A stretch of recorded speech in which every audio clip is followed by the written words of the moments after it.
Hey guys, hello, good evening to American Truck Simulator episode 103. That's right.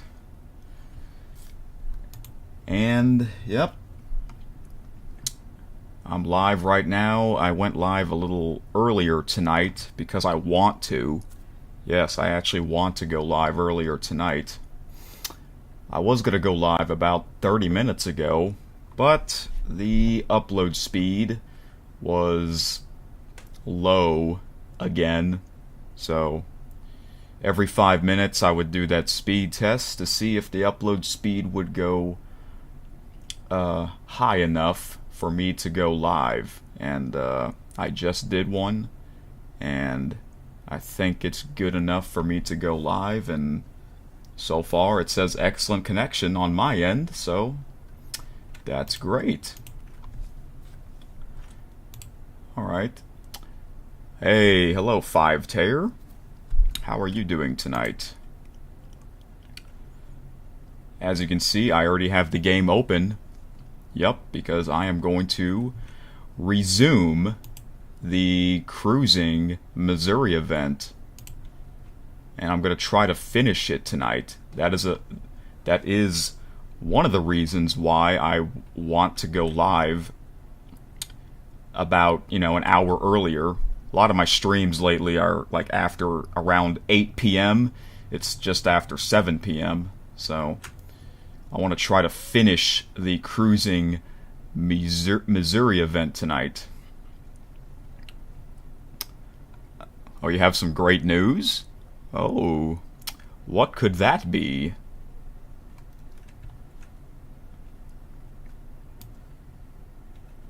Oh, what the heck? Alright.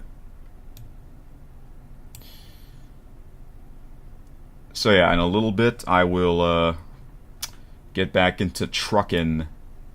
The last stream, last night I did a live stream of Truck and Logistics Simulator. And that went well. A pretty cool game. And then towards the end, I went crazy doing whatever I want in the game, kind of like what I did in the 18 Wheels of Steel games. I went crazy. Oh, you have the Switch 2 already? Like, isn't today the release date? And you already have it? Wow. That's congratulations. You really have it. You really got it. Wow.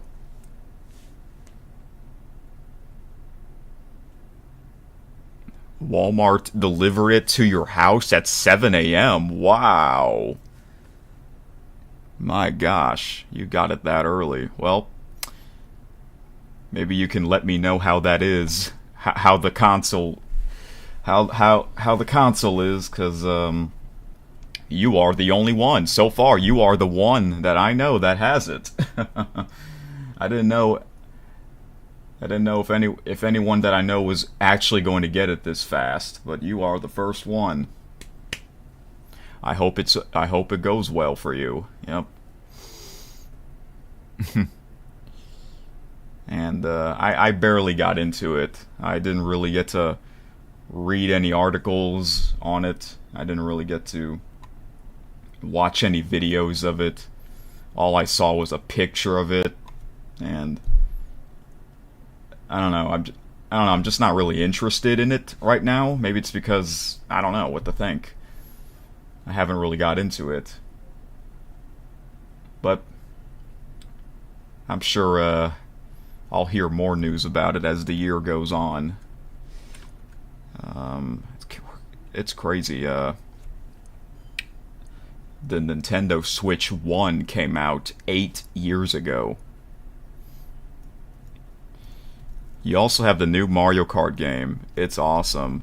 You actually got that yesterday, but you obviously couldn't play it until now.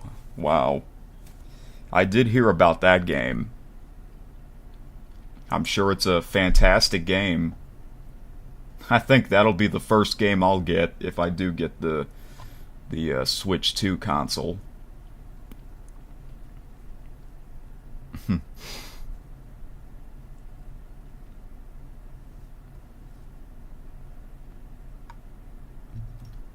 Alright, well, good for you, 5-Tayer. Enjoy the game and the console. Okay, I'm glad the stream is going well. Hopefully it stays well. And look, the truck, kind of, I try to make it look like my profile picture. Yep. It kind of does look like my profile picture truck, yeah.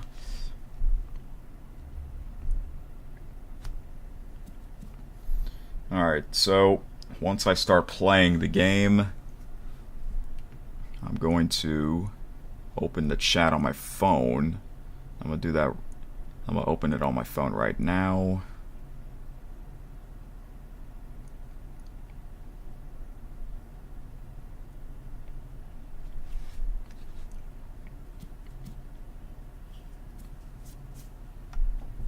Okay, I have it opened, so now I can, there we go.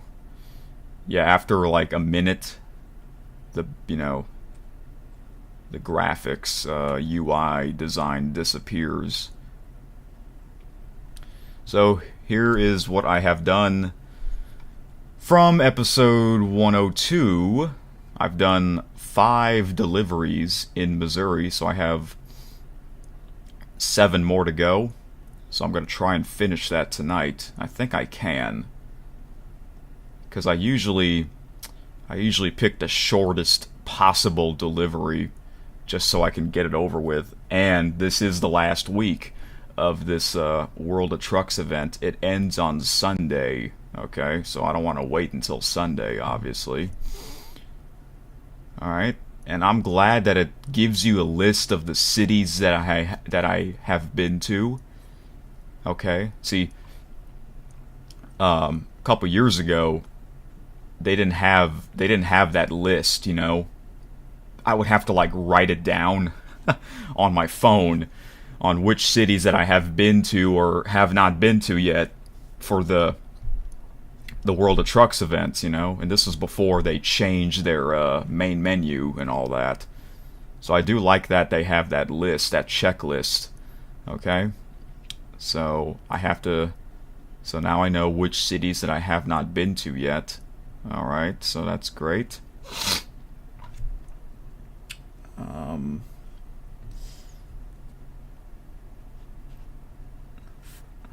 5-Tayer says some of the Switch 1 games got updated to support 4K, including Odyssey. Oh, really? Wow. I did not know that. So can you play the Nintendo Switch games from the former console into the new one? Kind of like, can you play Nintendo Wii games on the Wii U? Can you do the same thing with the Switch games on the Switch 2 console? I'm pretty sure you can, right?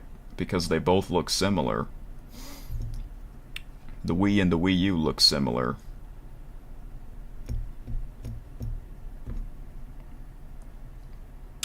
Almost all the Switch 1 games can be played on the new console. Oh, well, that's great. That's great to know. To be honest, I have not played I don't really play my Nintendo Switch much anymore. I mean, I still have it. Every time I play it, I always have a good time. And usually whenever I do play it, I would either be recording a video or live streaming it, so yeah. But, you know, 8 years having it, I've never really had any problems, although one time I accidentally put the wrist strap on the Joy-Cons backwards, and it was a pain in the butt to get it out. Yeah. But I don't really use wrist straps anymore anyways. Even on the Wii Remote, I don't really use wrist straps. I used to a long time ago. Especially for like the Wii Sports games, you know.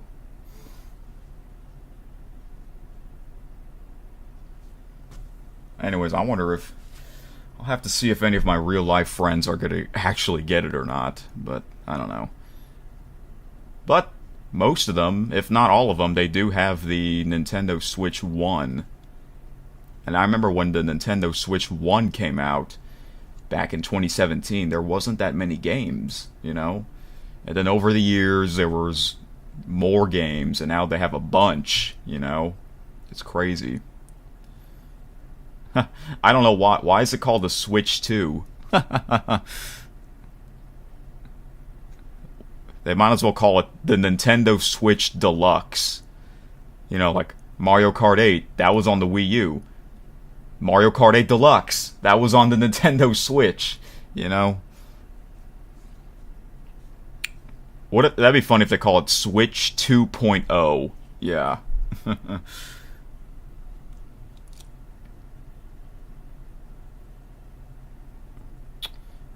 Alright. So yeah, gotta finish the Cruising Missouri event. So, where am I on the map, first of all? I am in Columbia. Alright. Sounds great.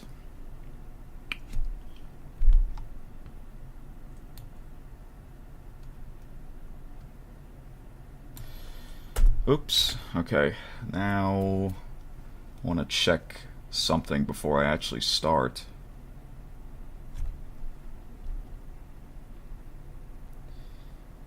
Five Terror says maybe it was to avoid having another fail like the Wii U.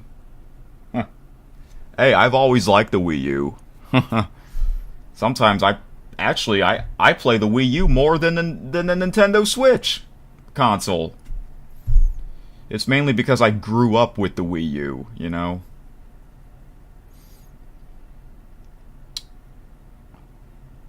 So.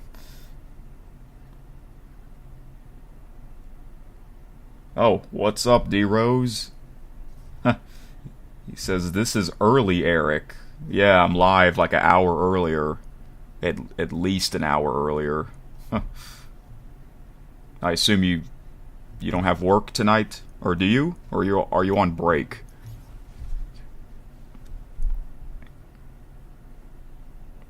Yep, I'm live earlier for a few reasons. Number one, I want to finish the Cruising Missouri event, which I believe I can. I was going to go live about 45 minutes ago. Yeah, so like at 6:30 Central, but my upload speed was low, so I had to wait until it goes high enough for me to go live. Thankfully, I didn't have to wait over an hour, and the stream has been good ever since I started. Oh, no work? Well, that's great. Isn't your birthday is on a few days, right? It's coming right up.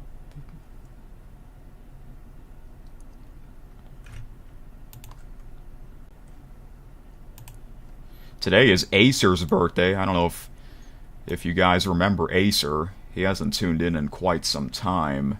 It is his birthday today. Okay.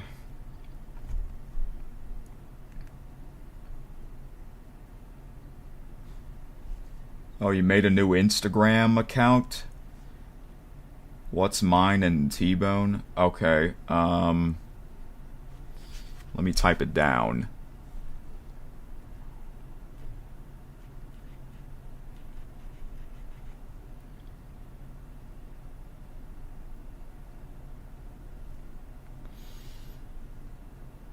And then I'll send you T-Bone's Instagram. Surprisingly, T-Bone isn't here yet. Usually he's like the first one. Up. Okay. The reason why I just said up was, or O, was because I'm using OBS, as you guys know, for live streaming, and at the bottom right there is a square, and it's like color coded basically. If it's a green square, that means the stream is going well. If it's in yellow, not really good. If it's red, it's really not good. And it was like changing colors for a second. I was like, what the heck? Oh no. Thankfully it went back to green. Okay.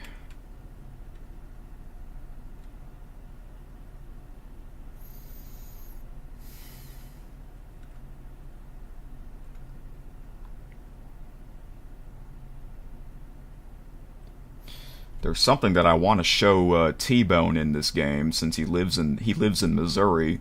I am doing the Cruising Missouri event.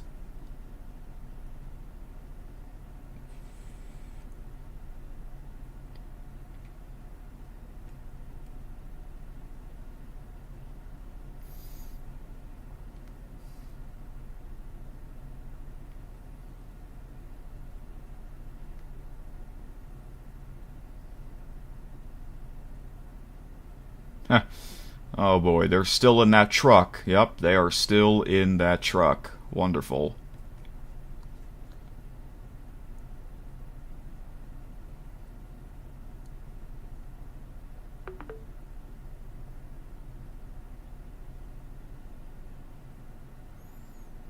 Wait, what is this? Logistics map. Oh, I don't remember checking this out before. These are all the companies and the cargoes in this game. Huh. I don't know if they had this before they changed the UI menu design and all that.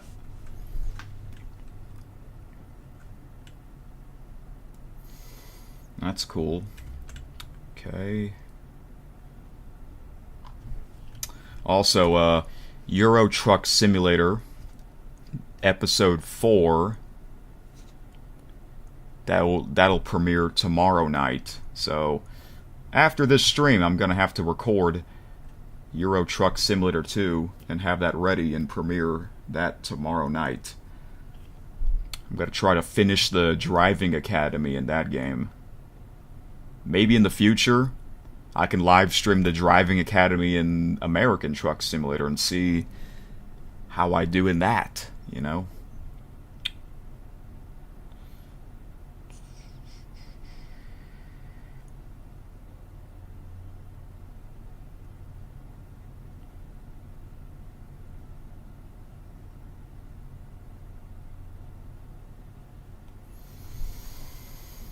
Okay, alright.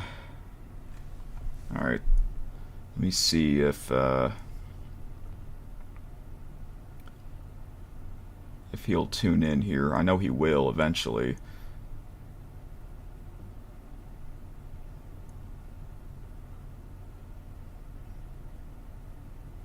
So bear with me for a second. And also another reason why... oh, D-Rose, did you just follow me? Was that your username that you just followed me a couple minutes ago? I assume that has to be you.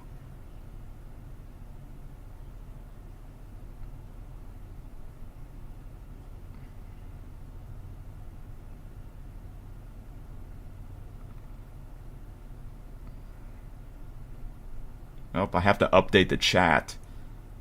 This is weird, like... Good thing I have the chat background opened on my PC. It updated, but it didn't update on my phone. I guess that's what happens when I don't get a message for like more than 5 minutes. 5 Taylor says, one more thing I thought was interesting. It seems like Walmart was giving a free tube of Pringles and a bottle of Coca-Cola with most Switch 2 deliveries, yours included. Really? What? That's awesome. What flavor?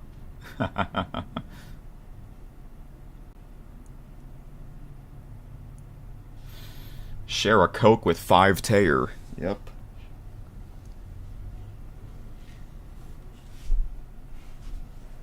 Okay, D Rose, that's good to know.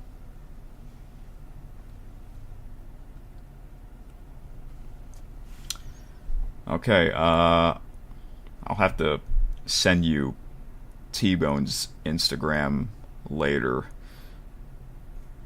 Or I mean, we could probably do a group chat or something like that.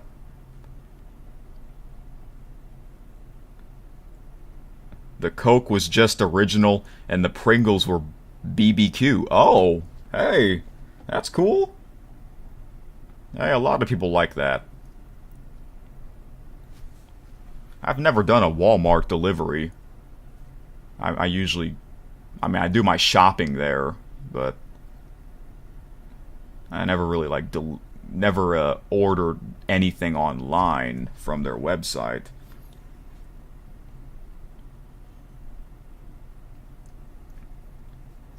D-Rose says you need to tell me something on Discord whenever you have the chance. Okay, well you can message me now on there, and I'll check it after the stream. Okay, what I was saying. Okay, so another reason why I want to go live tonight, or earlier tonight. Not only I want to finish the Cruising Missouri event, but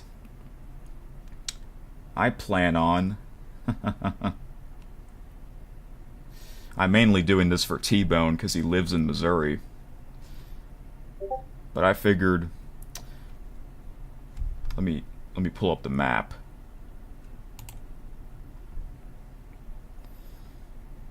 If y'all see the description of the stream, it says, while listening to the Major League Baseball game between the two teams in Missouri. That's right. The two MLB teams in Missouri are currently playing against each other right now.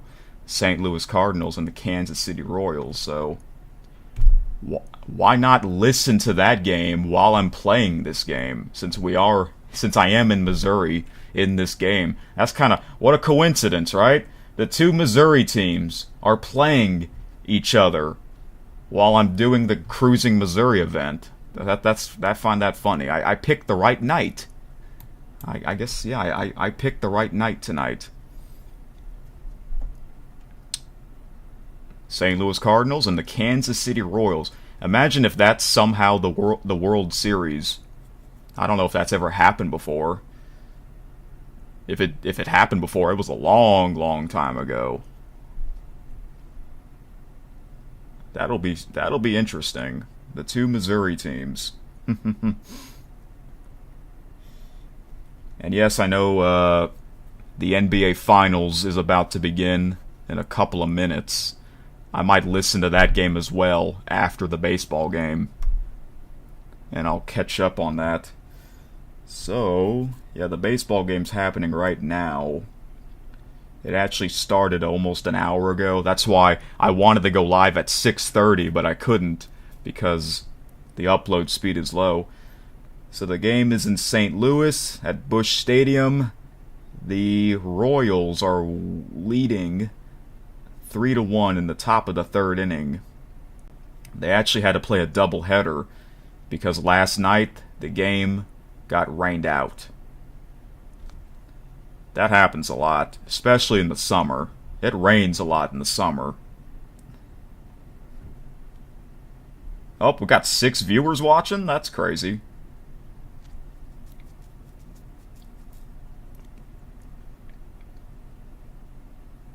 D-Rose says, I'm gonna eat dinner while watching Eric. Oh, that's awesome. You're gonna watch me for your entertainment. Sometimes I watch my YouTube videos on my TV.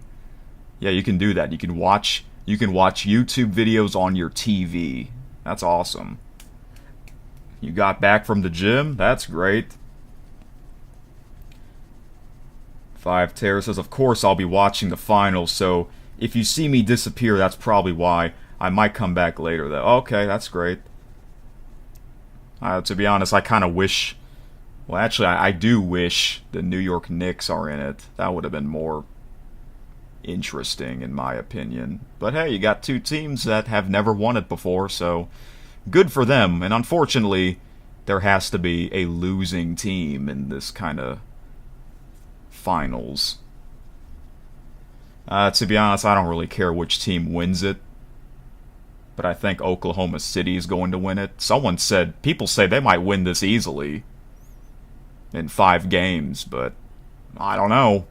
But people said the same thing when Indiana played against the Cleveland Cavaliers. No one thought that was going to happen, right? Actually, it would be kind of cool if Indiana wins it all.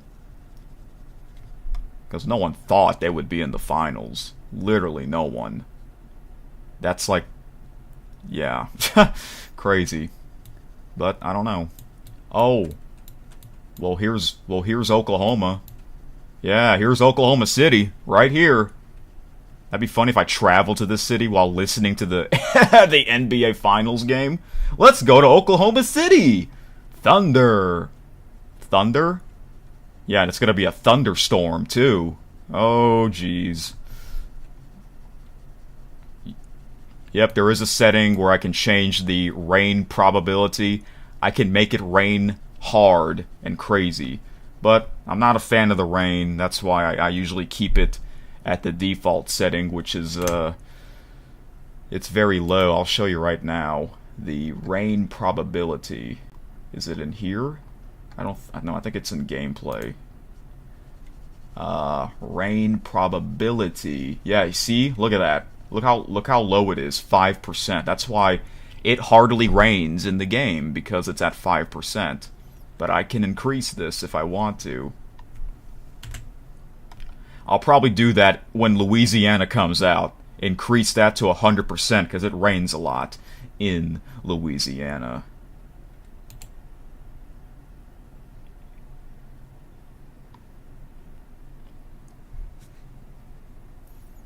D-Rose says, football happened today. Spain beat France 5-4. Oh, really?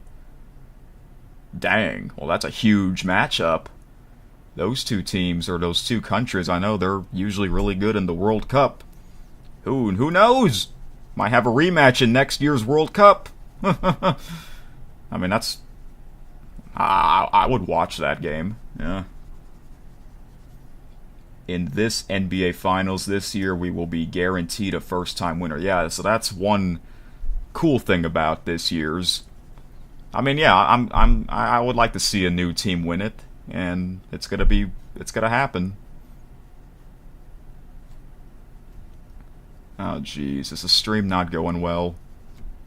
It's giving me a red box on OBS, but my YouTube Studio has a green dot. Okay, well, I guess it's still excellent connection. The Stanley Cup Final, I want the Edmonton Oilers to win it because they didn't get to win it last year. They came up short. I think more people are going to cheer for that team.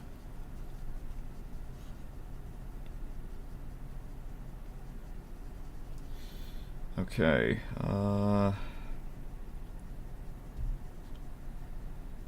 D-Rose says, actually the Thunder won as the Supersonics. Yeah, they used to be, in the old days, they used to be the Seattle Supersonics. And then, that was a shame that they could not stay there in that city.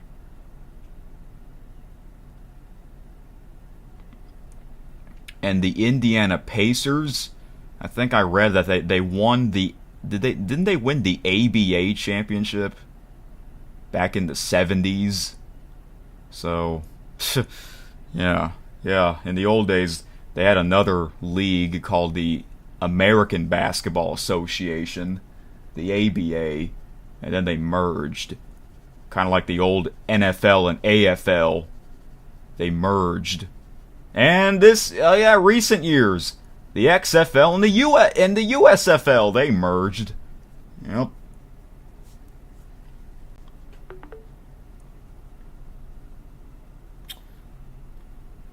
Five Taylor says there are storms in Oklahoma right now, which is really fitting. Ha!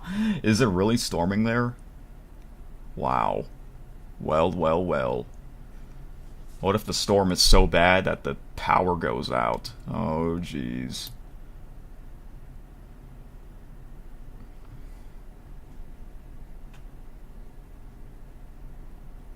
D-Rose says, where's T-Bone? Where's Kitty? Where's the South Africa guy? Where's William? Where's Acer? Well, T-Bone lives in St. Louis. Remember? That's part of his username. Kitty lives in South Florida.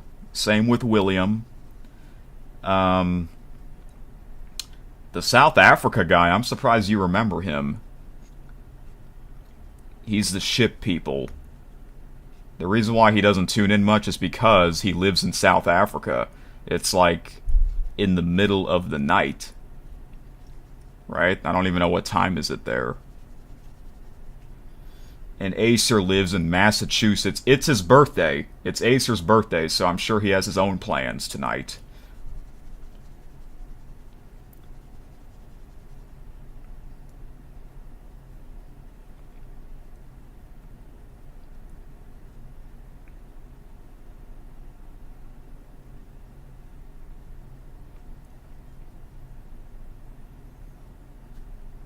D-Rose says there's a storm in your area. North Carolina? Oh no.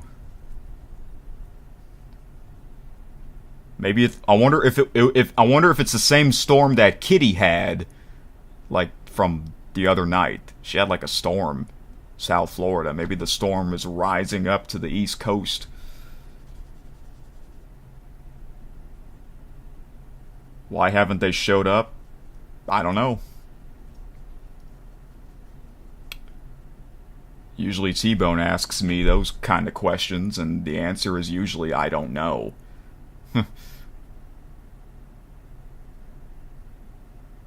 That's why, thanks to you and 5Tayer for having the notifications turned on. That's how that works. You would know that, oh, Eric Super Magnificent is live right now. Am I available? Do I have some free time to tune in? Yes. Oh no, I have my own plans tonight. That's okay. Oh well, maybe next time. It is what it is. It happens. Although T-Bone, he always tunes in. He always tunes in. Which means he is a big fan. He's a huge fan of me.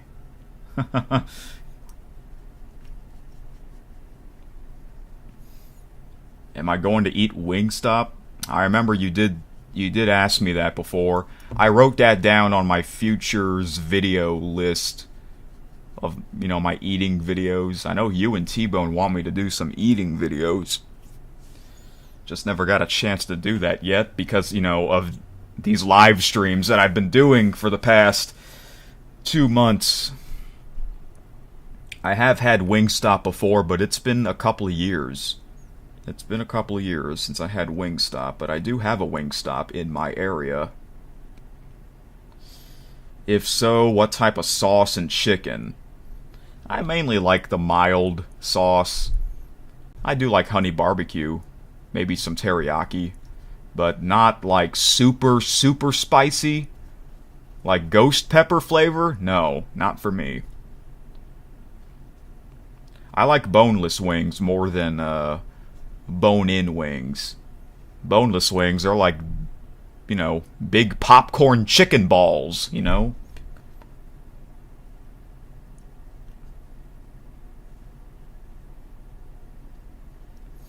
Will I do gym videos? If I do, I'll let you know. Is the Wingstop ghetto? Well, I never really, every time I had Wingstop, which isn't many times, but whenever I do, I would usually eat it at home.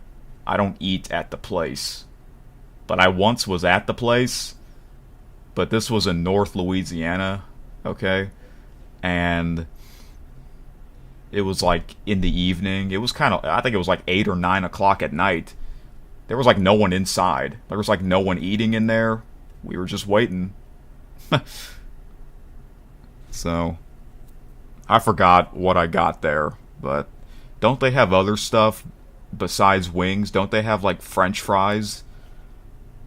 I might have to look at their menu whenever I'm in the mood for wings.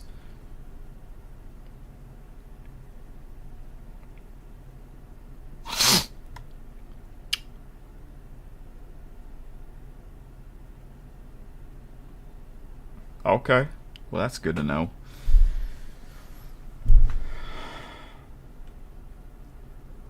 Okay, so I'm surprised that oh, you hear my sniffles?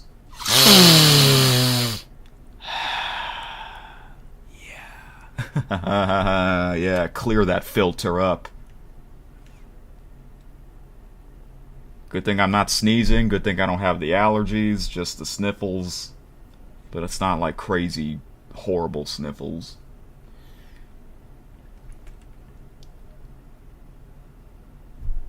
Okay. I guess T-Bone has something going on at the moment, but oh well. I don't want to wait anymore. So, but I will show you what I want to show T-Bone. I'll show you right now, and then I'll show you again to T-Bone whenever he tunes in. So you guys know that I have a whole bunch of mods activated because that makes the game more fun and interesting and realistic, I guess. And a lot of the mods do work, and I have 30 mods activated. That's a lot of mods, right? Thankfully, the game didn't crash. So, I got this mod because I'm currently doing the Missouri cruising event, and T-Bone lives in Missouri, right? And no, not this truck. It's this one. Yeah, these two trucks look similar. The Kenworth W900 and the Peterbilt 389. They look similar. Especially the color. But I have this one. Okay, this is the truck that I'm currently using. And I got a paint job mod. It's at the very bottom. And this is it. The St. Louis Cardinals. Look at that. Yeah, I just typed it in, and I was wondering, do they have a St. Louis Cardinals paint job? And they do. It worked. It works. That's awesome. Yeah. Doing this for T-Bone. I will use this paint job tonight. Why not? Let's go to Busch Stadium. They're currently playing right now. There it is. Oh yeah. It looks wonderful. So I'm gonna have to, in order for me to change my paint job, I have to go to the service station. And also, they also have that same paint job.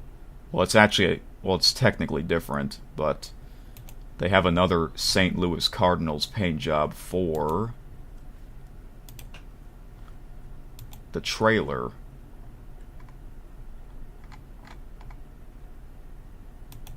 Here it is. Look at that. That looks awesome.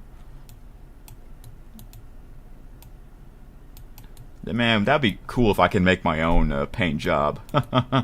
We can call it the Eric Super Magnificent paint job. It's a picture. It'll be a picture of my face.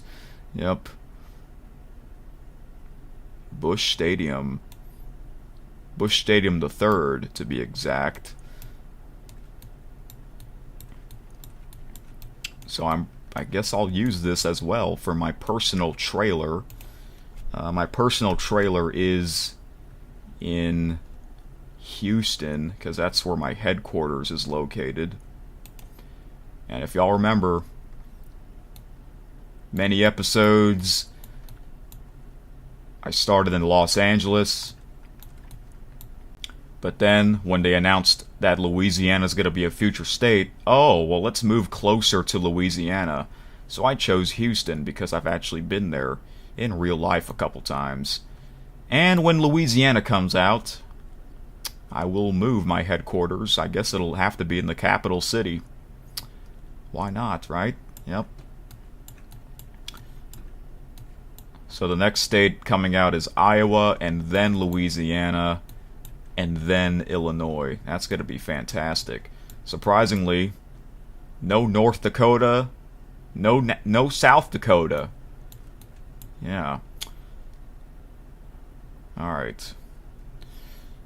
So let me start resuming the cruising event here. D-Row says, for my birthday, instead of cake, we do brownies. Oh, well, sometimes brownies are better than cake. Isn't your birthday in a few days, right? So that's your plans? You're going to make some brownies, some good, delicious brownies.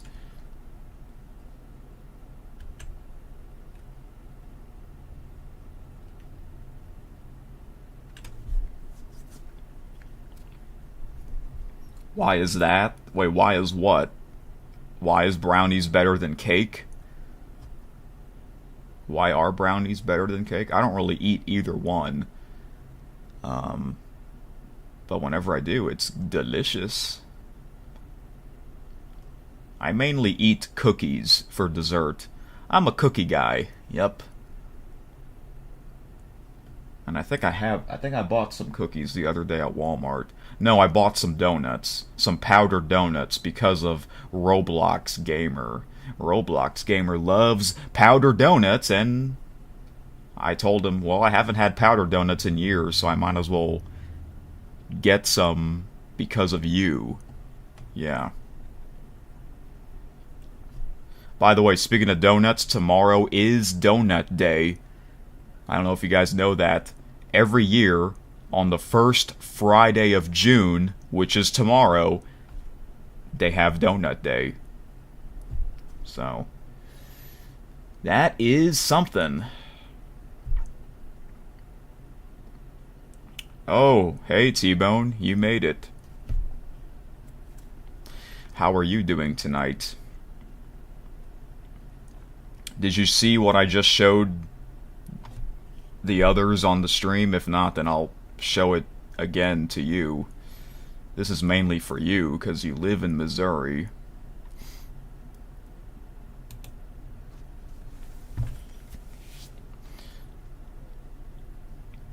Oh, you didn't see it? Okay, I'll show it right now. It's this truck. This is a oh, nope, not that one. This one. This is the truck that I'm currently using. And since you live in St. Louis and you are a Cardinals fan, look what I found. Ready to see it? Here it is. Yeah. Look at that. St. Louis Cardinals logo on the truck. I checked to see if they have something like that, and they do. And it works. It's really nice, so I will be using this tonight while I finish the Cruising Missouri event.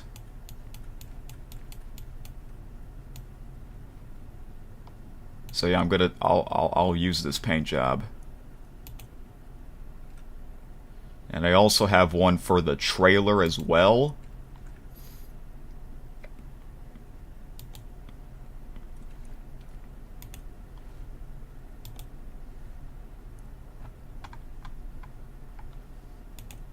Here it is. Here's another one. Huh, this looks really good. Yep.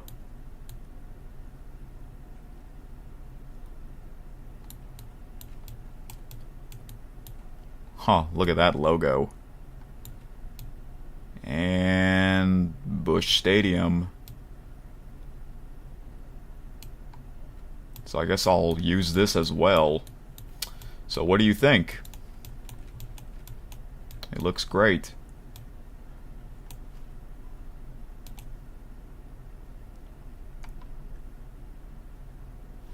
So I need to... Where am I on the map? I know I'm in Columbia, Missouri.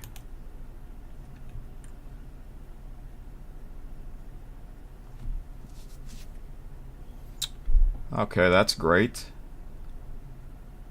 That's wonderful, T-Bone. Oh, I have to go here. I gotta go to a service for me to change my paint job on my truck and the trailer.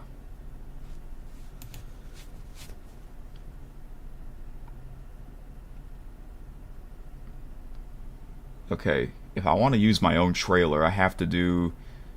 To access the external market, you must have a trailer assigned and have a World of Trucks connected profile. Okay, so it's actually down here in Houston. I guess I'll have to go get it. No, well, D-Rose says I'll BRB. That means I'll be right back.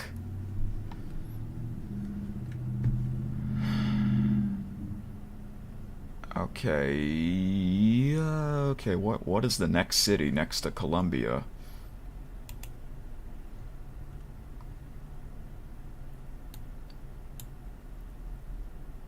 So the cities that I've been to: St. Louis, Columbia, Jefferson City, Cape Girardeau, and Kansas City. So 5 cities I've been to, 7 more to go. I'm going to try and finish that tonight.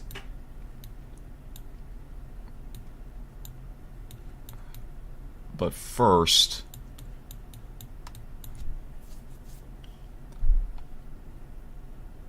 let me see. I want to... Instead of driving all the way down to Houston, I know I can do that quick travel. Can I quick travel with my trailer? I'm gonna just see what happens, just to save time. Yeah, that's gonna... I have to pay that amount of money, but I have a lot of income. That's okay.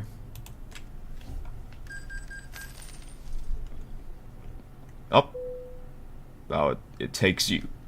Excuse me. It takes you to the garage. Wait, am I in the garage, or is this the service?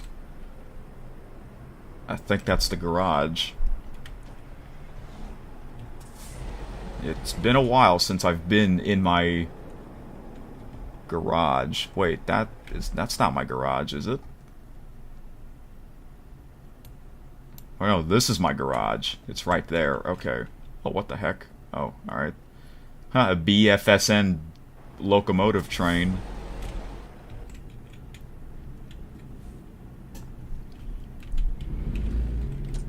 Have I played the music net yet? No, I'm not gonna play the music tonight. Oh, what the heck? Why is it fuzzy? Gotta change that setting again. I'm gonna plan on listening to the game in a second. I'll show you.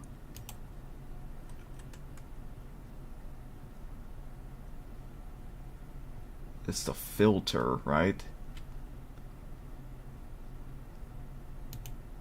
Oh yeah, image quality, I think. I think it's 100%. I don't know why it changed. I'm not sure why it changed, but... Okay, that looks better. No, not the Stanley Cup final. That was last night. They get a day off. The game 2 is tomorrow night. The NBA Finals is currently happening. Obviously, you know, they don't want to have those games on at the same time. It's like almost every night you'll either get the basketball game or the hockey game.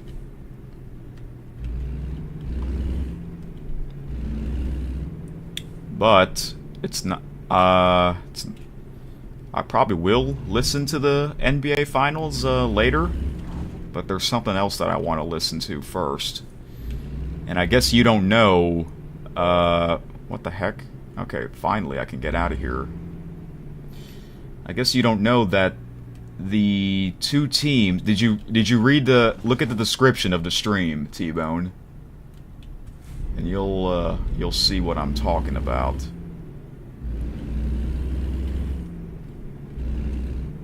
And I know that particular game started like over an hour ago.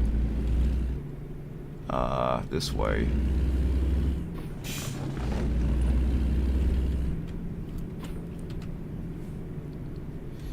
Yes, that's right. The game that you went to, but that was in Kansas City. This time, it's in St. Louis. I don't know why they're playing each other again, because they're not in the same league. They're not in the same division. That's kind of weird, but... However, what a coincidence, right? Because I'm doing the Cruising Missouri event, and the two teams in Missouri are playing each other. So I figured, well, why not... Oh, what the heck? Oops, I'm too close to that. So I figured, why not listen to that game? I'll do that for you, T-Bone. I don't know if you have that game on your TV as we speak. Okay, I have to get my trailer. Attach my trailer. Here it is. It's still the McDonald's paint job, but I have to change that.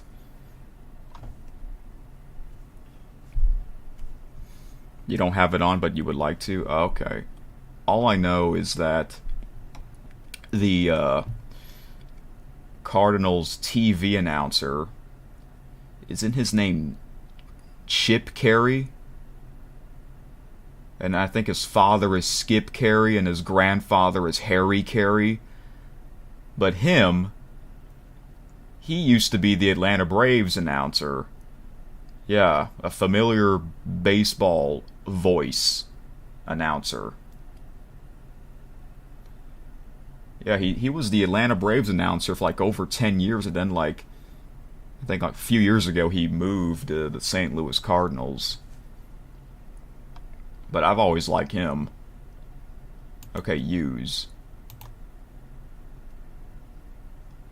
And also, T-Bone, one time, I think it was last year, him and Joe Buck were supposed to call a game together.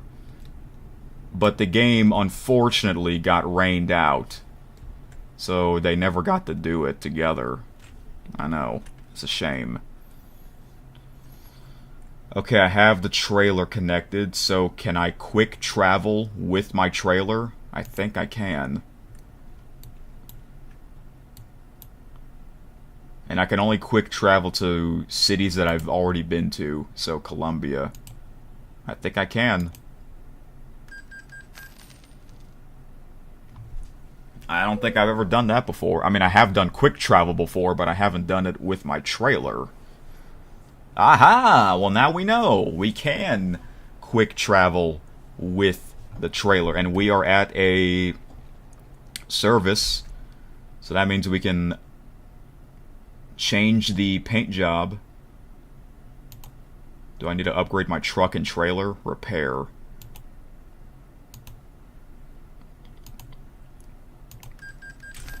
It's still in great condition. It's almost at 18,000 miles. So I'm going to use the same truck because I have to. And it has the St. Louis Cardinals paint job, as you can see. Oh, dang it, I should have... That's okay, at least at least it's on stream. I was gonna take a screenshot of the my former paint job, the blue one, because, you know, it's back to white, and I have to, like, change the color again if I want to get that blue truck again, that blue truck look, but luckily they have numbers right here on the HSV, so I can check the stream and see what those numbers are so I can easily get that back. What the heck? This cost $100,000? Oh my gosh, that's insane. This is the most amount of money. What the heck? Why does it cost this much? I mean, I'm still gonna do it, but still, why is it this much? Like, compared to a lot of these are in the 30,000s, 20,000s. This one's 100,000? Well, damn. Damn. Yeah. Well, St. Louis Cardinals, you better win your division, because I am purchasing this. I'll just say that.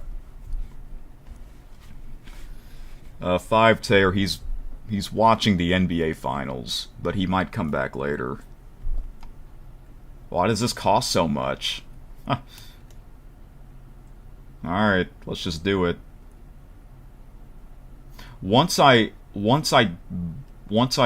confirm order, and let's say I change it to something else, and then I want this again, do I have to pay 100,000 again? I hope not.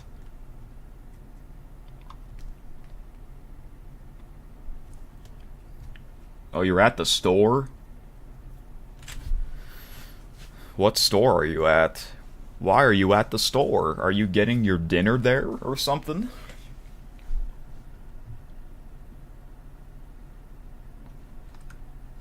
Okay. Well, I just spend $100,000 on that paint job. I might as well do it because it's the Cruising Missouri event. And I guess we'll change the, I wonder, do they have a St. Louis Cardinals flag? I don't think they do, but I like that blue flag. Good thing this is all in order.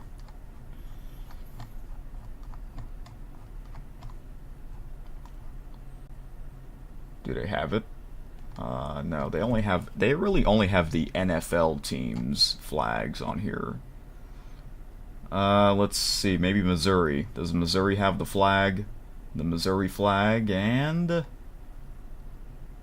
No, I don't see it. Oh well. We could just do maybe the plain red flag. We could just do that. Fluorescent red. We could do this one. You're at Chinooks, but you're not having your dinner there. You're grabbing more food that you need for your house. Oh, okay, so you're just doing your grocery shop in there. Okay.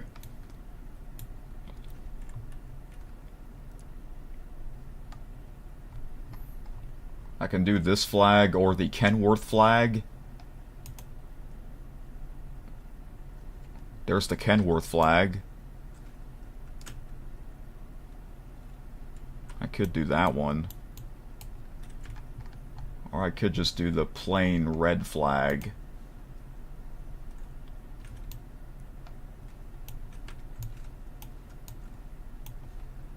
And then this one as well.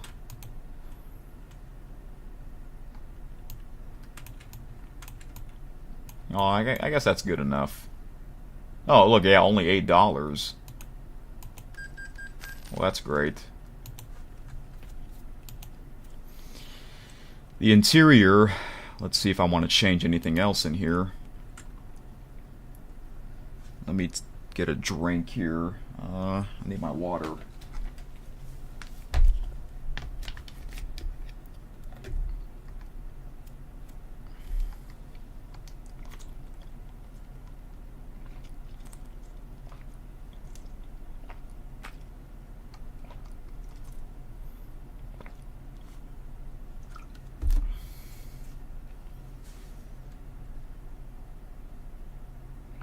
Oh, I could do the, I can do the baseball one. They have a baseball hanging item. If I can find it. Oh. That might be the right one to pick.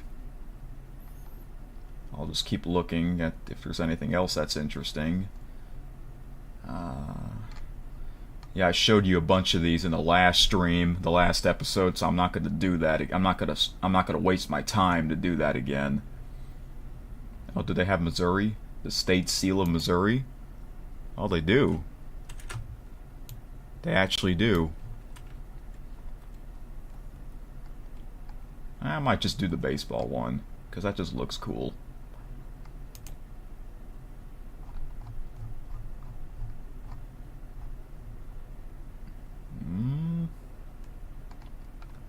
Alright. Oh, and we get a refund? That's great. Do I want to keep this cat?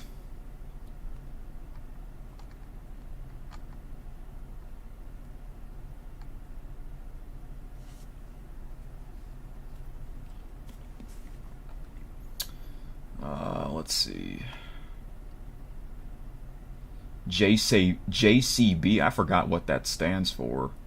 The JCB. Now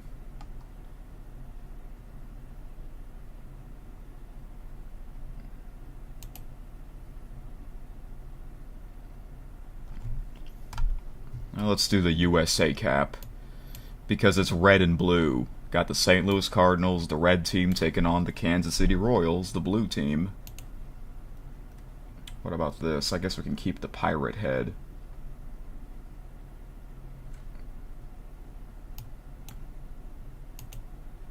Cup holder. Let's see, anything. Oh, yeah, the vintage cans. We have the Pepsi one.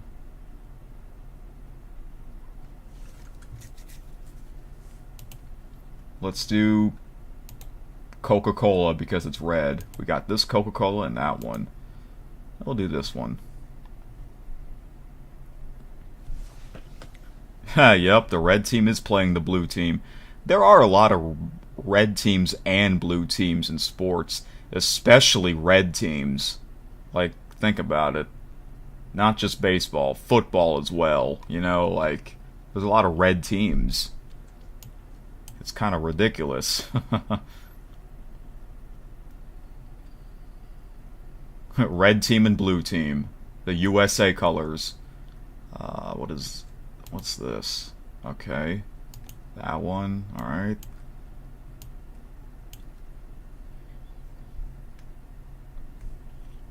You hope the Cubs have a bad year. The other blue team. Well, that's Five Tayer's favorite team.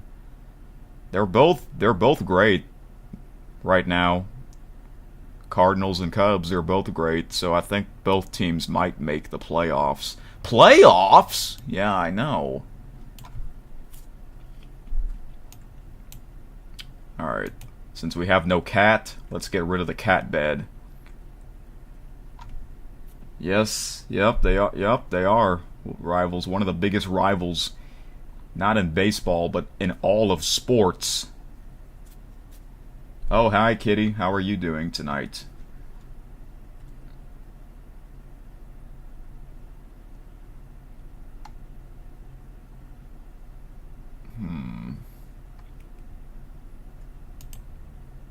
Oh, what the, but her leg is going through it. Her leg is going through it. We could just get a dog. What the heck? Yeah, we could do this. But her legs are going through the dog. That just doesn't look right. That doesn't look right.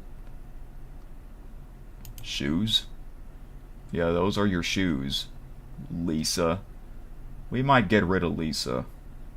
We got rid of the cat. We might get rid of Lisa as well.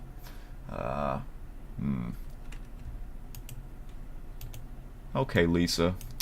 What should I replace you with? A notebook. Oh, man.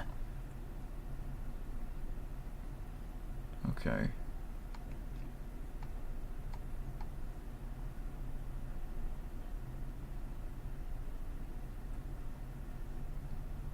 Let's see here. Anything interesting? I could put a cat, but the cat's going to be standing on the chair. That's kind of weird.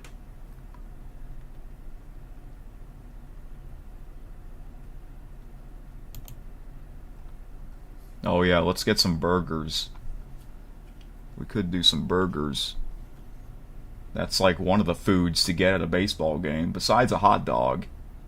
Team hot dog or team hamburger? Yeah.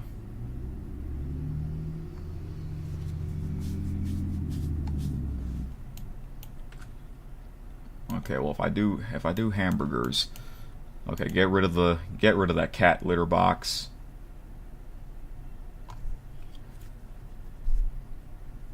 T-Bone says I like eating burgers but plain. Yeah, I do too. But do you put cheese on yours and bacon? Or just the beef patty and the hamburger buns?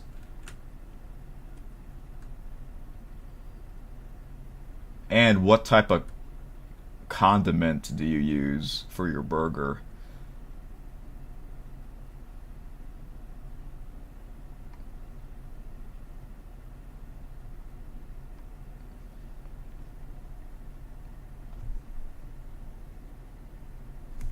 You like cheese, steak, and bacon?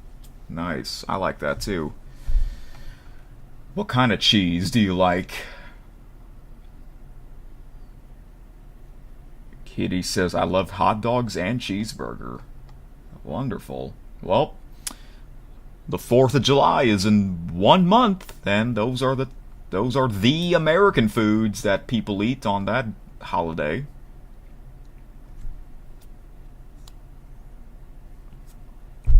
Regular cheese, so like American cheese, cheddar cheese. That's usually what most people put.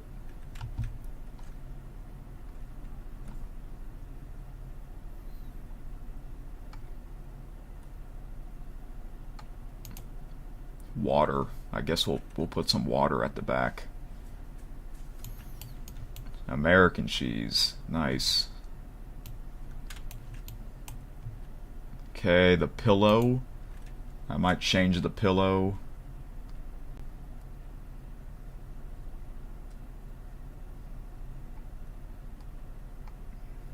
Let's see here. And speaking of the 4th of July, I usually live stream this game on that holiday. That's kind of becoming a tradition now for me, because I usually don't have any plans on the 4th of July. So why not have my own by playing the most American game I can think of on that date? America's birthday. Yep. What is Tops? I don't know what that is. A steam pillow. Let's see. Oh yeah. Kitty's pillow. Dog pillow. Okay. The dog pillow's bigger. Okay then.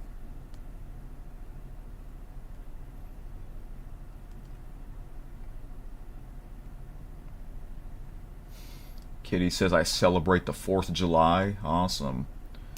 What about Canada Day? Canada Day's 3 days before the 4th of July. Yep. Okay.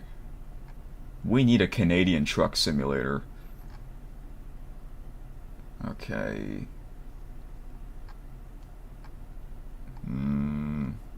Ha! This one's weird. Kiss me pillow. Okay.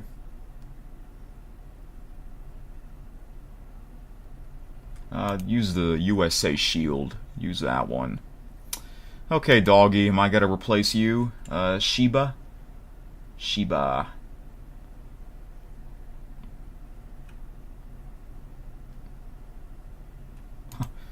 We can put a random burger at the back seat. That's weird.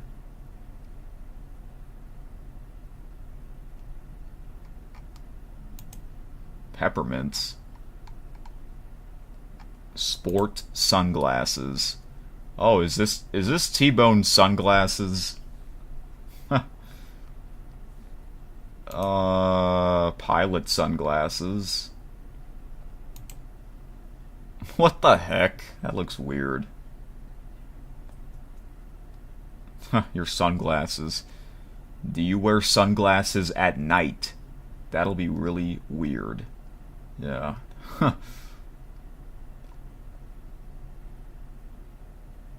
Uh, sure, why not? Let's do the sport sunglasses, I guess.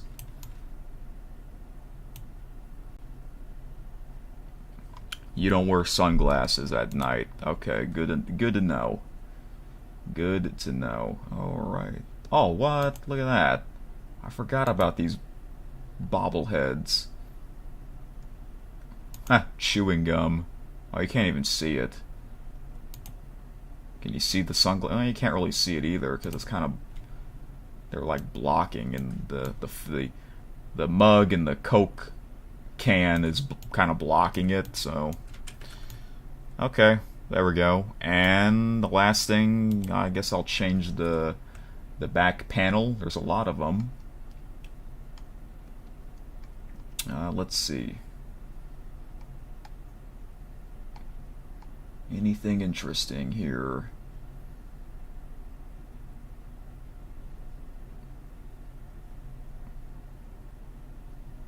Wait, what? Kitty says I do a lot sometimes. You do wear sunglasses at night a lot of times?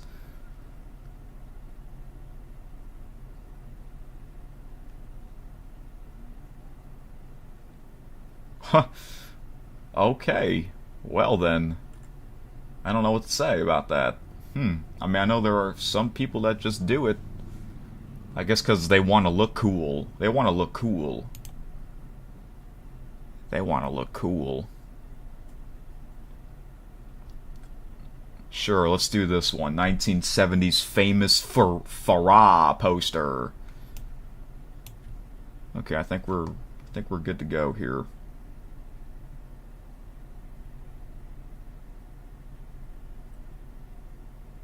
Oh, you only do it on the 4th of July, Kitty?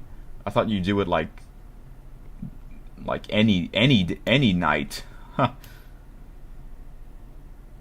Or summers. Okay. Alright, I think I'm ready to go. So, let's do this. Confirm order. So I got some of my money back, I think. Oh, wait. I gotta change the trailer, too. I gotta do that as well. No. This is weird. I have to, like, back up. And then, like...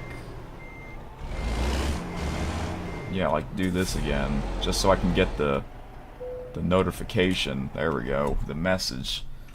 Trailer configurator. That's okay. Maybe those burgers are McDonald's, the ones that we got. Alright, where is...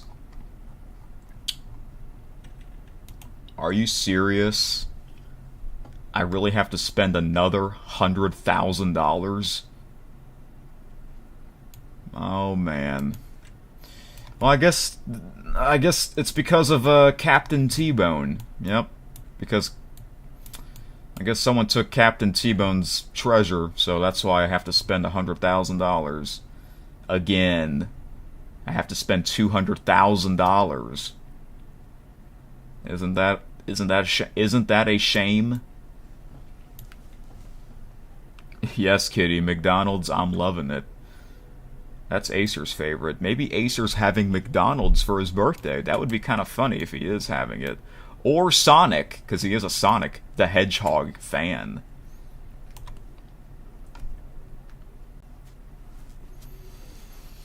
Yeah, trucks are expensive, that's for sure, but you can buy a used truck. But you have to play this game a lot to make a lot of money, and that's what I have done over the past... Well, I started playing this game. It was actually about 6 years ago. Yeah, tomorrow, June 6th. I'm just now... This is now popping in my head. June 6th, tomorrow, will mark 6 years since I joined Steam. Yeah. Crazy. But back then, I didn't have my gaming PC. I just had a laptop, so I couldn't really play this game. My laptop couldn't really handle this type of game at the time, so 2.5 years later, I got my gaming PC. in the fall season of 2021, and then I eventually started the American Truck Simulator series, and here we are over 3.5 years later, and over 100 episodes. I know. I still love this game. Okay, well, let's just do it. Just because we're doing the Cruising Missouri event, I wonder if I have to pay $100,000 every time I want this paint job. Maybe I do.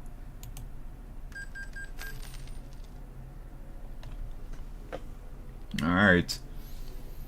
I don't know, when's the last time I had 438,000 income, or dollars. Yep, it really is Acer's birthday. So I'll have to, maybe tomorrow I'll have to message him and see what he did. Anything special on his birthday. I don't know if he's doing a birthday video or something, but yeah. Okay. I got it. I got my St. Louis Cardinals truck and trailer.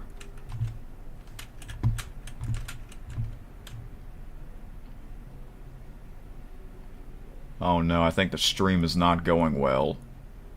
I just got the error message. Well, that's a shame. I've been live for over an hour and I'm literally about to start driving and now I get this error message. I think YouTube is playing games with me right now. Well, it's really my upload speed that's playing games.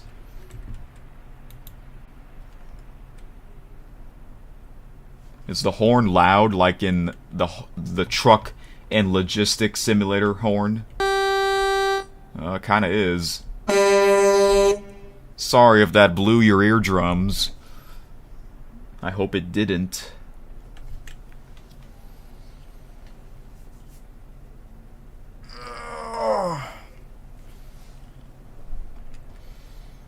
Alright. So... Okay,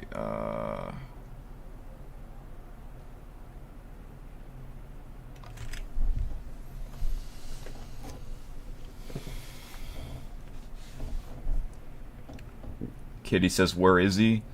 He's in Massachusetts. He lives in Massachusetts. In the Northeast. Alright.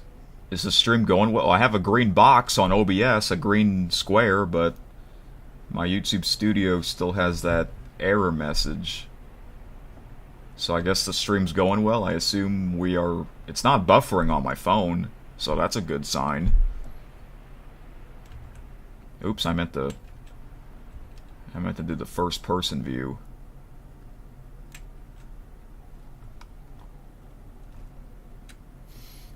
Okay.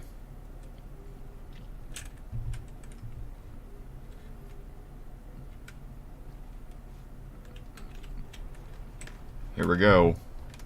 Our Missouri adventure continues. Oh yeah, and it's starting to sunrise here. I have to rest in about 8 hours, so I can do a delivery before I have to rest, so that's good. Huh, I see the McDonald's Golden Arches logo in the background.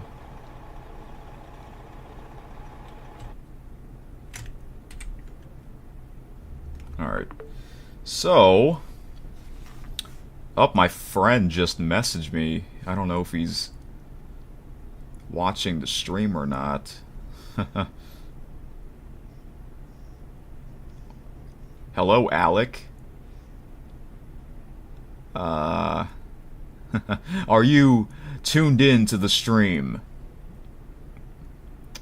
He actually played American Truck Simulator about over a week ago. And it was on video, so I'll have to premiere it one day when I get a chance.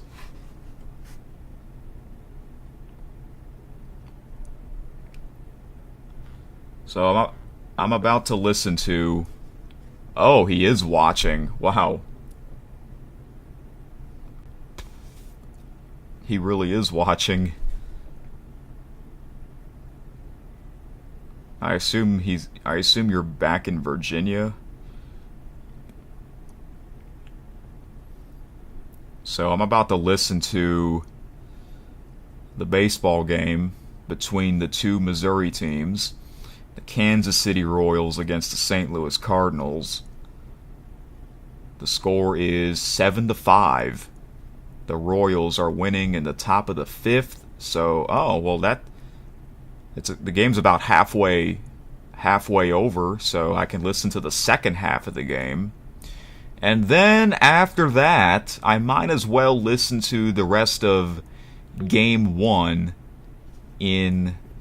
of the NBA Finals. What if I go to Oklahoma City? That'd be funny.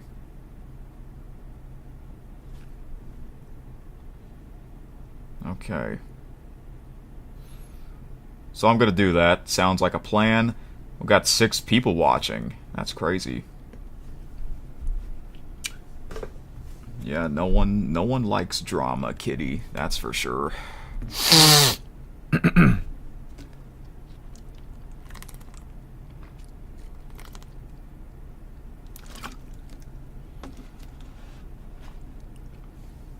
T-Bone says Cardinals need more runs. Yep. Might be a high-scoring game. But that game that you went to, like, it was so short because the score was only 1-0. Like, not much happened. That kind of sucks. Actually, that really does suck for you. I mean, yeah, they won, but I get it. A win's a win, but, like, you were at a game that was very short. I'd be upset if I was at that game. If I go to a game, I hope it's high scoring because the higher the score, usually the longer the game is. Especially if you pay good money for those seats, you know? I might do that next year in March for the World Baseball Classic. And Houston is one of the cities that they'll have games there. Okay? And I wonder, in 2023, they didn't use the pitch clock. They didn't have the pitch clock. I wonder if next year's World Baseball Classic, will they have the pitch clock? I hope they don't. I hope they don't. But I won't be surprised if they do have it.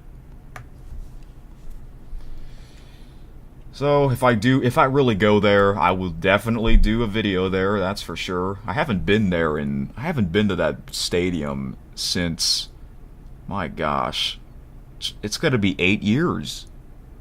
It's going to be 8 years since I last went to Minute Maid Park, then called Minute Maid Park, now it's called Daikin Park. It's a shame that they changed the name of the stadium. And they have the stadium in American Truck Simulator, but they actually do have it, and they have the name. They have the name of the stadium, Minute Maid Park. I wonder if they're going to change it to Daikin Park. So, that's a shame. Okay.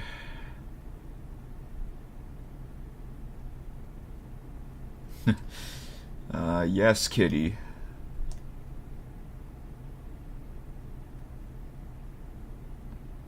Alright.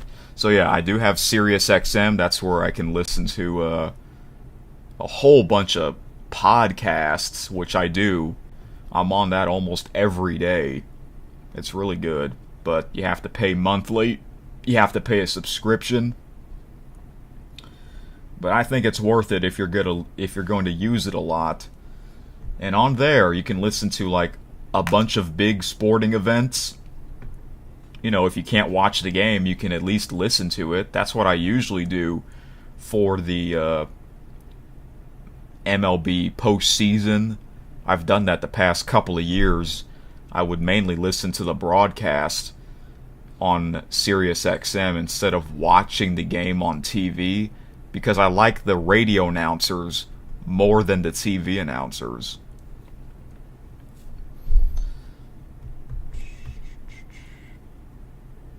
Is Kitty a Marlins fan? That's a good question. And William as well, because he lives in Miami. Yep. I don't know if William's a sports fan, though. I don't think he is, but... Marlins, that team's never good, any good. They're always in last place in that division. And do y'all know, did you know they got swept by the worst team this week? The Colorado Rockies. That's embarrassing for the Miami Marlins. You got swept by the worst team in Miami. So,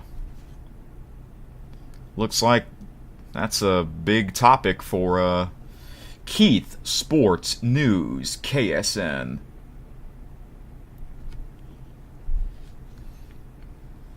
I'd say that's the biggest story in Major League Baseball. T-Bone asks, did I tell you that this is my first year doing fantasy baseball? I think you have told me that before. Yeah, I think you did say that you are doing fantasy baseball, but I didn't know this was your first year. I've never done it. I just never got into it. But who knows? Maybe later in my life I'll get into it.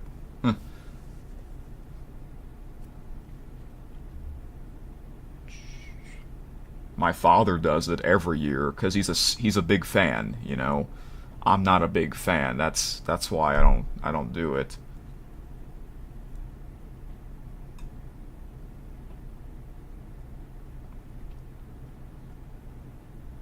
Kitty says I'm a Miami Dolphin fan. Oh, okay. That's cool.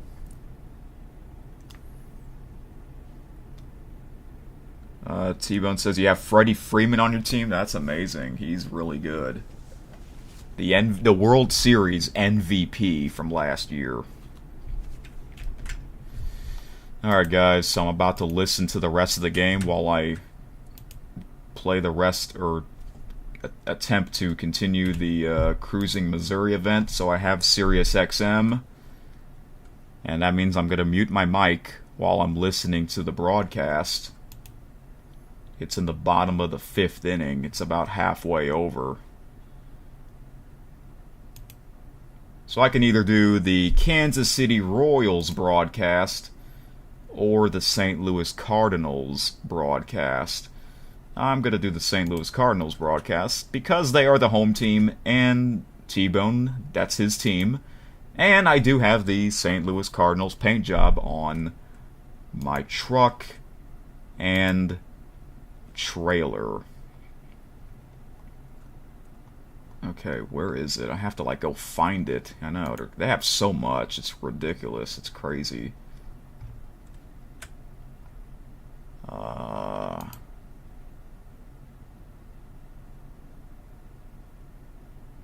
What the heck? They don't have it? Why isn't it? Why don't they have it? I have to find it. Go find the team. Here we go.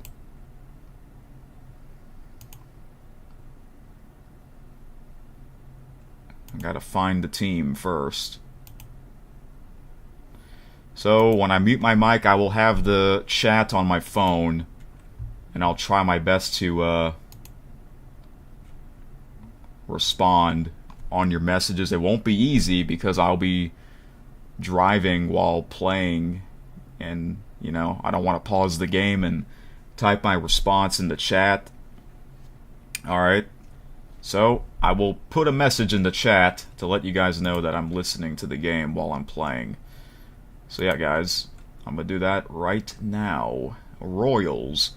Cardinals, bottom of the 5th inning. Royals are leading 7-5. And let's listen to the rest of this game here, the second half. And after this, I might as well listen to the rest of Game 1 of the NBA Finals just to see what's going on. Or hear what's going on. Alright. Let's do this. Thrown by Freddie Freeman. 2-2 on Herrera. A balanced infield behind Serpa, who goes into the windup. The 2-2 pitch. Herrera takes ball 3, just outside. You'd have to assume that their closer wouldn't be available here for the night game. There has not been a reliever in baseball, a closer, who has pitched in both games of a split doubleheader yet this year. A closer, that is. The 3-2 pitch with 1 out. And that is whacked into right center field for a hit. Hustling over Caglione, and he'll hold Herrera to a long 1-out single.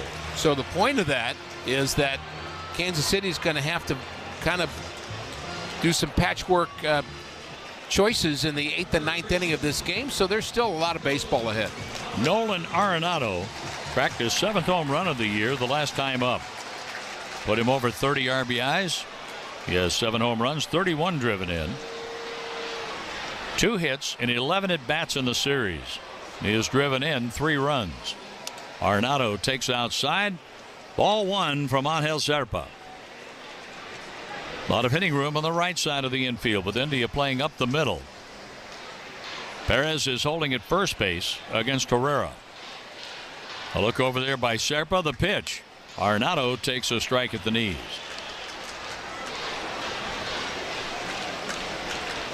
One and one on the Cardinal third baseman.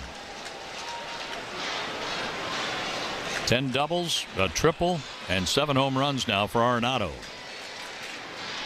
The pitch to Nolan. He flinches and takes a strike. That was 97 miles an hour on the inside corner. 1-2. The Cardinals trail 7-5. They've been out hit 9-6. Ivan Herrera leads at first base. Serpa gives him a look. The pitch to Arenado. Up and in. Did that hit him? Came close. Very close to clipping his left hand. Also close to hitting the strike zone, too. Didn't miss by much. Inch or 2 off the inside part of the plate at the top of the zone. Nolan was leaning in out over the plate and got away. Now on 2-2. The pitch. Arenado checks his swing, and the umpire at first rings him up. Arenado can't believe it. He's barking at Todd Tichenor. From here, it looked like he was able to hold up the bat. Let's pause here for a station ID on the Cardinals Network, powered by Graybar. For year-round baseball coverage, turn to MLB Network Radio, included with your SiriusXM subscription on SiriusXM 89 and the SiriusXM app.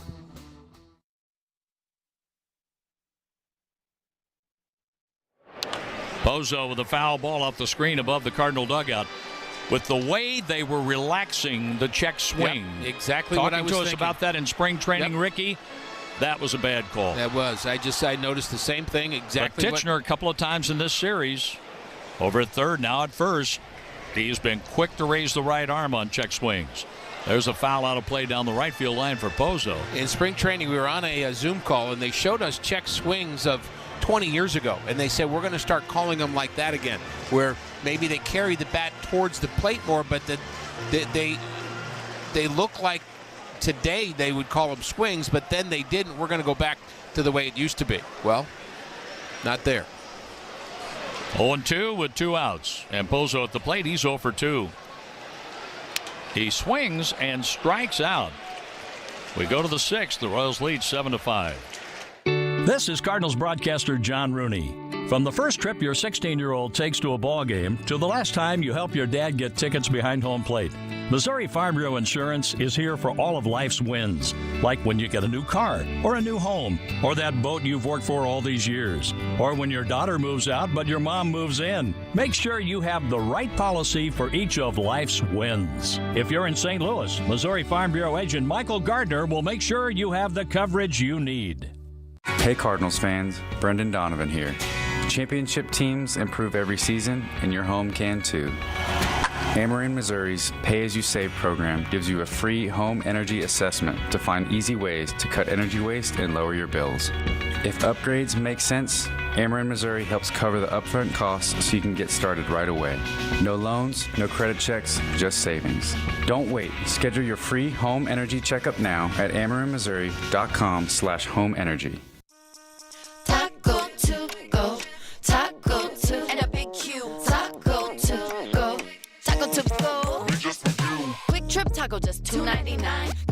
Big Q, they still so fine. Brisket breakfast, so much to choose. For $2.99, you really can't lose. Taco to go, taco to. This deal's legit. Taco to go, taco. Only at Quick Trip. Taco to go, taco to go, taco to go. $2.99 to go.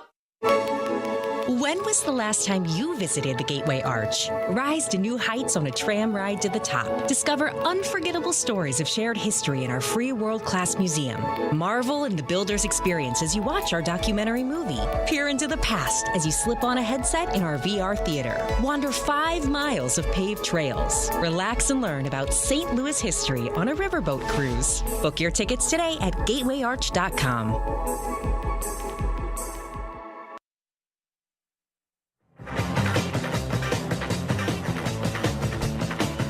We were just informed that Matthew Liberatore was removed from the game for fatigue-related issues. You had spotted the drop in velocity, Ricky, as a pitch is in for a strike to Nick Lofton. And even him not thinking to the point where there's a guy on second base who was going to go out of the windup, it was almost as if he was a little fuzzy. And, of course, fatigue, it can be related. Mental fatigue, physical fatigue. I think he had a little bit of both going on. Here's a slider in the dirt. 1 ball, 1 strike on Lofton. Lofton doubled in Cano with the go-ahead run in the 4th inning. He has a home run in the series. He swings and loops a single into right center field. And that's played by Valade. The leadoff man is on base for the 4th consecutive inning. Here is Freddie Fermin. He has a home run and was out on a diving play by Wilson Contreras. A Royals team that was hitting .248 coming into this series, scoring the fewest number of runs in the American League at 204 total, and also not hitting home runs, only 36 of them. Here's a fastball just off the inside corner for a ball. But what they've managed to do in this series is win game 1 by scoring 10 runs on 13 hits. They lost game 2, the first game of the doubleheader, 6-5, but they had 12 hits. Here's a strike with a fastball to the outside half of the plate, 1-1.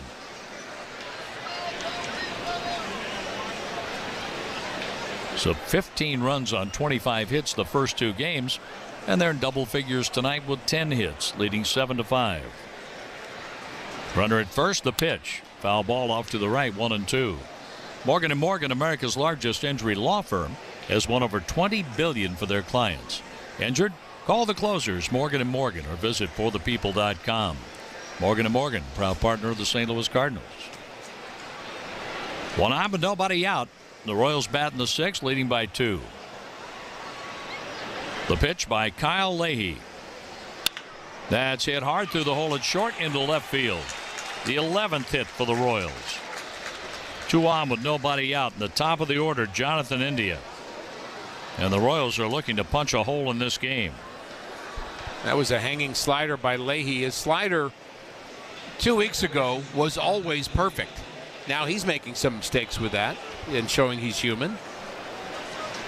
India has grounded into 2 double plays. Kansas City has hit into only 28 double plays so far. India tries to push a bunt up the first baseline and fouls it off. India is trying to set up Bobby Witt Jr. with runners at 2nd and 3rd. That's why he was trying to drop the bunt on the first baseline. Arenado was kind of hanging back at 3rd base with Wilson Contreras charging in. Yes, he is known to charge hard, isn't he? On that side of the field. Contreras way in on the grass. India's not bunting. He swings, and it's a ground ball to short. Throw to 3rd, out to get the force out on Lofton. 6-5 on the force play. Smart play by Mason Wynn. That is a veteran move right there. Wasn't hit hard enough to get a double play, and it was the right decision to get the lead runner. It wasn't easy to do, but Arenado was covering the bag, and he and Mason Wynn communicated very well on that. Now 1 more ground ball, and maybe they get out of the inning. But Bobby Witt has grounded into just 1 double play so far in 2025. The pitch, a foul ball back to the screen on a center cut fastball. Witt has a base hit and scored on Garcia's first inning home run. He struck out and then popped out while facing Matthew Liberatore. Now it's Leahy, right-hander against right-hander with 2 on. The pitch. Witt swings and misses a wipeout slider. 0-2. On deck, Maikel Garcia. It has been his show in the second game, scoring 3 of Kansas City's 7 runs. Now the pitch. Outside. 1 ball, 2 strikes. Garcia homer, double, a walk. 2 RBIs and 3 runs scored. Tack on a stolen base. That's all he's done. So it doesn't get any easier after Bobby Witt Jr. The 1-2 pitch to Witt. Strike 3 called on the outside corner. The first strikeout for Leahy. But now he has to deal with Garcia. And that was on the outside corner. That was a high-quality pitch there, right on the black, and Leahy was doing that at the beginning of the season. Looked like a 2-seamer at 90 that backed up over the outside corner. It did. Now Garcia with 2 on, 2 outs. He takes strike 1, 96 on the outside half of the plate.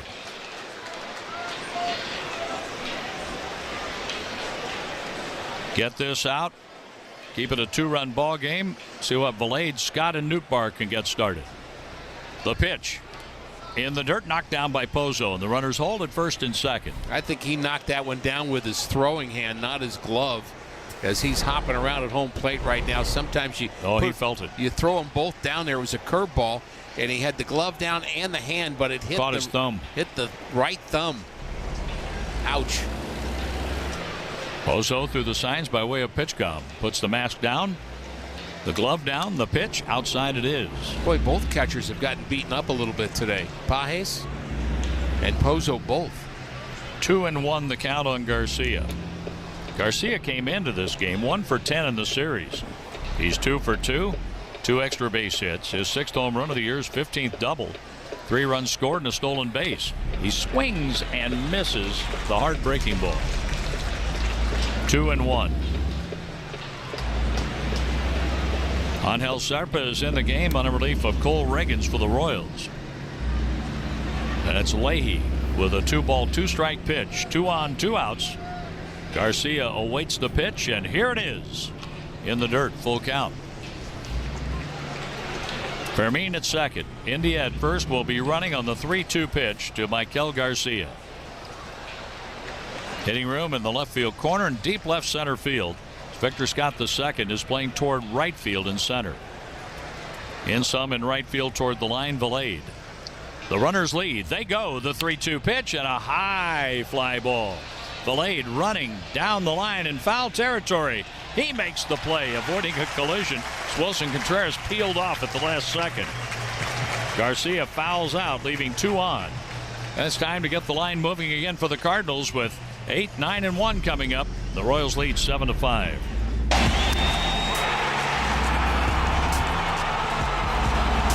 Hey Cardinal fans, ready for some baseball? I know I am. I'm Jesse Heimer from Taylor, Missouri. As a pig farmer, I understand the power of pork protein. Whether you're stepping up to the plate or cheering from the stands, pork gives you the fuel you need to hit it out of the park. So when game day rolls around, make sure you're powering up with pork, the real MVP of nutrition. Brought to you by Missouri Farmers Care and Missouri Pig Farmers. Rooted in tradition, growing for the future. You don't take shortcuts when it comes to reaching your health and fitness goals, which is why at First Form, we don't take shortcuts with the supplements that will help you reach them.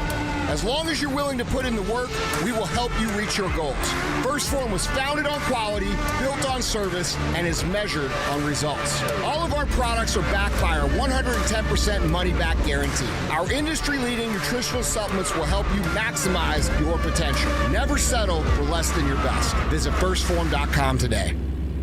Discover a great getaway in historic St. Charles, Missouri, just 20 minutes west of St. Louis. St. Charles offers the value and safety of a smaller town, but with activities and attractions that really measure up. Try your luck at the casino, shop Main Street, or tour the First State Capitol. There's plenty to do.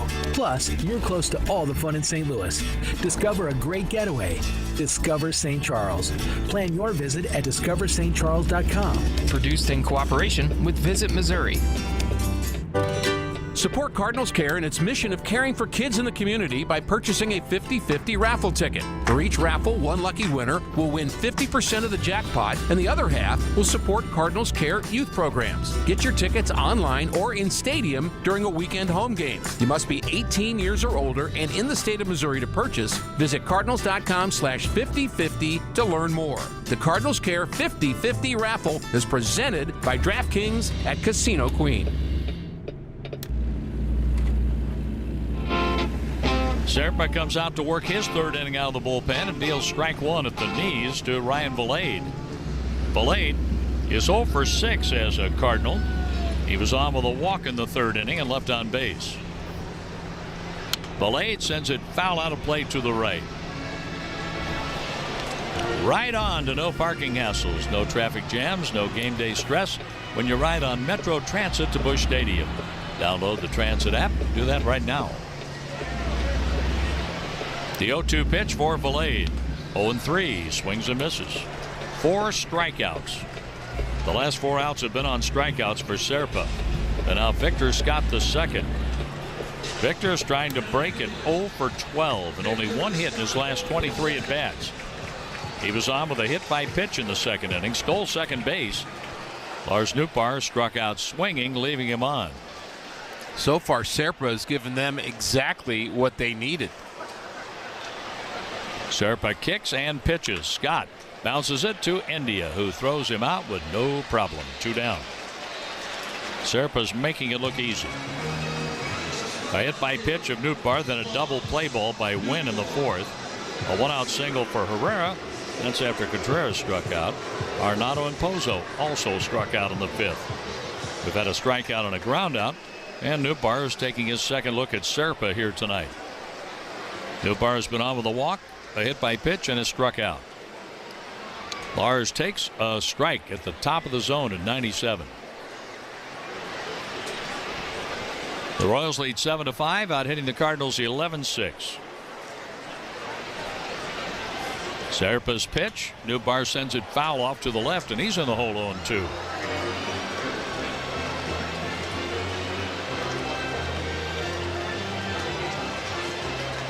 I think Ricky has an attendance guest coming up. Give me one more second. Time's up. Here's right. The 0-2 pitch with 2 outs. Outside with a breaking ball. I'm going to go out on a limb and say 31,038.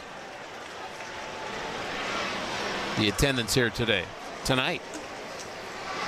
The 1-2 pitch with 2 outs. Serpa taking his time. The pitch timer down to 3. He deals. High. It's 2-2. Wham would like a chance to face this left-hander, but it's up to Nootbaar to get on base with 2 outs in the 6th. The Royals have failed to score in just 2 innings. The pitch outside, and Nootbaar is the count of 3-2. No one warming for the Cardinals. I did not think Leahy would go back out for the 7th inning, but it looks like that may be the case. He's pitched an inning in the 3rd already, and there's a couple lefties due up, but he did finish that inning pretty strong. The 3-2 pitch. Nootbaar rolls it foul on the right side, and a right-hander begins throwing for Kansas City.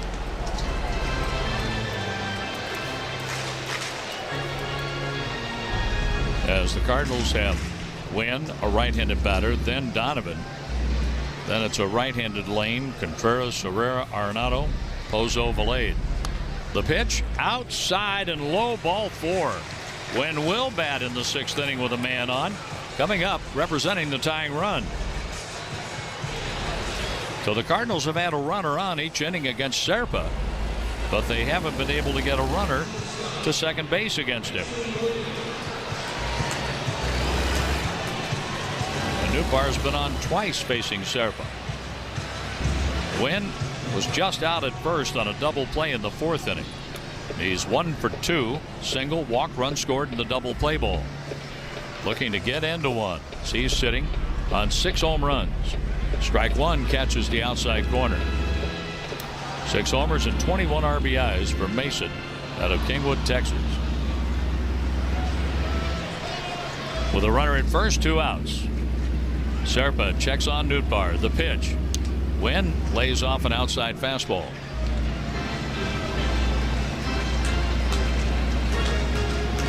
Cardinals and Dodgers tomorrow night. Sonny Gray is going to make the start.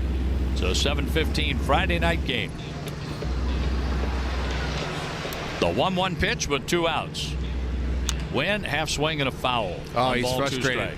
Yeah, he did not want to swing at that. Really didn't. He was just checking his swing, but the ball hit his bat on the check swing, and now he's in the hole. Brendan Donovan is waiting on deck. Serpa with the sign from the belt. A look to first. Now the pitch. Wynn puts it in the air to right field. That's an easy play. Caglione makes the one-handed catch. Ricky has the 7th. 7-5 KC. In April, Rory McIlroy completed the career Grand Slam. Rory McIlroy, he's won the Masters. Then Scottie Scheffler won his 3rd major championship at Quail Hollow. Scottie Scheffler is a PGA champion. Next week, the best players in golf travel to Oakmont Country Club for our national championship. That may be a U.S. Open winning shot. U.S. Open Radio returns this Monday on Channel 92 in the car and on the Sirius XM app.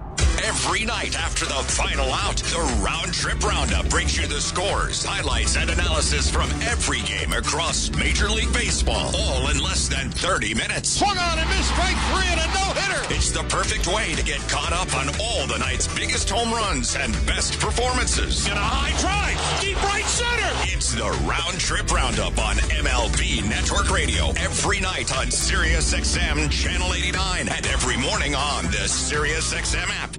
Baseball is back. It's former General Manager Jim Duquette, and every Sunday on the front office, we have you covered on everything happening across Major League Baseball. That's right, Duke. It's former Big League GM Jim Bowden. Injuries, extensions, promotions, demotions, and trades. We'll have you covered on all the news. We'll bring you the front office perspective as the season heats up. Front office with Jim Duquette and Jim Bowden, Sundays at 10 a.m. Eastern on MLB Network Radio, Channel 89, and on the Sirius XM app. This is Mike Farron from Power Alley. When you work together as long as former General Manager Jim Duquette and I have. 5 years. 13. Regardless, we know everything about each other, like my favorite city. New York. Chicago. My favorite food. Hot dog with lots of ketchup. Gross. My favorite musician. Billy Joel. Somehow even more gross. Jim, what do you actually know about me? You love baseball, just like me. Join us for baseball talk and apparently very little else on Power Alley, weekdays, 10 a.m. Eastern, MLB Network Radio, Channel 89, and on the Sirius XM app. Well said, Mitch. It's Mike. From in-season fantasy baseball management to helping you prepare for your fantasy football drafts, Fantasy Sports Radio is helping you dominate. Channel 87 and on the Sirius XM app. Hitter from Leahy, bottom part of the zone, as he's out for his second full inning. He's actually pitched an inning and a third so far. Cardinals trailing by 2. A good slider on the outer half, and it's 0-2 on Pasquantino. Has reached base in 20 straight games, but he's bounced out 3 times in this one. Does have an RBI and has moved a runner, so he's been effective, but he's 0 for 3 and has an 0-2 count, and he takes a pitch high for a ball. 7 runs on 11 hits for Kansas City. 5 runs on 6 hits for the Cardinals. Errorless game so far. Cardinals have 3 more shots at the Royals bullpen, but they've got to hold them as Leahy misses low and in with a backdoor breaking ball, or a back foot breaking ball, I should say. Backdoor is on the outer half. Back foot is on the inside half. Righty versus lefty. 2-2 the count. And the next delivery is grounded up the middle, and it's a base hit. So Pasquantino extends his hitting streak and his on-base streak with a leadoff hit in the 7th inning, and that is 1, 2, 3, 4, 5 straight innings the Royals have had their leadoff batter aboard. And Salvador Perez will bat. As the city comes together to begin the process of rebuilding, our St. Louis sports teams, Anheuser-Busch, FanDuel Sports Network, KMOV, Matrix Midwest, and KMOX Radio are uniting on the 6th of June. That's tomorrow during the Cardinals-Dodgers game. Pop up right side over towards the Cardinals dugout and giving chases Contreras, but he runs out of room. So the June 6th broadcast telecast to raise funds for tornado recovery effort. And if you're interested in helping out our city with the tornado recovery efforts, go to cardinals.com/STL Recovers to learn more. And again, that's the Cardinals and the Dodgers this weekend, and that's tomorrow night. We'll be focusing on that. Here's a ground ball to third. Could be two. Arenado to second for one. On to first, not in time to get Perez. He got jammed badly on that, so he didn't hit it very hard. And he's aboard at first now, and Pasquantino's forced at second for out number one. So a very important effort, and again, that begins tomorrow. All the sports teams, as I mentioned, involved in that. A lot of local networks, KMOX, very much involved in this. Tornado recovery awareness and trying to raise some funds for some needy families in our community. There's a strike. We know that it's been devastating for a lot of people. And the off day yesterday, I'm sure, brought back a lot of bad feelings and memories for folks in the area. And we're going to see what we can do to help tomorrow night. The next delivery is fouled off to the left side by Jack Caglione. Made his major league debut in this series. He was 0 for 5 in the first game. He was 1 for 4 in the game today, the first game today. So 1 for 9 coming into play, 1 for 12 overall now. He's 0 for 3, and he taps that one foul. Or is it? Yeah, it's foul. Didn't know where it was. It bounced over his head. Almost came back into fair territory as Pozo hustling, trying to keep that fair.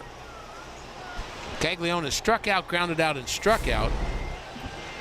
The strikeouts against the lefty Liberatore, who left the game, in case you missed it, with fatigue. Going 4 innings, giving up 8 hits, 7 runs. Was not himself today. Kyle Leahy working the 7th inning as a 0-2 count on Caglione. And the next delivery is up and in. That almost hit him. How'd that not hit him? 95 under his hands. Perez, the runner at first base. Cardinals infielders hoping for a double play. How about a ground ball to Mason Wynn? There's a swing and a miss. He strikes out for the 3rd time today. And before Mark Canabats, let's pause for station ID on the Cardinals Radio Network, powered by Gray Bar. As the weather heats up, so does the daily baseball discussion on MLB Network Radio. Talk about your team with us on Sirius XM 89 on the Sirius XM app.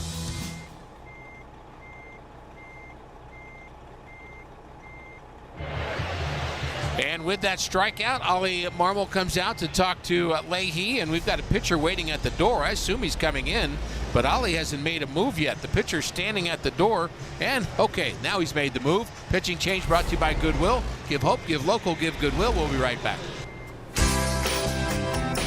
There's no better way to enjoy America's favorite pastime than cheering on the Cardinals with your family at Busch Stadium. From the thrill of watching the game to the kid-friendly activities, food, and fun, the ballpark has it all. Make magical memories as you cheer together for every home run, double play, and Cards win.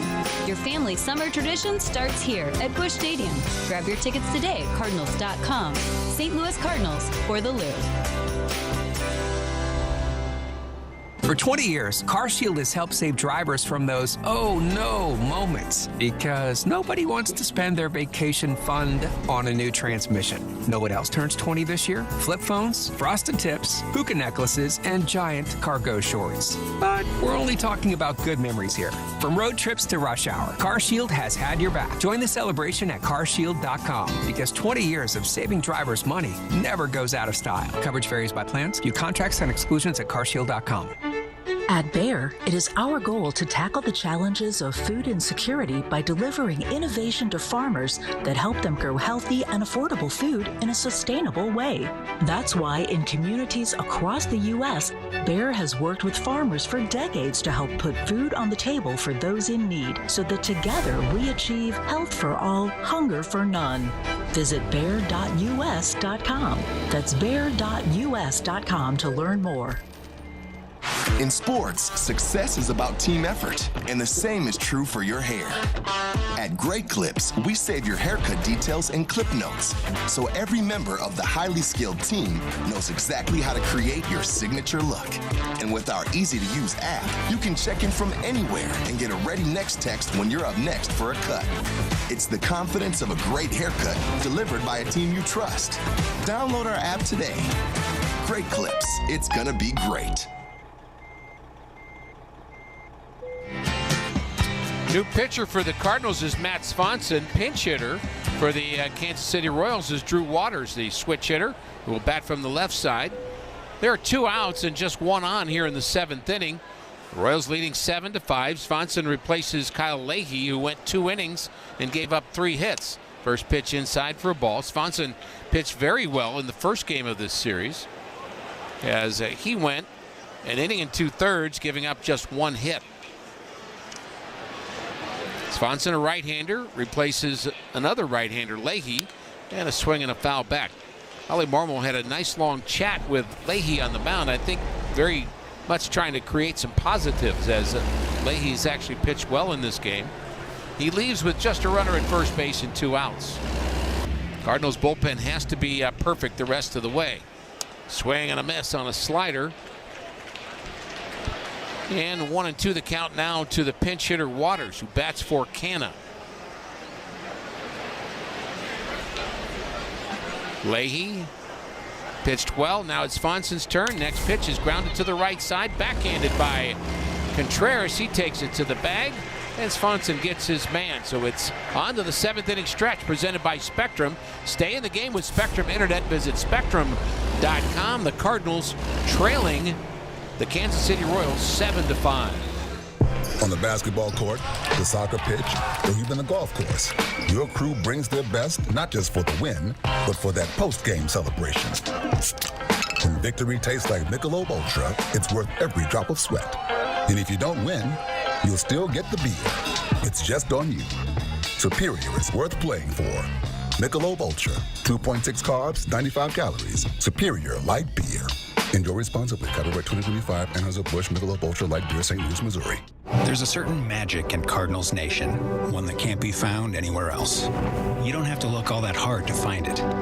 It's on the flag-lined streets, in the packed pubs on game day, on the worn-down birds on bats, on cars, and on windows. It's in every memory, every celebration. Yeah, there's magic here. Can you feel it? Sign up for Cardinals checking with Central Bank and get your exclusive green embroidered Cardinals jersey and 2 game tickets. See Bank for details. Member FDIC. Looking for more tractor without spending more green? Seidenstricker Nobe Partners has a deal for you. Right now, get a John Deere 1025R with a 120R loader for the same price as a 1023E compact tractor. That's big savings and even bigger value, plus 0% financing for 84 months. Get this free upgrade for just $219 a month. Visit snpartners.com. Seidenstricker Nobe, your partner for the land. Offer valid through 7/2/2025. Some restrictions apply. See dealer for details. Cardinals Care Silent Auctions give fans the opportunity to win autographed items while supporting kids in the St. Louis community. Bid on items such as autographed baseballs, jerseys, photos, and unique memorabilia signed by your favorite Cardinals player or alumni. A new auction is held every home series, with all proceeds benefiting Cardinals Care. Visit cardinals.com/CC auctions to bid and learn more.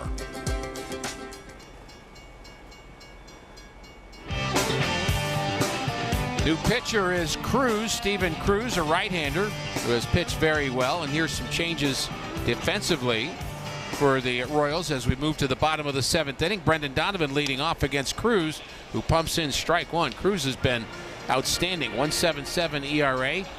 Garcia moves from center field in to play third base. That's Michael Garcia. Next delivery from Cruz is swung on and missed by Donnie. Lofton, who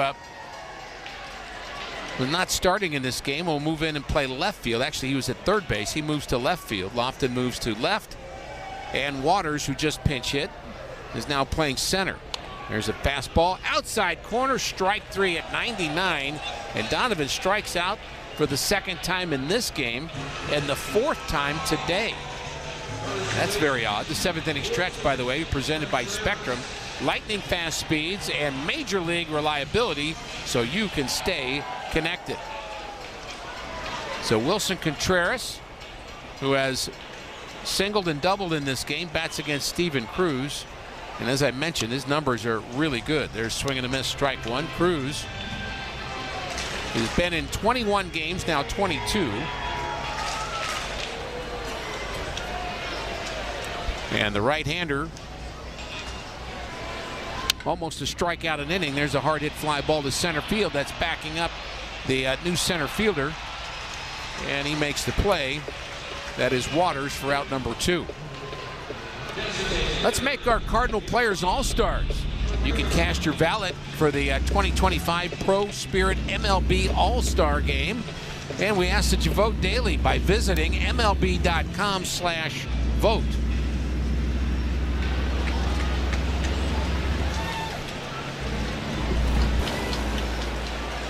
And Ivan Herrera will bat. He's 1 for 3 in this game. Cardinals running out of chances here. They're batting in the 7th inning. And Ivan takes a strike. All you need is a bloop and a blast, though. That's what Al Robanski always used to call him. Let's get a bloop and a blast. And he used to say that because, well, everybody throughout the Cardinal minor league system for a bunch of years said that. That was just an expression. 99 from Cruz on the inner half. And he blew that one by Herrera, 0-2. Bloop and a blast. That's all you need. As you trail 7-5 in the 7th inning. Cruz delivers, and that ball is grounded back to him. He bobbles it a little bit, comes up with it, throws out Herrera, and the Cardinals go quietly in the 7th. 1-2-3 very quickly, and that sends us to the 8th. The Cardinals trail Kansas City 7-5. Road Dog Trucking Radio. We're more than just long hauls, wide loads, and truck stops. We do have a decent amount of ground to cover. What would you like to learn? Training and entrepreneurship. Current economic issues. Tariffs and the impact they've had. Things internally with the supply chain. Fuel prices, pay getting cut. How to not retire road. Road Dog Trucking Radio. The business and trucking lifestyle channel. Sirius XM 146. And the Sirius XM app. Fantasy Sports Radio is helping you win your fantasy leagues right now on Channel 87. Say goodbye, home run Aaron Judge. From in-season fantasy baseball management to helping you prepare for your fantasy football drafts, Fantasy Sports Radio is here to help you dominate. Don't ever take a player that you don't intend to keep all year. Don't do it. It's terrible management. Fantasy Sports Radio, your home for fantasy sports. Channel 87 and on the Sirius XM app. Black Diamonds, Stories of Negro League Baseball. We are off to see the wizard, the legendary Ozzie Smith. A new SiriusXM podcast hosted by Negro Leagues Baseball Museum President Bob Kendrick. He played with passion, with great skill, but also with a little swag. Being compared to an old Negro League player is the honor on top of an honor. They carve a path for guys like me to play this great game. This is what's great to visit with you. You learn all about the black greats that we didn't hear much about. Black Diamonds, available now on the SiriusXM app. Wake up! Wake up, everybody! This is Steve Phillips from the leadoff spot on MLB Network Radio. Join me and former Major League Baseball players Eduardo Perez and Xavier Scruggs as we react to all the latest news and scores across baseball and have plenty of fun along the way. Steve, you were so right about that. I don't know if anybody else thinks we're funny, but I think we're funny. Why are you putting us or we into this? The leadoff spot, weekdays at 7 a.m. Eastern on MLB Network Radio, Channel 89, and on the SiriusXM app. From in-season fantasy baseball management to helping you prepare for your fantasy football drafts, Fantasy Sports Radio is helping you dominate. Channel 87 and on the SiriusXM app. He's the leadoff batter in the 8th inning for the Royals. He takes a pitch up and in for a ball. Ball 2-0 from Matt Swanson. Liberatore gave up 7 runs, 8 hits over 4 innings plus 1 batter and left the game with fatigue issues. Swanson's pitch. Top of the zone, called a ball. 3 balls, no strikes. 3-0 on Lofton.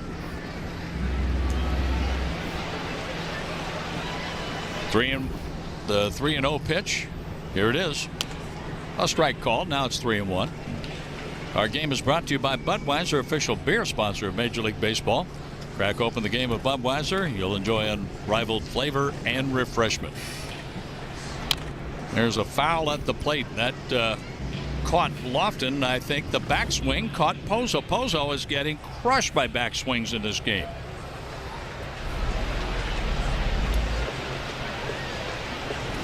He was hit by one at the end of the inning a couple of innings ago. No, actually the backswing didn't get him. It was that foul ball that hit his arm. Both Pages and Pozo have been taking a beating in this doubleheader today, but they keep on ticking back there behind the plate. The Cardinal catchers will sleep well tonight after a hard day of work in the day-night doubleheader. The pitch by Svensson. Ground ball to the second baseman, Donovan. His throw, got him. Lofted is out, and he's 2 out of 4. I can tell you they'll sleep better if the Cardinals can come back and win this game. The Cardinals will be sending up Arenado, Pozo, Valade. They'll have 6, 7, and 8 in the order available off the bench for this game. Left-handed batters, Alec Burleson, Nolan Gorman. Right-handed hitters, Jose Barrero and Pedro Paez. Freddie Fermin, a homer, a single, 2 out of 3. Knee looks at a pitch at the knees, called a ball.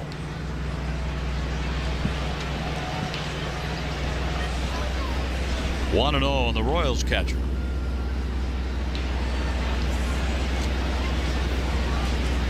The pitch. Svensson misses outside, ball 2, 96 on that fastball.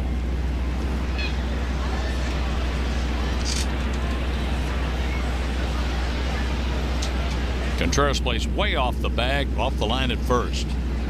The pitch. Outside corner, called a ball. That's 2 strikes missed in this particular at bat by James Jean.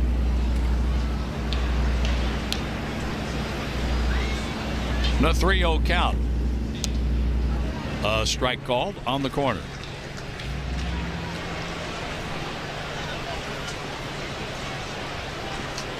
Three and one out, nobody on base.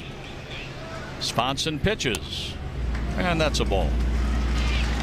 Knee high, outside corner, called ball 4.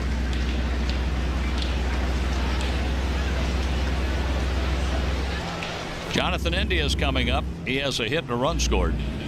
He's 1 out of 4. Looks like Pozo may have had his glove break there or something. He's going on over to work on some equipment malfunction, and I believe it's actually his glove. I think that may have broken the webbing of his glove. He has another glove, and he's on his way back to home plate. Svensson is the 4th Cardinal pitcher. King came in 2/3 of an inning. He came in the 5th. Must be nice to throw hard enough to break somebody's glove. Oh, he used to do that all the time. With 1 out, the pitch, a swing and a miss. 96 on the inside corner. India, 1 hit in 4 at bats. He has 6 hits in 13 at bats in the series. A homer, sacrifice fly, 5 runs scored, and 2 RBIs. The pitch to him, slider in the dirt. Svensson retired Drew Waters. Then he got Lofton on a ground out. Close pitches to Fermin, who got the benefit of a couple of pitches in the zone. That's a ball outside. Snap throw to first, and diving back safely Fermin. Quick throw from Pozo to Contreras, and time is called. So Contreras throws that ball down the right field line to the ball person, who will give that to a young fan. 2-1 on Jonathan India. That's Svensson. His pitch. That's right down the middle, a strike called. 97-mile-an-hour sinker. Svensson was closing games at Springfield last year. Showing a lot of promise. Late inning work as he pitches in the 8th inning to the Kansas City Royals, who lead 7-5. Fermin leads at first. The pitch. India takes a sweeper outside. 3-2 with 1 out.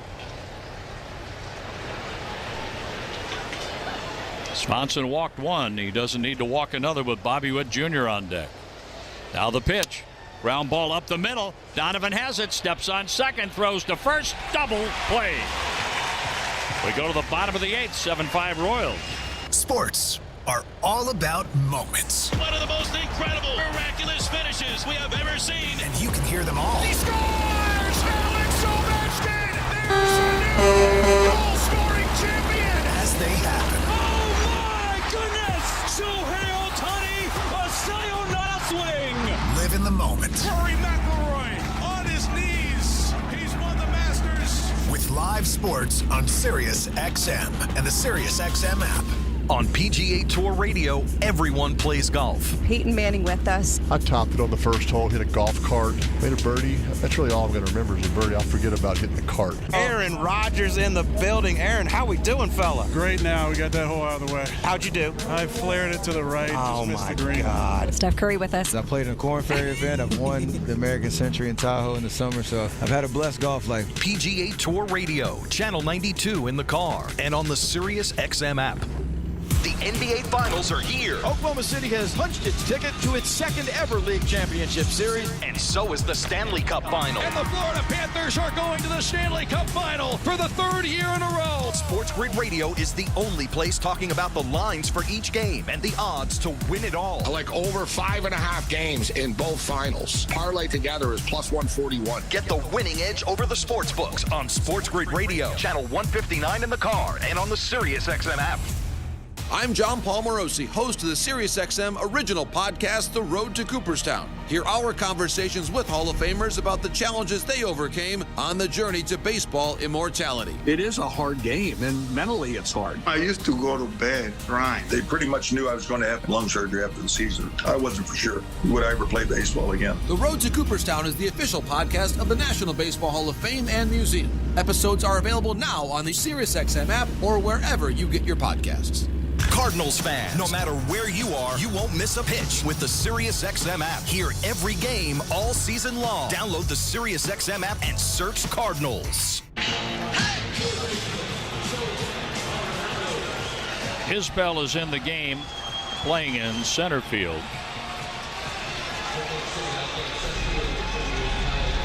Kyle Isbell can cover a lot of ground. The Cardinals have Nolan Arenado at the plate. Cruz with the pitch.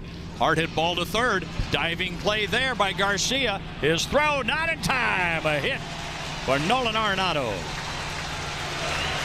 The Cardinals get their leadoff man on, and Pozo is going to be removed for Alec Burleson. Burleson is the tying run at the plate. Well, we wanted a bloop and a blast. Yeah, that's not really a bloop. It's an infield hit, but we'll take the blast right now. And Burleson can provide that. And we're going to have a mound visit out of this. So Waters, who was in center field, goes to left field.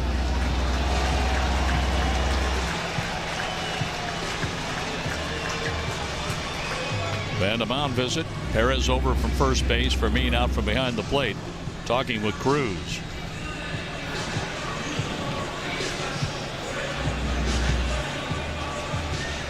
Nolan Arenado with a home run and an infield hit tonight. And now Alec Burleson. Burleson, the 26-year-old out of East Carolina, is batting .292. 5 home runs, 18 RBIs through 161 ABs. Burleson takes a slider down and in for ball 1.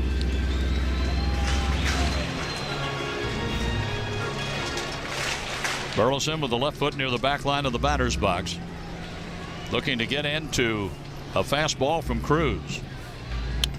There's the fastball, strike called, 95. Now Burleson has a great deal of power pulling the ball, but he also hits the ball a long way down the left field line. Garcia gives up the third base line. A swing and a foul ball back, a vicious swing. And he was on that pitch, but fouls it back 1-2. There was some 8th inning magic this afternoon supplied by Ivan Herrera, a 2-run home run. A runner at first with nobody out. The Royals leading 7-5. Out hitting the Cardinals 12-7. Cruz has struck out 1. His 1-2 pitch. Burleson chops it foul, going past Stubby Clapp down the right field line. Stubby Clapp has some company over there, saying something to Nolan Arenado, but Perez holding. Burleson, born in Charlotte, North Carolina, the 25th of November, 1998. Holds the bat down on the knob. Steven Cruz with the pitch. Fouled off again. With Cruz crowding Burleson. Burleson just fouled it off to the on-deck area. That's where another left-handed batter is waiting, and that's Nolan Gorman.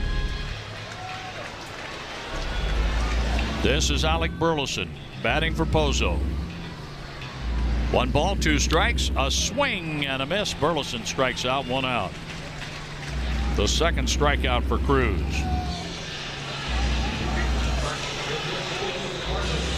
Nolan Gorman was announced as a pinch hitter in game 1. Then when the left-hander, Daniel Lynch, the 4th, came in, Pozo pinch hit for Gorman and delivered a sacrifice fly. Now we have Sweeney, the pitching coach, running out there to talk about Nolan Gorman. I do agree with you, Ricky. Don't you go over this stuff?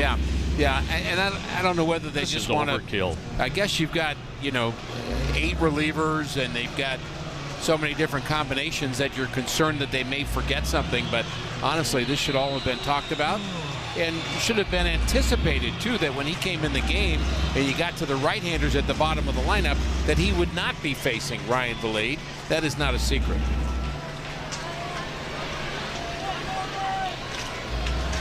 Now Nolan Gorman. The pitch to Gorman, a swing and a miss, strike 1.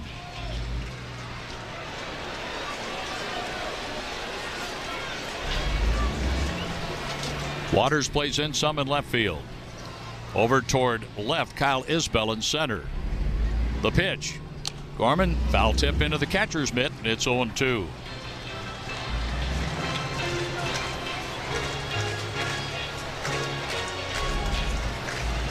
Gorman batting .200, 2 homers, 11 RBIs, 19 hits. He has 5 doubles. But he's in protect mode right now. Cruz with the pitch. Half swing. He was able to hold up. No swing.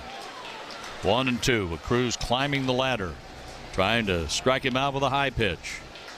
Arenado reached on an infield hit, then Burleson struck out.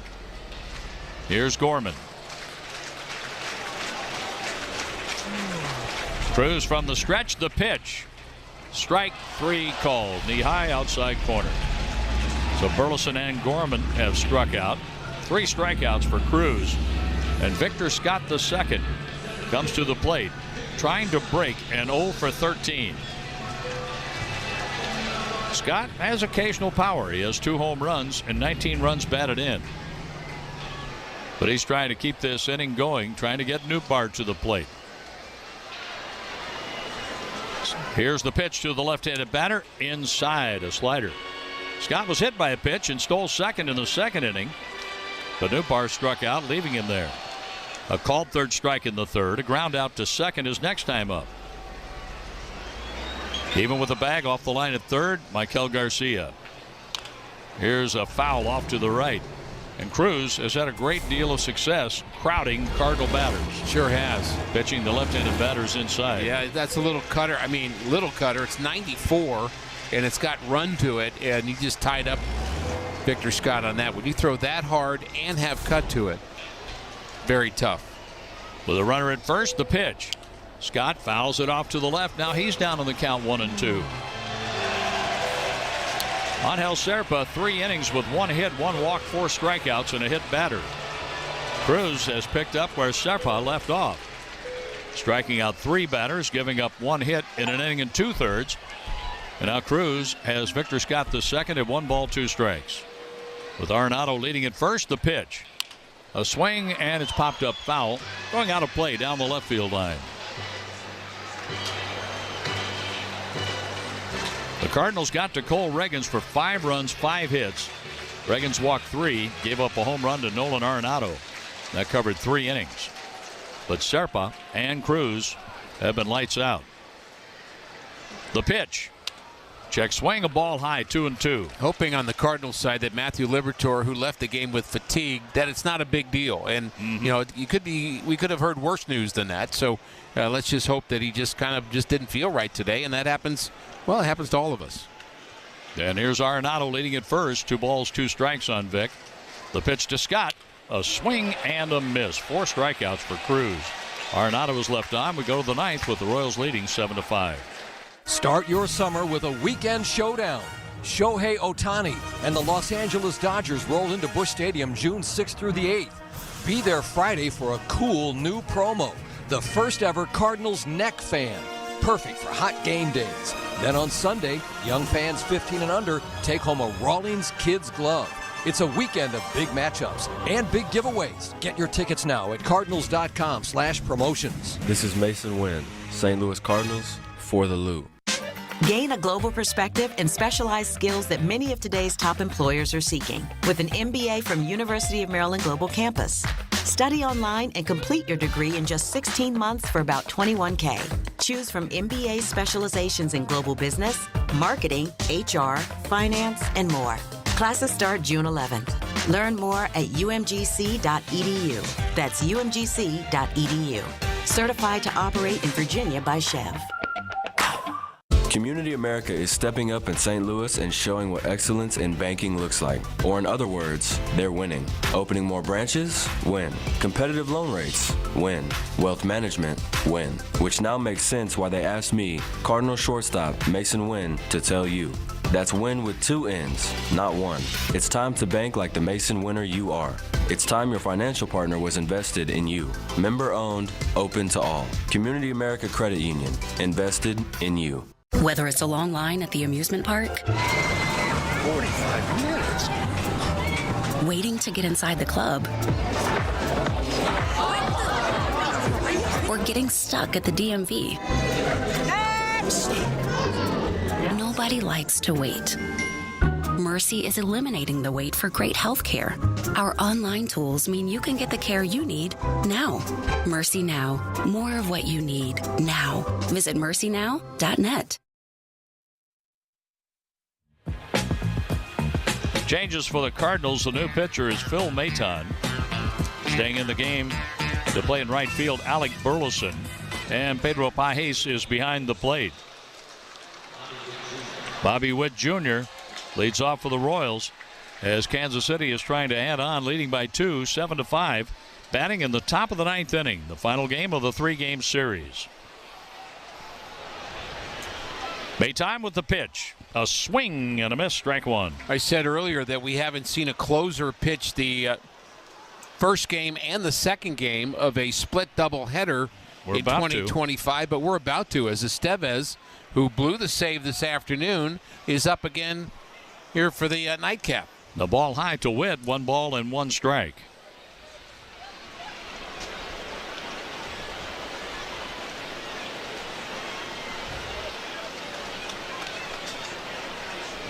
Bobby Witt Jr. Right-handed batter deep in the box. The pitch to him. A strike on the outside corner.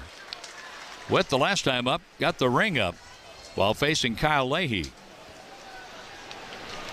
Swanson pitched an inning and a third with a base on balls, and he got a double play ball. He looked good.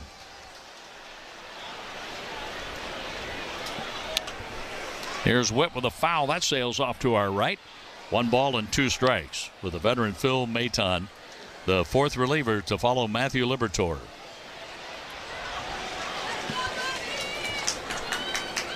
Witt with a single, a run scored, 1 out of 4 in this one. 4 for 11 in the series, including a homer. He swings and strikes out, missing a curveball. Let's pause for station identification on the Cardinals Network, powered by Graybar. For year-round baseball coverage, turn to MLB Network Radio, included with your SiriusXM subscription on SiriusXM 89 and the SiriusXM app.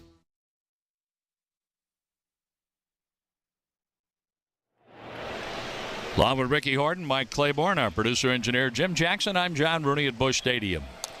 Here's a pitch just off the outside corner. Garcia fouled out the last time up. 2 out of 3 in this game. 3 runs scored, homer, double, 2 RBIs, and a stolen base. The pitch. Garcia takes outside, 2-0. Maton has showed a good sweeper. That's what he just struck out Bobby Witt Jr. with. And, you know, he's not an overpowering guy, but he's pretty crafty out of the bullpen for the Cardinals. Had a good year so far. Maton pitching to Garcia with Pasquantino on deck. A swing and a miss.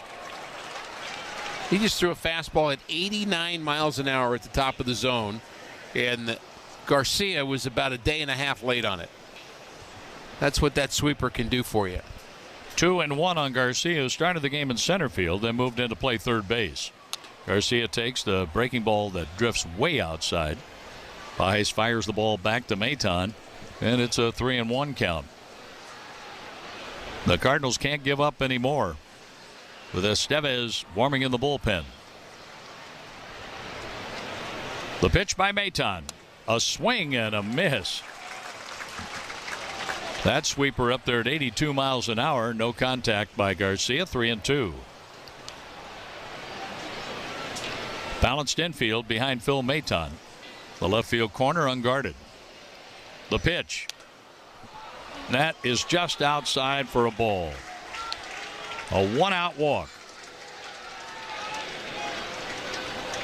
That walk is the third given up by Cardinal pitching.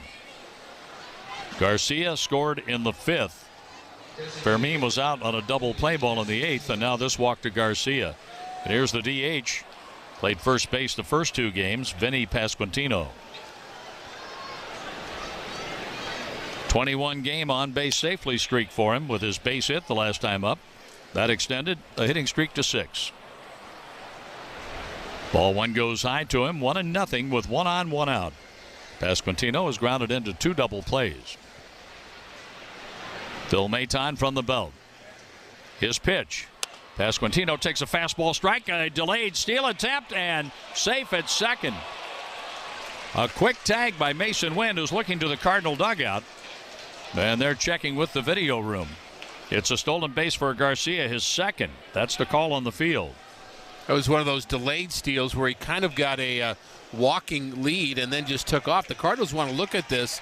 I think they think he may have come off the bag. I think he's out. And he is going to be out. He's going to be out. Good call. He'll be out. The call on the field is safe on the stolen base, but the foot bounced off the bag. Wynn missed the tag initially, but then in moving the glove a little farther to Wynn's left, hit the leg with Garcia's foot above the bag. And up on the big screen, we get a view of it right now. The foot hit the bag. Safe now. But the foot came off the bag now and the out. tag on the knee. Yep, he's going to be out. I'm pretty sure about that.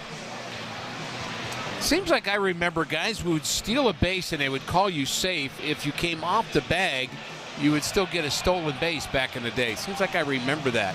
But that's not how it's called now. This would be a caught stealing if the play is reversed, and I think it's going to be. Or did he get his foot back down on the bag? Of course, his foot then came off the bag a couple of times. But there's the tag. Is there enough evidence to overturn the call on the field? That was safe. Wynn and Garcia talk things over at second base. The Cardinals play the Dodgers tomorrow night, and the Royals move on to Chicago. They'll be playing the White Sox. This is a long review. The Cardinals were able to come back to win the first game of the doubleheader 6-5 in 10 innings. The Royals won the first game of this series on Tuesday night 10-7. Pasquantino and Pages are talking about it too. We have 2 conversations going on. In fact, the third base coach was talking to Arenado about it. A lot of chatter going on about this, all amiable. But boy, this is taking a long time. Now the verdict. The call on the field stands. The runner's safe. St. Louis loses their challenge. I didn't think it would be overturned. And I guarantee you it will say not enough evidence to overturn the call on the field. Well, and that's the stands part. If it was confirmed, it would be that there would be enough evidence to confirm that it was the right call. Can't let that run. That's too much of an easy way out to me. Anyway, a runner at second, and the pitch is popped up. Nolan Arenado in the skin part of the infield. Waits for it to come down. Backs up to the outfield grass. Makes a one-handed grab. Pasquantino is out number 2. And here is Salvador Perez, who has 2 RBI singles in this game. 2 out of 4, 5 out of 14, a double, a run scored, and 3 RBIs for Salvador Perez, who has caught and played first base in this series. Phil Maton has given up a walk. He has a strikeout. Runner at second, 2 outs. The pitch for Perez outside. Sweeper for ball 1. And Pedro Pages throws a new ball to the mound. The Cardinals are looking at the top of the order: Nootbaar, Wynn, and Donovan against Estevez. The pitch on the way. Swung on, and that's hit deep to left field, but it's going to be caught by Nootbaar. He makes the catch. Had to pull the arms in, so Perez couldn't really put a jolt into it. Well, a do-or-die ninth coming up for the Cardinals with the Royals leading 7-5.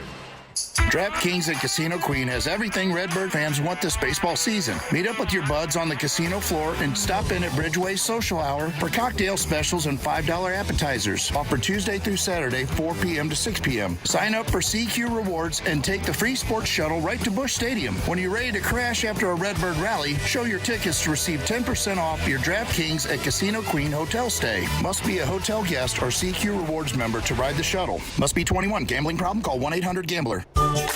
This school year, I want my child to thrive, so I enrolled her at the Goddard School.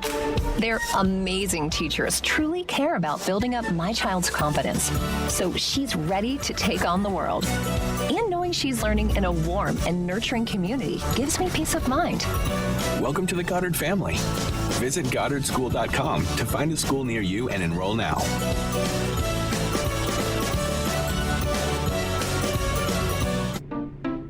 At Fisher Investments, we may seem like other money managers, but we're different. Are you really that different than the rest of us? We are. As a fiduciary, we always focus on what's best for our clients. What services do you offer besides investing? We have a team of specialists in financial planning, estate planning, and more. Your clients rely on you for all that? Yes, we ensure clients receive unparalleled service at every step of the relationship. Okay, but you still sell commission-based products, right? No, because we believe that's a conflict of interest. We prioritize service over sales goals. So, then how do your fees work? We have a simple and transparent fee that's a percentage of our clients' portfolios. So we do better when our clients do better. Wow, we're more different than I thought. At Fisher Investments, we're clearly different. Learn more at FisherInvestments.com. Investing in securities involves the risk of loss.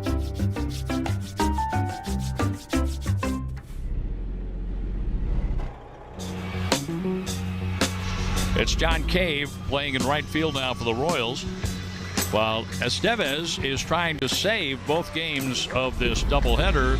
The first try came up short. Estevez picked up his 17th save in 19 opportunities on Tuesday, but he was tagged with the loss in game one of the doubleheader. Here we go.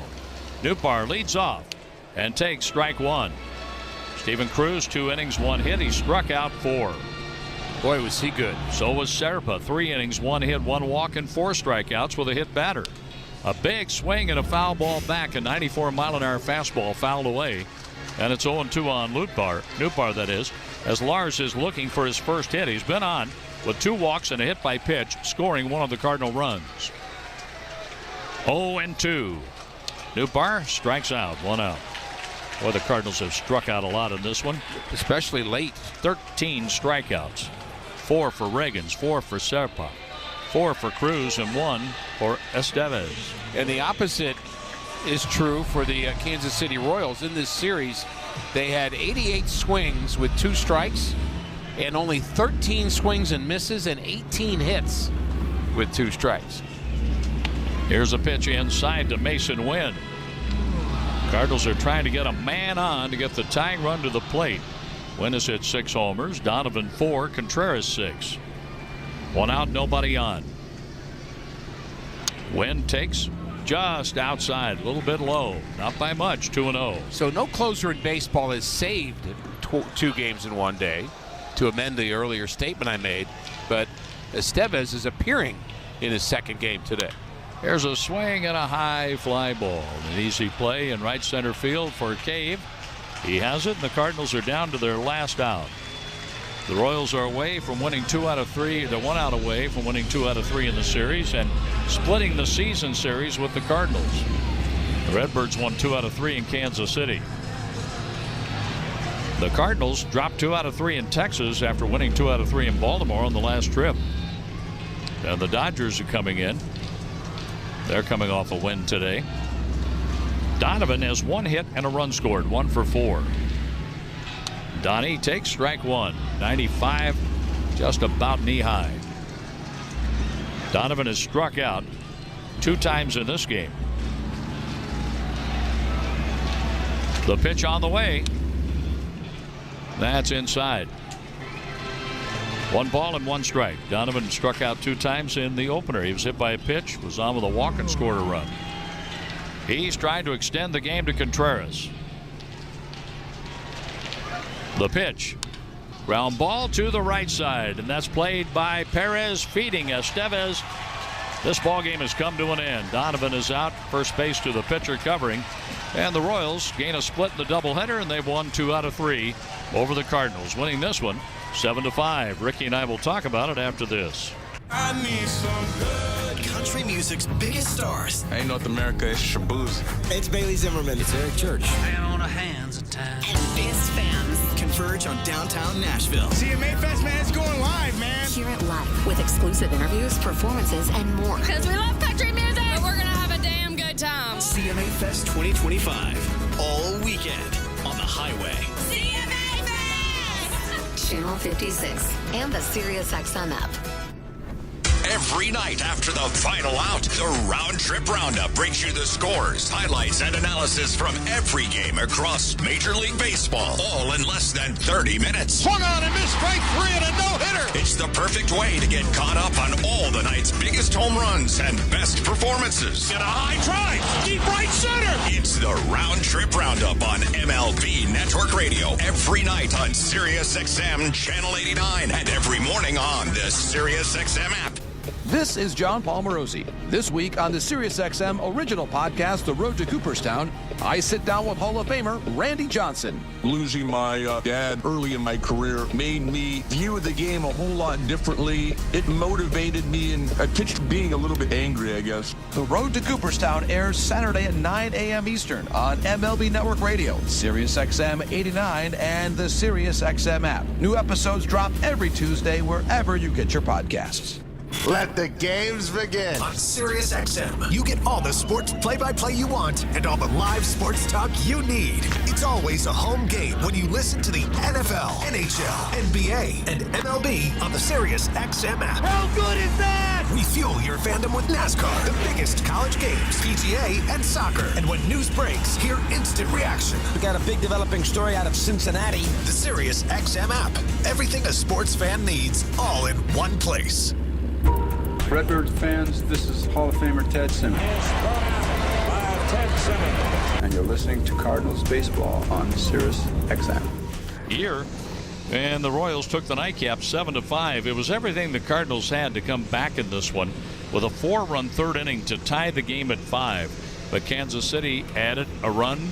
They got a run in the 4th, added on with a run in the 5th, and won this one 7-5. Yeah, and if you think about this game purely in terms of Matthew Liberatore and what he has typically been every 5th day in 2025, you would say if you score 5 runs against the Kansas City Royals, you win, because he's been that kind of guy that can go 7 innings and give up a run or 2, and that's been a pretty typical Matthew Liberatore type performance. But he was a little off his last time, and today off even more, although he looked pretty good in the first inning stuff-wise. The stuff fell off quickly, and then we got the report that he left because of fatigue issues, so he was not at his best. And when you've got a doubleheader, the second game of a doubleheader in one day, John, that is really tough on a bullpen too, and they just weren't able to hold down the Kansas City Royals. But the Cardinals bullpen actually did a nice job. Kyle Leahy, a bounce-back game for him, and then Maton was able to finish it up. John King also pitched well in this game. So the Cardinals bullpen was okay, but Liberatore was just not himself today.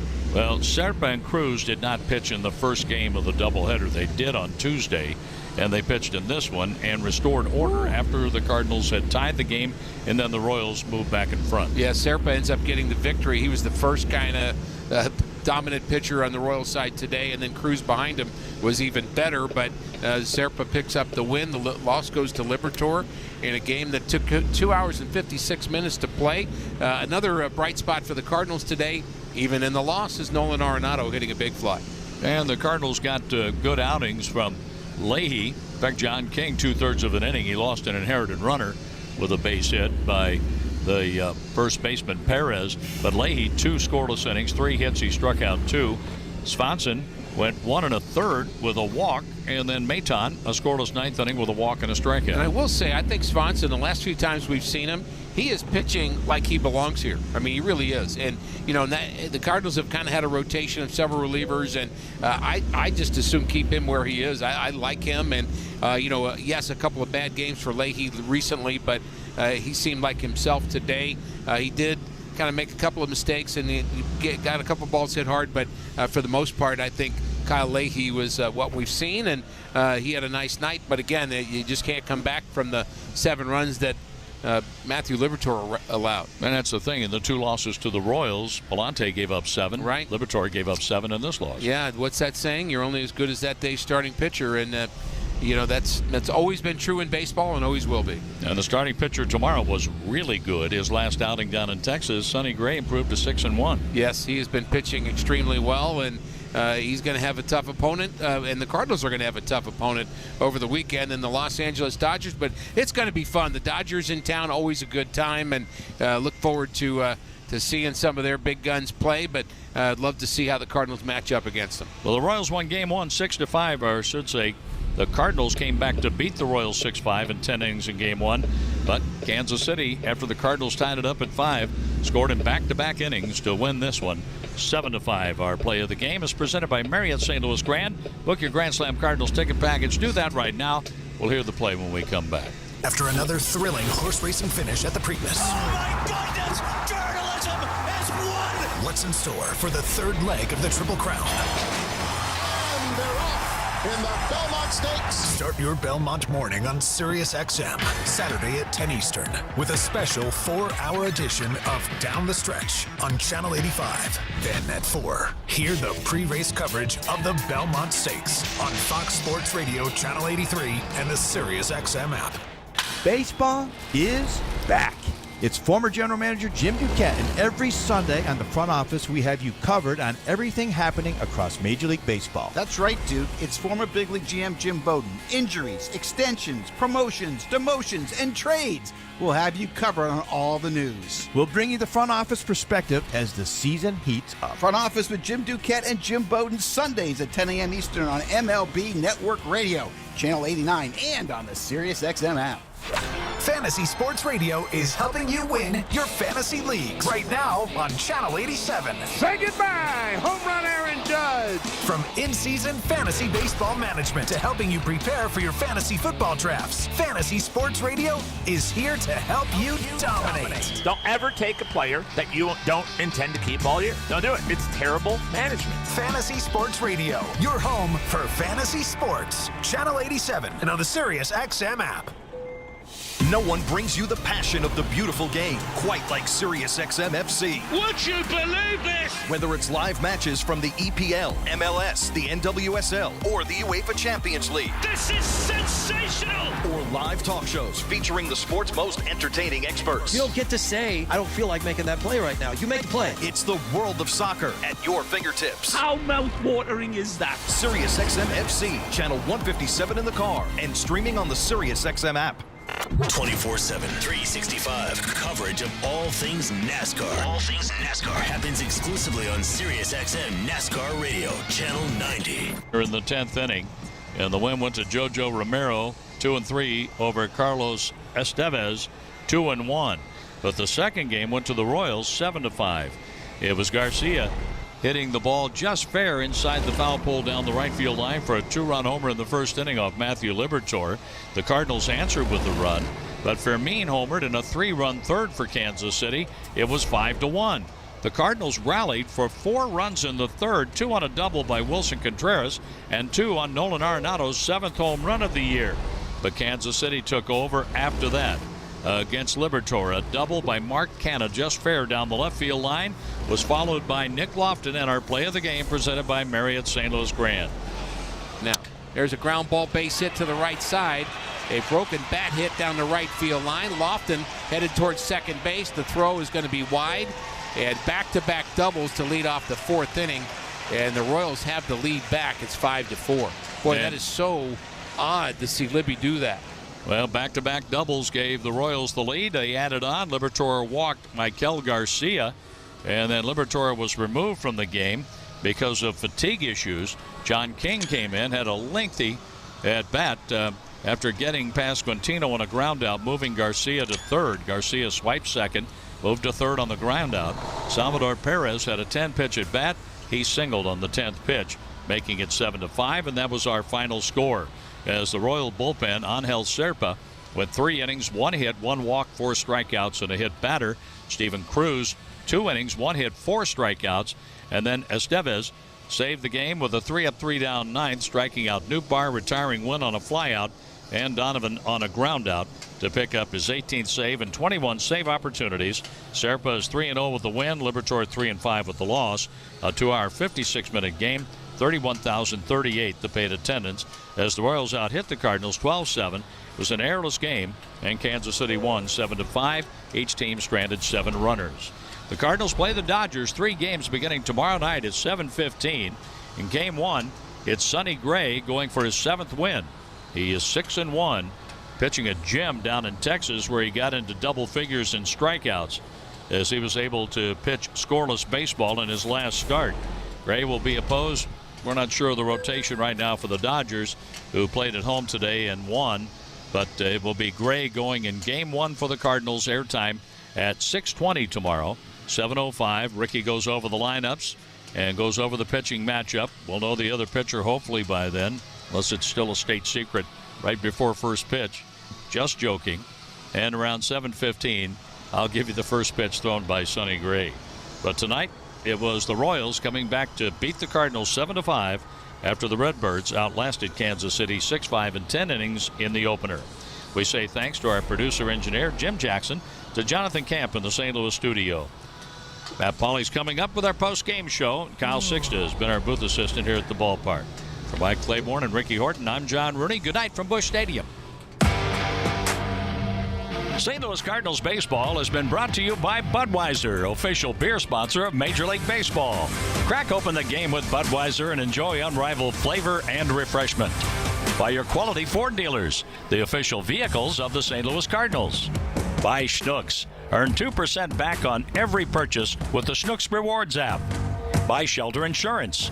Find an agent near you at shelterinsurance.com to help you choose the coverage that fits just right for your auto, home, and life insurance.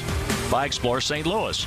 Learn all about the great things to do in St. Louis. Visit ExploreSt.Louis.com. By Central Bank, the hometown bank of the St. Louis Cardinals. And by the Painting and Decorating Foundation. This is the St. Louis Cardinals Radio Network, powered by Graybar.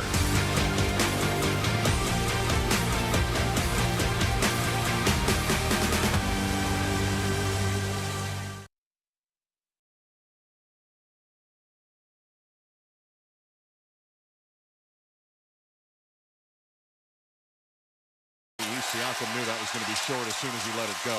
I'm baffled at what happened to Pascal Siakam with his free throw stroke during the playoffs. You pointed out earlier, 73% regular year, 66 and down, dropping. It's below that right now. Another free throw to come. One of the loudest buildings I've been in a while here in OKC, and he misses 2 free throws. Rebound contested. We got a loose ball foul. John Goebel's got the call. We have a lane violation against OKC. They'll reshoot the second free throw. Lou Dort committed the violation. I think from the outside, if I'm not mistaken, Lou was outside the three-point line. John Goebel's coming over here. Lou Dort said he was pushed. Now John Goebel comes over to checking on the shot clock. Right now showing 24. It should be a full shot clock. Yeah. I think he said the shot clock shouldn't have moved. Oh, maybe the game clock moved. Yeah, they put another second up. Went from 3:06 to 3:07. Good call. So Siakam will get another chance at the second free throw. First, Obi Toppin checks in. Miles Turner heads to the bench. That was a huge three that Miles Turner had. An open look on a really good pass. Just didn't go. OKC 106, Indiana 98. Had he hit that three-pointer, it would have been a one-point game. Right now it's an 8-point deficit. Siakam second chance makes it. He ends up splitting the pair. Just you mentioned this, one of, if not the loudest building in the league. Where we're headed next Wednesday is pretty loud also. Number 2. Cambridge is also going to be rocking. Games 3 and 4 will be there. Game 2 is Sunday night here, ABC, ESPN Radio. 3 minutes to go. 106-99 Thunder. Shai Gilgeous-Alexander lost it, goes down to the deck. There was a scramble for it and a quick foul called by Mark Davis against the Pacers. Again, both teams over the limit. Free throws coming for OKC. Late foul. He called that actually on Tyrese Halliburton for knocking the ball loose. Wow. 2 more free throws for SGA. It's like he caught SGA's elbow. Halliburton's second foul as he was reaching in. He fouled him twice. Twice, you're right. Once for the ball. Fouled his right arm and his left arm. Good call by Mark Davis. SGA hits another free throw. He's got 35. I said he had a low free throw attempt count, but down the stretch with all these free throws, he may end up with 9 or 10. Anyway. Well, he averages 9.2 free throw attempts in the playoffs. That's tied for number 3. He's behind only Giannis and Donovan Mitchell, tied with Luka Doncic for the 3rd most free throw attempps per game in the playoffs. Both free throws. Shai Gilgeous-Alexander has 8 of the last 10 for OKC. They lead by 9. 2:40 to go. Nembhard nowhere to go. Sends it outside to Toppin. Well covered by Caruso. To Nesmith, who turns and bangs a triple from the left corner like he did in Game 1 at Madison Square Garden. Indiana's been in and out and in and out on the three-point line. When they heat up from 3, they get their way back into the game. From down 9 now to down 6. 108-102 Thunder. SGA drives, kicks to the left. Williams. J-Dub 3 off target and rebounded by Indiana. 2:15 to go in regulation. Jalen Williams' perimeter shot has not been there tonight. Andrew Nembhard hassled and now dribbling up to the three-point line, met by SGA. Canadian compatriot steps back, 3 on the way. Nembhard, good! A triple for Indiana, and now they're down 3. Uncanny comeback ability by the Pacers. 1:59 to go. 108-105 Thunder. Indiana's hit 6 triples here in this 4th quarter. And OKC, conversely, is 0 for 4 from 3. Payson Wallace, pass to Dort, left side 3, no good. Rebound contested. Indiana's got it. Down 3. Down court, 95 seconds to go. Nesmith drives hard into Dort and stopped him and blocked him. Loose ball picked up by SGA. Minute 30 to go. Gilgeous-Alexander at the cup, puts it in. What a play by Lou Dort, cashed in by SGA, who's got 38. Rick Carlisle can't believe there was no foul call right there. That exchange was enormous. There was a lot of contact. Dort had a lot of ball, but that block resulted in 2 points on the other end for SGA. And it was Indiana was bringing up now Alex Caruso with a foul, and Nembhard will go to the line as we pause 10 seconds for station ID. This is the 2025 NBA Finals on ESPN Radio and the ESPN app, presented by Indeed.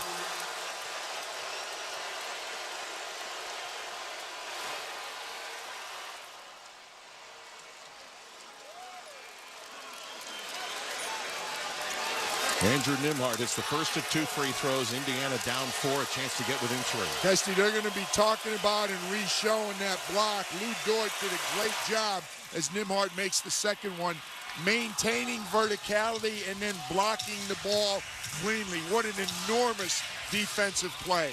1:20 to go. Thunder protecting a 3-point lead. They led by as many as 15, and they've gone wire to wire thus far. SGA, 38 points working, drives into the lane, layup attempt, blocked by Siakam. Pacers have it down 3. Into the front court past Nesmith. Leaves for Toppin. We just dropped under a minute to go. 2 timeouts for Indiana if they want it. Doesn't look like they do. Nembhard, step back, 3 for the tie, comes up short. Siakam there, offensive rebound, and puts it in. It's a 1-point game.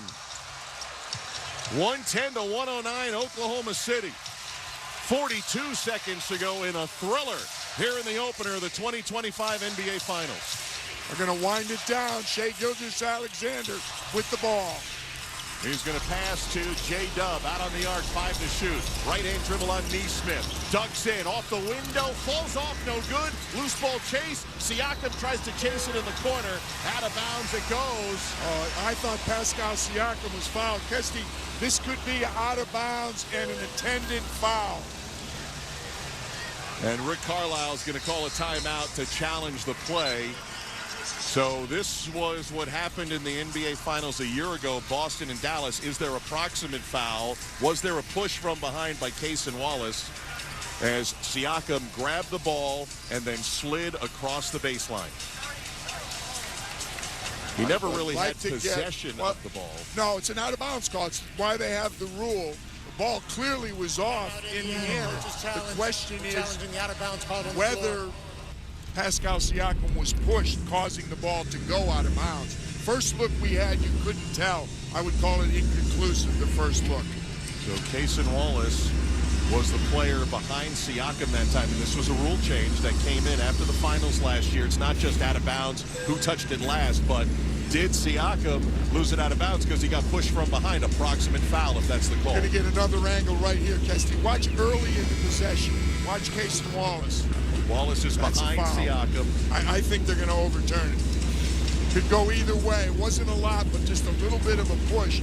I should point out, even if they lose the challenge, there's 14 seconds on the shot clock. OKC is going to have to shoot it. 22 and a half seconds on the game clock. Now, I know I keep bringing us back to game one of the Eastern Conference Finals. Remember, a key was Rick Carlisle didn't use his challenges till late in the game. Yep. Big time to still have a challenge here with 22.5 seconds on the clock. The ruling is out of bounds to OKC, but was Siakam fouled trying to get that loose ball? And your neighbor in the replay center in Secaucus, Josh Tiven, one of the 12 selected officials here working the finals. They're taking a good look at this. There's no question there's contact. You see Cason Wallace with his right arm pushes or has his right forearm on Pascal Siakam, but was Pascal Siakam falling anyhow, or did that right forearm cause him to foul? Indiana on a 30-16 run since they were down 15 rather, with 9:42 to go. You mentioned the officials took a long time to look. They got to decide if it's overturned and clock as well. And again, Kesty, you got an 8.5 second difference shot and game clock. Here comes John Goble. After review, Siakam is the last to touch the ball prior to going out of bounds. There is no foul proximate to the play. The challenge is unsuccessful. Wow. Big call here in game one. Oklahoma City ball. 110-109 over Indiana. This call is going to be questioned. There's no question there was contact from Cason Wallace. Was there enough contact to cause the ball to go out of bounds? I don't know, but this call is going to be second guessed. 1 point game. Oklahoma City is led from the start. They got the ball front court inbound to Shai Gilgeous-Alexander. About 8 second difference on the fourth quarter clock and the shot clock, which hit 7. SGA drives on Nembhard, bodies him, spins in the lane, turns, 10-footer off the iron, no good. It is rebounded by Indiana. 8 seconds on the clock. They're down 1. They have timeouts, but they're going to play it. Here's Halliburton driving, lifting, shot up, good! With 0.3 of a second to go. Halliburton does it again. How does he do it? Tyrese Halliburton with another shot to bring Indiana from way back. They've got the lead here in game one. How about Andrew Nembhard with excellent defense on Shai Gilgeous-Alexander? Contested the shot. It did not go. Really well defended. And then you've got the rebound by Neesmith. Rick Carlisle stands there. He's seen this before. No timeout. He trusts Tyrese Halliburton. Correct me, Kesty. Is that the fourth time he's hit his shot with less than 5 seconds to go to either put them ahead or tie the game at the end of regulation or overtime? I'm not mistaken, against Milwaukee in round 1, against Cleveland in round 2, against the Knicks, forced overtime on the shot that hit the back of the iron, went high in the air and went down.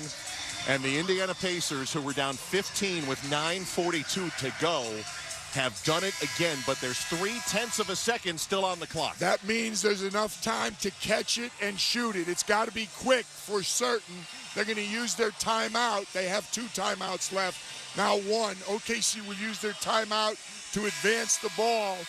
Whether they throw it for the lob underneath or just, off a screen, try and get a jump shot from the perimeter. There is enough time to catch and shoot it, but it's got to be done very quickly.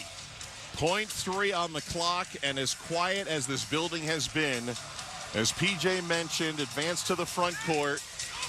Alex Caruso appears will be the inbounder.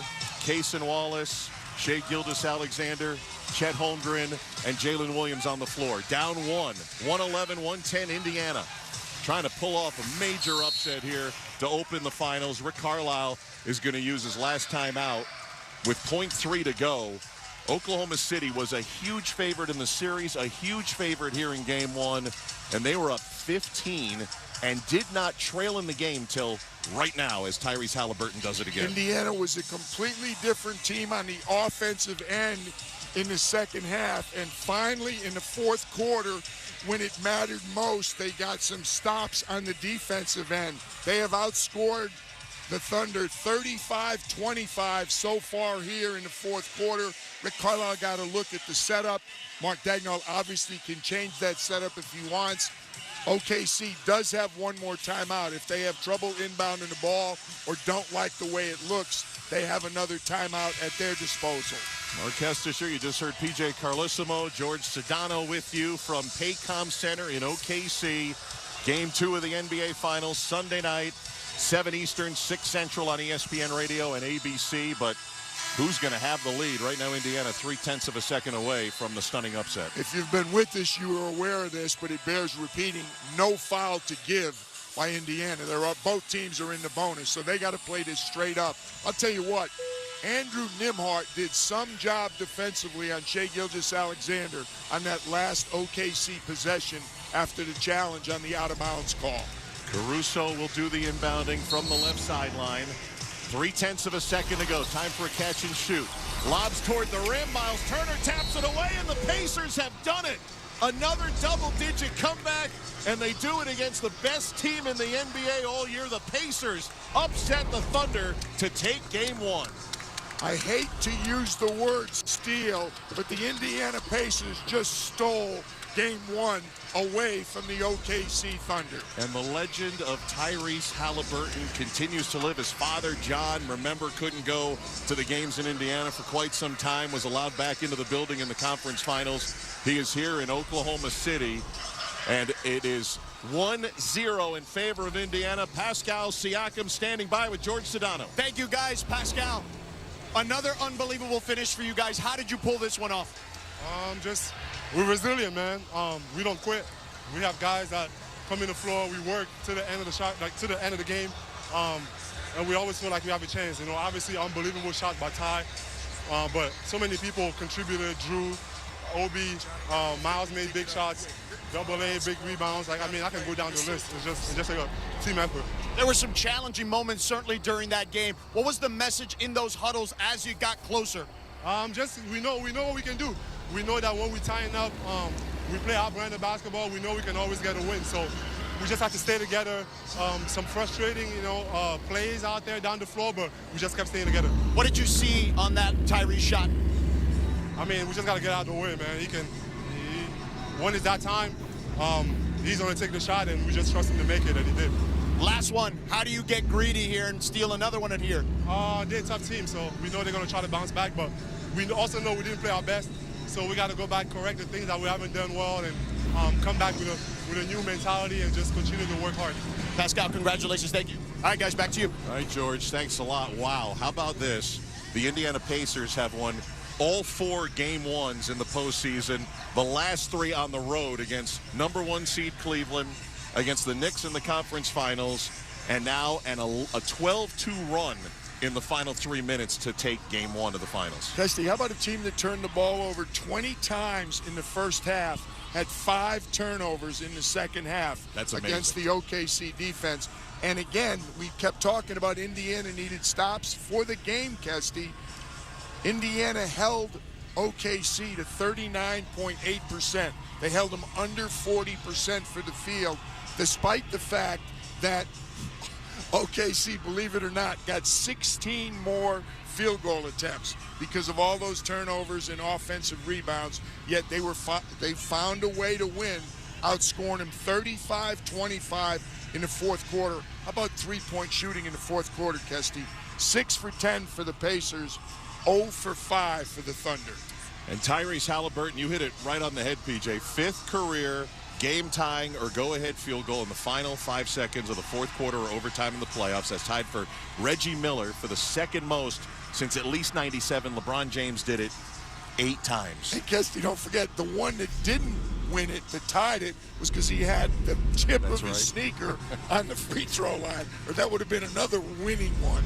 Remarkable. That was the first lead of the game. Not only does it turn out to be his 5th career game-time go-ahead field goal, final 5 seconds, the only lead of the game for Indiana, and this is, for the first time in their franchise history, they lead an NBA Finals series, now 1-0 in only their second Finals attempt. Mark Dagnall talked to us yesterday. He said, hey, we've been challenged before. We had big leads. We got blown out. We had to come from behind. Don't forget, they trailed Denver 3 different times in that series. They were tested. They are being tested again. Losing game 1 at home for the second time in the postseason. Indiana trailed 94-79 with 9:42 to go in the game. Tyrese Halliburton's 21-foot jump shot gave them their only lead, and it's a win.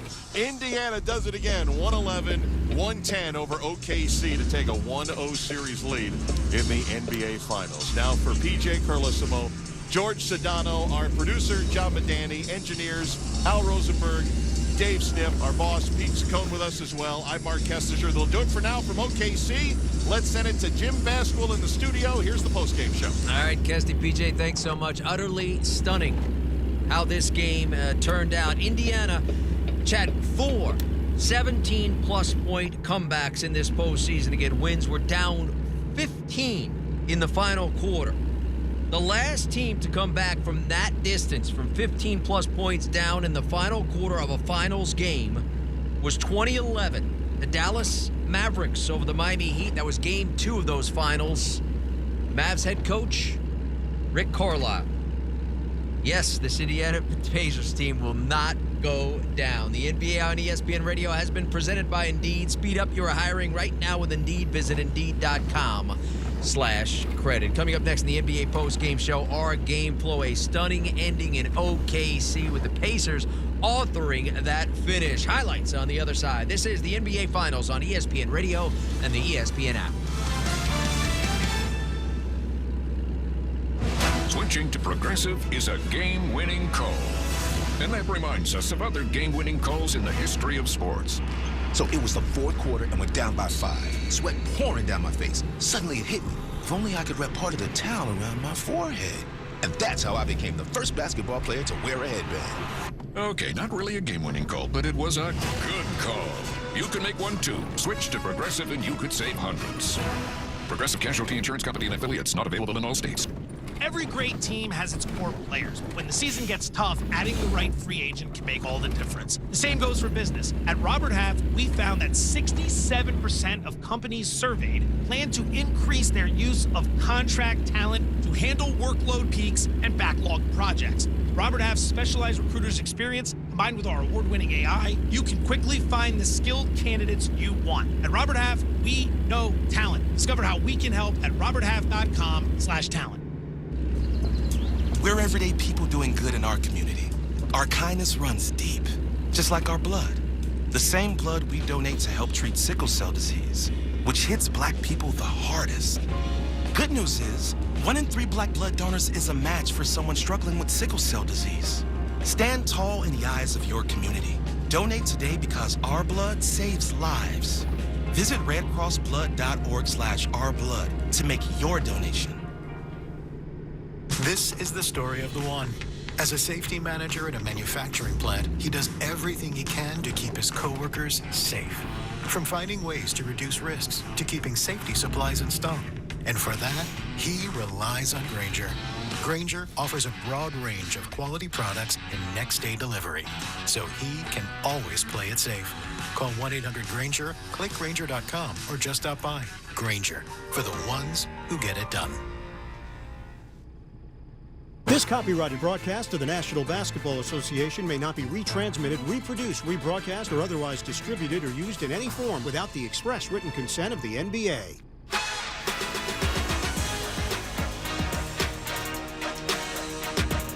This is the NBA Finals on ESPN Radio and on the ESPN app. Jim Basketball back on the NBA postgame show on the heels of Game 1 of the NBA Finals. A stunning finish authored by the Indiana Pacers. Let's get into it. Your game flow is brought to you by Progressive Insurance. Progressive protects your home, auto, boat, motorcycle, and RV. You could save money by visiting Progressive.com. So Oklahoma City got out to a fast start in this one, and they were led by the league's MVP. Here's a drive off the inbound, and it's Shai Gilgeous-Alexander to the rack for the bucket. Quick timeout by Rick Carlisle. He did not like that. Shai Gilgeous-Alexander maybe a tiny bit more aggressive early than we're used to seeing him, Kesty. Gilgeous-Alexander bumps off the defender and drains a 15-footer from the baseline. Timeout Indiana, as it's the first 10-point lead of the finals, the 62nd double-digit lead by the Thunder this season. And the Thunder led by SGA. He was aggressive early in this game on the offensive end. They were up 9 after one at 29-20. Indiana had 9 turnovers in that opening quarter. And again, we said this throughout, but they stayed within arm's length throughout in this game despite the poor play with those turnovers. Halliburton hits the three from outside, that unorthodox stroke from the right wing, and that calms things down for Indiana. Timeout, Oklahoma City. We're not giving credit. Indiana is doing a pretty good job pressuring some of these looks that OKC's getting. Within 6 on that 3 ball, but again, miscues lead to points. Controlled by Halliburton and taken away by Lou Dort. Hands everywhere for OKC. SGA finds Caruso right corner, 4:20 to go. As they work it around the horn to Jalen Williams, drives into Siakam, out to Dort, left side triple, good. That time they got 3 off the turnover, and Rick Carlisle hops off the bench and calls for time. Yeah, Lou Dort gave him a big lift. Had that 3 ball, one of his 5s from beyond the arc, had him up at 10. Again, paced the offense was by the league MVP. Jalen Williams, bounce pass SGA, a long 3 on its way, and good. 19 for the NBA's MVP in his first finals game. 3 starting to go down for OKC.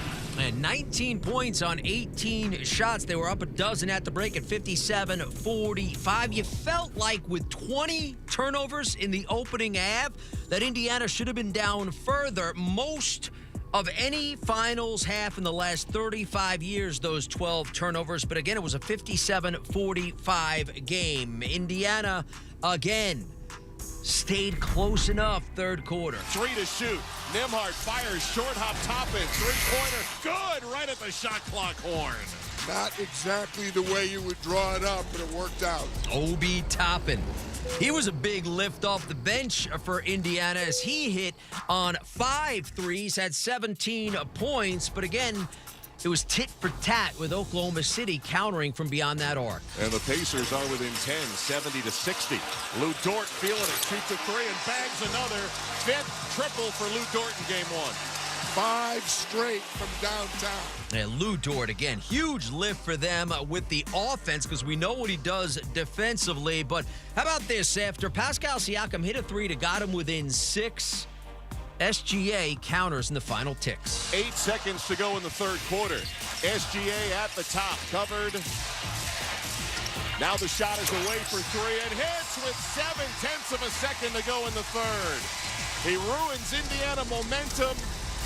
28 for Shai Gilgeous-Alexander, and Oklahoma City will take a 9-point lead to the fourth quarter. At 85-76, let's bring in Corey Alexander. Corey, at that juncture, how big was that SGA 3 considering Siakam got it within 6?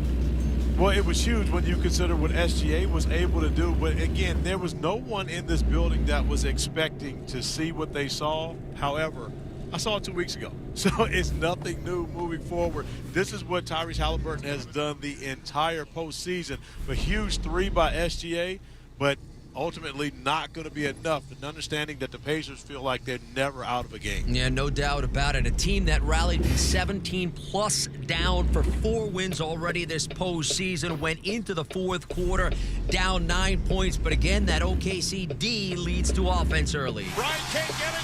J-Dub does. He's out to the races, and he jams it home with a right hand. Timeout, Indiana.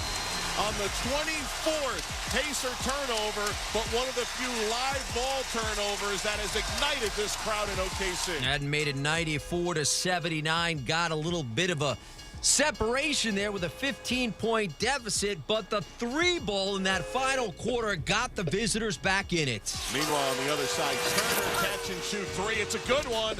Triple from the right, and before they could get the heartbeat of the team back in, a timeout called by Mark Daigneault. Yeah, got him within 7 on that one, and this is Obi Toppin. Aaron dribbles, nearly lost it, somehow kept it in a double team. Nearly had it ripped away by Dort. Neesmith somehow keeps it out to Toppin for 3, and he buries the triple.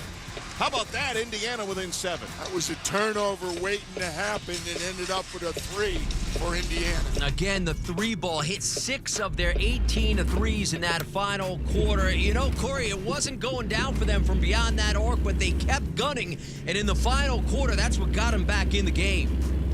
It absolutely was. It was the 3-ball that continued to give them hope, and it was actually back-to-back threes once OKC went up 14 that forced Mark Daigneault to call that timeout, but you knew the momentum now was turning in the favor of the Pacers. Yeah, no doubt about it. Now, Oklahoma City got it back to a 9-point differential with about 2 minutes to go in the game, but again, another Pacer fight back. It's Nembhard hassled and now dribbling up to the three-point line, met by SGA. Canadian compatriot steps back, 3 on the way. Nembhard, good! A triple for Indiana, and now they're down 3. That made it 108-105, a one-possession game. This appeared to be a huge play defensively for Oklahoma City. Neesmith drives hard into Dort, who stopped him and blocked him. Loose ball picked up by SGA. Minute 30 to go. Gilgeous-Alexander in the cup puts it in.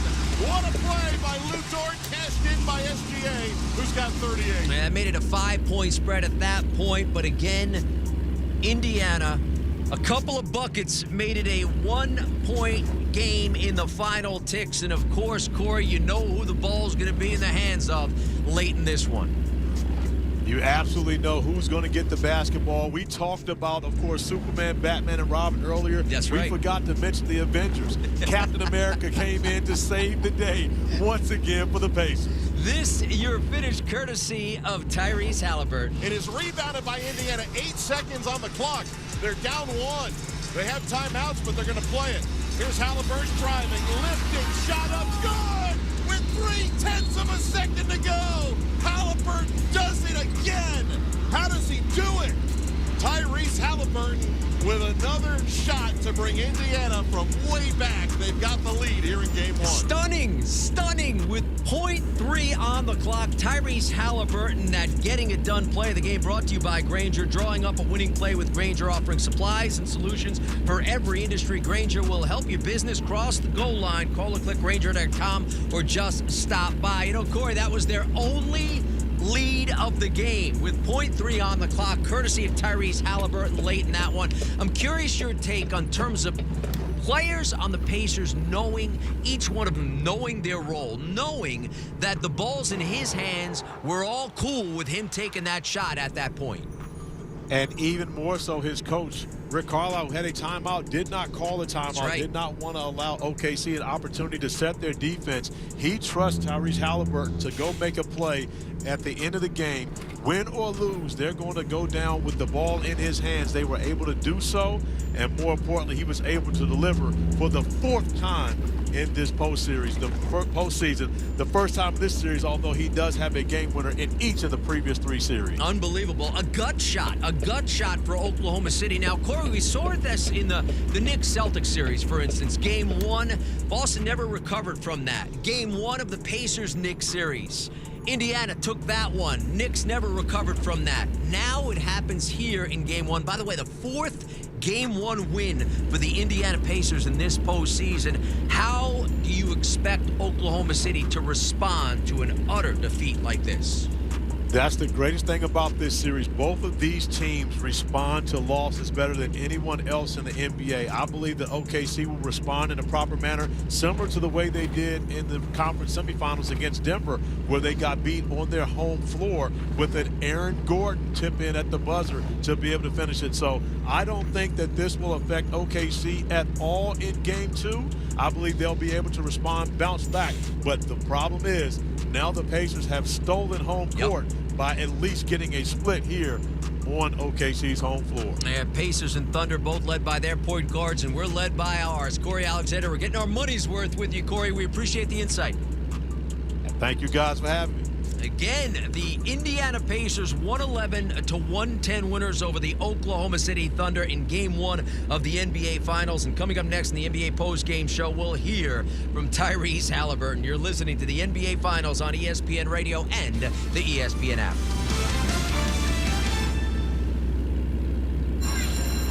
Let's move! We have soccer practice, dance, and a play date. Life moves fast, so every second counts, especially when it comes to big decisions like buying a car. That's why searching through Navy Federal's car buying service powered by TrueCar is a perfect place to start. Thanks, Mom. Navy Federal can help you find and finance the right vehicle so you can go wherever life takes you. Visit NavyFederal.org/TrueCar to learn more. Navy Federal Credit Union. Our members are the mission. Navy Federal is insured by NCUA. Credit and collateral subject to approval. The power of Dell AI with Intel Inside is transforming the world of pro sports. Teams can see curveballs coming with predictive analytics. Coaches can use AI insights to help players improve their shots in real time. And fans can get more out of every winning moment with AI-enhanced replays. Unbelievable! What a play! See how Dell Technologies with Intel Inside can power your wins at Dell.com/win. Hey, Green Goblin here. So you've got a clogged drain in your bathroom. Water in the sink's overstaying its welcome. You're spitting today's toothpaste on top of yesterday's toothpaste. You hope that it go away. Yeah, clogs don't just go away. I make them go away. I'm Green Goblin, the only clog dissolver you need. I'm bleach-free, safe for your pipes, and I work. Guaranteed or your money back. Because I never met a clog that was gonna unclog itself. Green Goblin. Let the gobbler get it. Still getting around to that fix on your car? You got this. On eBay, you'll find millions of parts guaranteed to fit. Doesn't matter if it's a major engine repair or your first time swapping your windshield wipers. eBay has that part you need, ready to click perfectly into place for changes big and small. Loud or quiet, find all the parts you need at prices you'll love. Guaranteed to fit every time. But you already know that. eBay. Things, people, love. Eligible items only. Exclusions apply.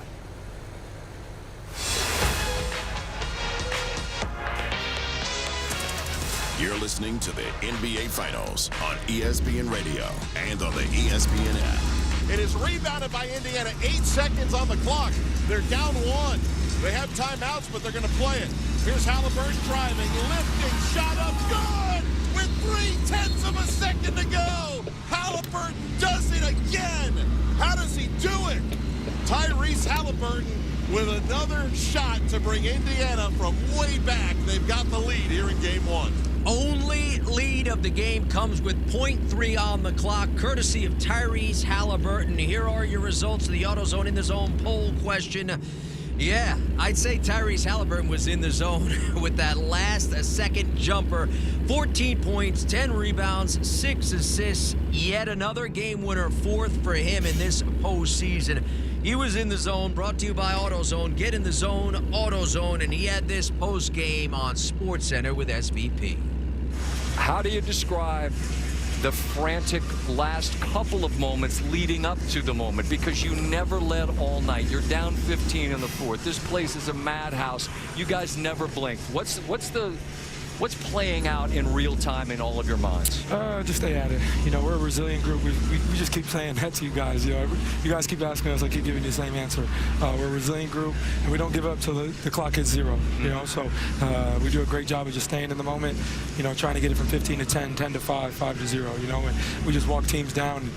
Really proud of this group. I'm keeping notes here as this is playing out in the fourth. There were a couple of times where you got it to 4. Miles, who had a tremendous game, had a clean look. Yeah. It didn't go. I'm wondering, have they missed their chance? But then you got another chance, and I believe it was Neesmith at the rim. Yeah. No call, and the other way, SGA gets a bucket, it's back to 5, and I'm wondering, did you miss your mark?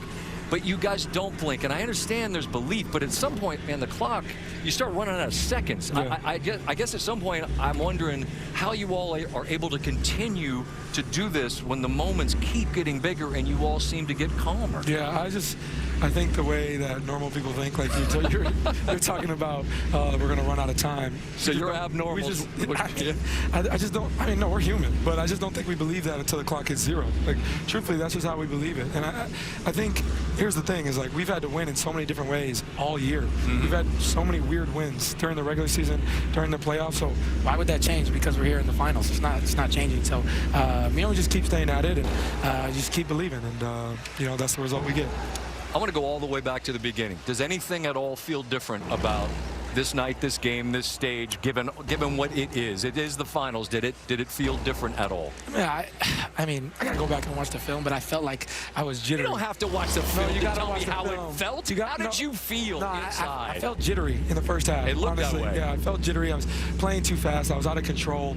I mean, we had like 20 turnovers in like the first half. Like, that's the most you've had in 25 years. Yeah, and just very uncharacteristic of us. How much of that's them?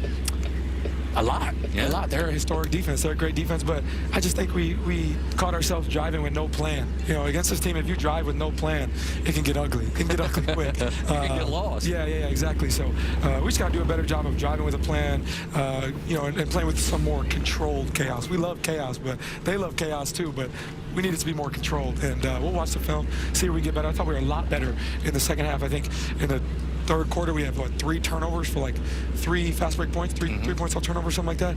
And that's winning basketball. So, there's a lot for us to improve on with this game. We'll go back and watch the film and see where we can get better. Yeah. They had 20 turnovers, he mentioned, in that first half, just 4 in the second half. So they righted those wrongs with regards to the miscues. Halliburton certainly comes up big with the game-winning shot on the defensive side. Miles Turner was big despite having 15 points. He also did it on defense with 3 blocks, and he was your defender of the game, brought to you by Navy Federal Credit Union. Their members are the mission. So he mentioned it. Tyrese just talked about the fact that, we got a lot to build on here. That jumper was their only lead of the game. So game 2 comes Sunday night. Our coverage comes your way at 7:30 Eastern. You can see it on ABC. Pacers and Thunder. Oklahoma City looking to rebound from a devastating loss in the opener, something Indiana has done to other teams this postseason. And again, down 15 in the fourth quarter.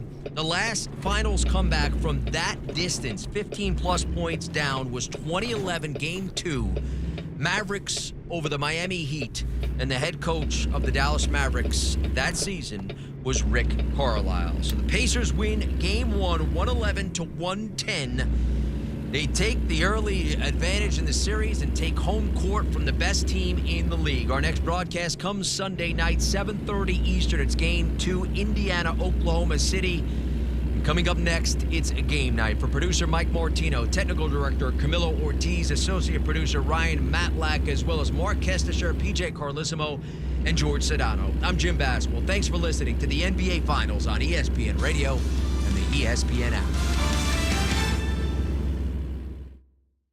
Hey, it's Greg McElroy from the Always College Football Podcast. Check out our current episode where we have a visit with the head coach of the Notre Dame Fighting Irish, Marcus Freeman, and we break down what the future might look like for the college football playoff. Download it anywhere where you get your podcasts. Good Liberty, our WNBA champion! We can't get enough of the WNBA. A fresh draft class has arrived. Dallas Wings select Paige Beckers. Teams stacked with new talent. Jewel's a complete dog. The Valkyries take flight in the Bay. Ridiculous! We've got more stars and more heat than ever. WNBA on ESPN, presented by Google. We can't get enough. deserving conference champions on both sides. And Justin Termini and Eddie Johnson get you ready for all the action on NBA Today. They have too much talent. Expert analysis and instant reaction throughout the NBA Finals is on NBA Radio Channel 86 and the SiriusXM app. Road Dog Trucking Radio. We're more than just long hauls, wide loads, and truck stops. We do have a decent amount of ground to cover. What would you like to learn? Training and entrepreneurship. Current economic issues. Tariffs and the impact they've had. Things internally with the supply chain. Fuel prices, pay getting cut. How to not retire road. Road Dog Trucking Radio, the business and trucking lifestyle channel. SiriusXM 146 and the SiriusXM app. The issues that matter to Canada. Canada Talks. SiriusXM 167. 167. 53-yard punt by Dylan Coates, returned by 7 yards for the Ottawa Redblacks. Their first and 10 at their own 22. Got an awkward kiss cam moment, Dave. Uh-oh. Yeah. I don't like that. I think someone just got friend zoned. Oh. That's never good. That's a tough one. Yeah. That hurts the ego. Hey, by the way, I know we got Joe Couch out here punting. I'm going to say Kyoto to my new favorite Saskatchewan Rough Rider, James Evans. He's from Auckland, New Zealand. I think he's the third Rough Rider from Auckland, New Zealand.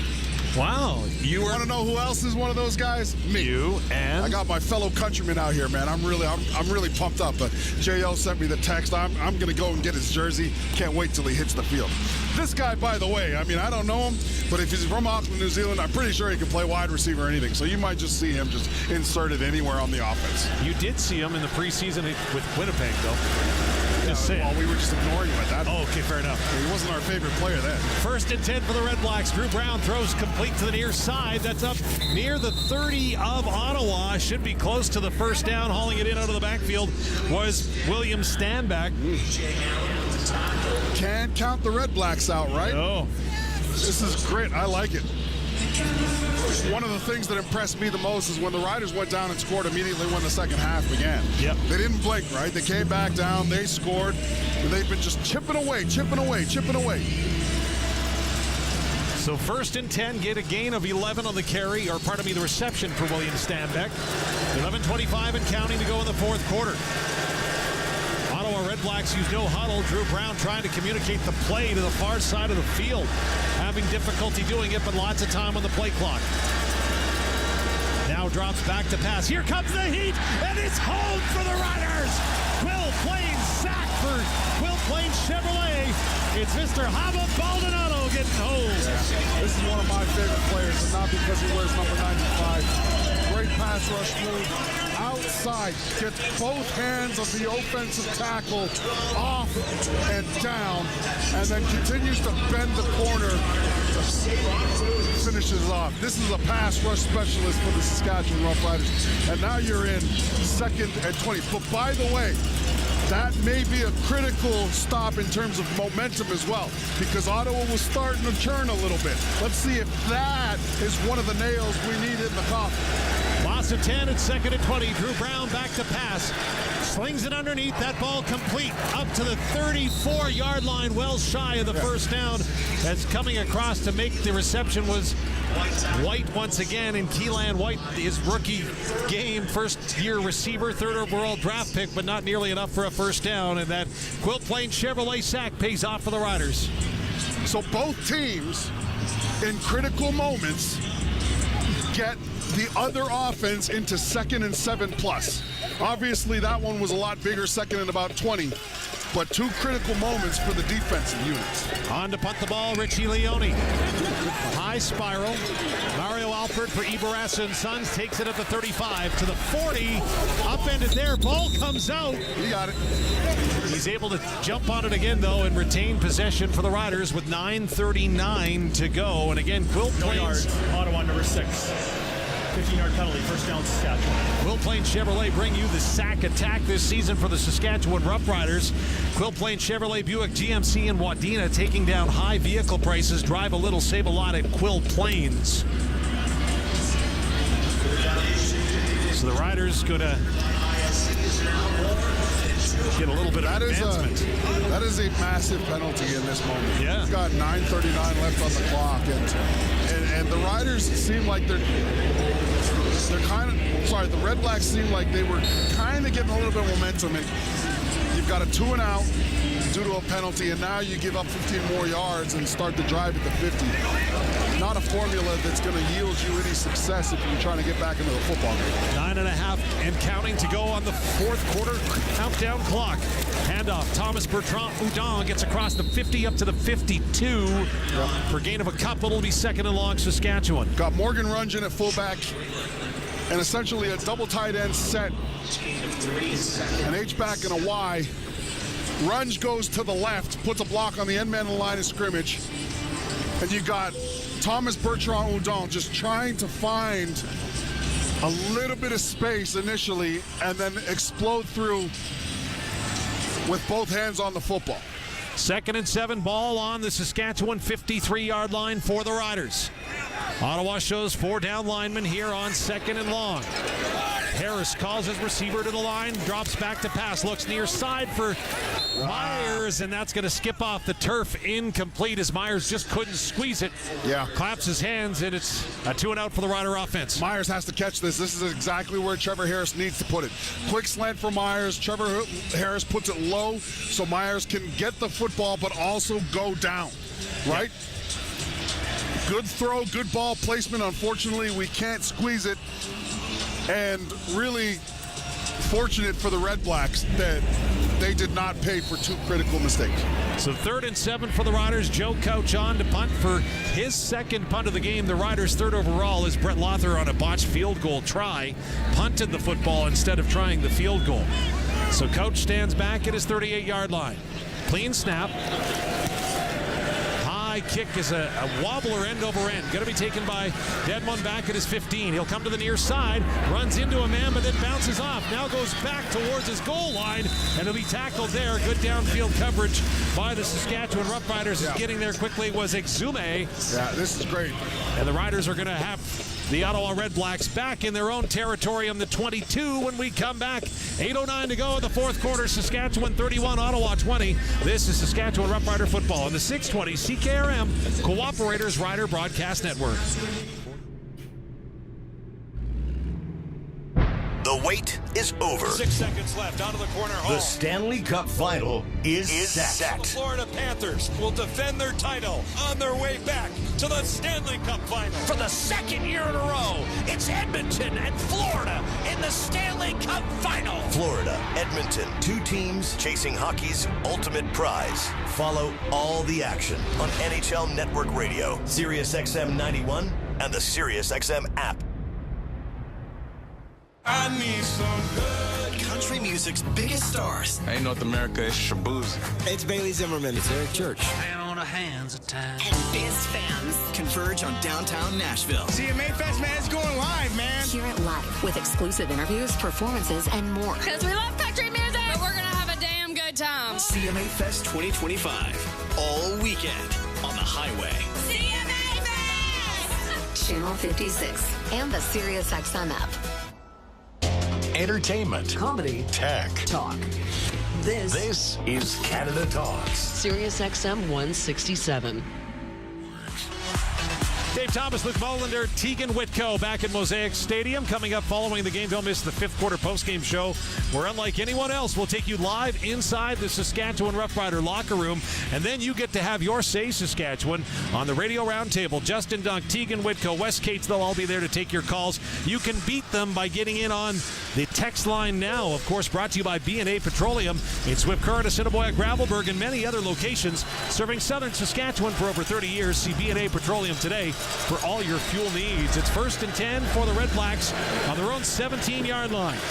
Drew Brown in the gun, 3 receivers to the far side. He'll look near side on a little screen underneath. That ball complete up to the 25. Room to run to the 30, 35, 40. Still on his feet. It's Addison to the 47-yard line before finally being upended by the Rider defenders who are coming back to the football. But a nice little underneath screen from Brown to Addison, and it nets a first down. It was a fantastic play call from Tommy Condell. Understood the situation. You're going to start to see guys peeling their ears back trying to pass rush. he takes advantage of it, and you really see a great example of the speed Dedmon has. Catches it, breaks 3 tackles just because of speed alone. 32 tackles. 32 yards on the reception as Brown back to pass. Throws near side for Geno Lewis. Up to midfield, and he takes a big shot at the end of the reception, but into Saskatchewan territory near the 52. That's another screen, this time with Geno Lewis. And you can tell the Red Blacks, they're trying to get to the edges of the field, right? You see Dedmon with his speed, they get him the ball. Then you got the dependable Geno Lewis, some hard running. I think what you're trying to set up here for Ottawa is something to the backside. 2nd and 1 for the Red Blacks on the Rider 52-yard line. 6:48 to go in the 4th quarter. Saskatchewan leads by 11. Riders bring the house handoff to Stanback, and a second effort will get inside the 50 near the 49 of Saskatchewan for a first down. Yeah, you got the run blitz here, so you're anticipating Stanback getting the football.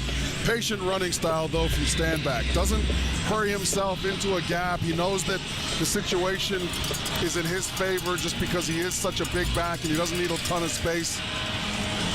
2 little cuts, just enough to get the first down and keep the drive rolling. That's the important part. Keep the drive going. Clock is counting, 6:10 to go. Hand off to Stanback inside the 50 to the 45 of Saskatchewan. Going to be a gain of about 4, maybe 5. 2nd and medium coming up for the Red Blacks. Shane Ray has had a good game today. He's done all the little things right. He's got a couple tackles, couple pressures. Does he have a sack? I thought he had a sack earlier. 2nd down and 5 for Ottawa. Ball on the Saskatchewan 44. 5-receiver package for Drew Brown in the shotgun. Sends 3 receivers far side. Backfield empties. Here comes the rush, but he dumps it underneath. Complete to Geno Lewis, who breaks a tackle and gets down inside the Riders 35 to the 34-yard line. Eventually brought down by Jameer Thurman. This is great poise from Ottawa's quarterback, Drew Brown. He sees Shane Ray. Shane Ray gets a great jump on this football. Gets into his face almost immediately. But there's no panic from Brown. Understands the situation and gives it to his receivers to make them make the play. 6 receivers set now for Ottawa on 1st and 10 from the Rider 34. Brown fires, high pass caught up at the Saskatchewan 28-yard line. Looked like it was Addison that went up and got it. Indeed it was. Jameer Thurman hauls him down. This is a great drive from Ottawa.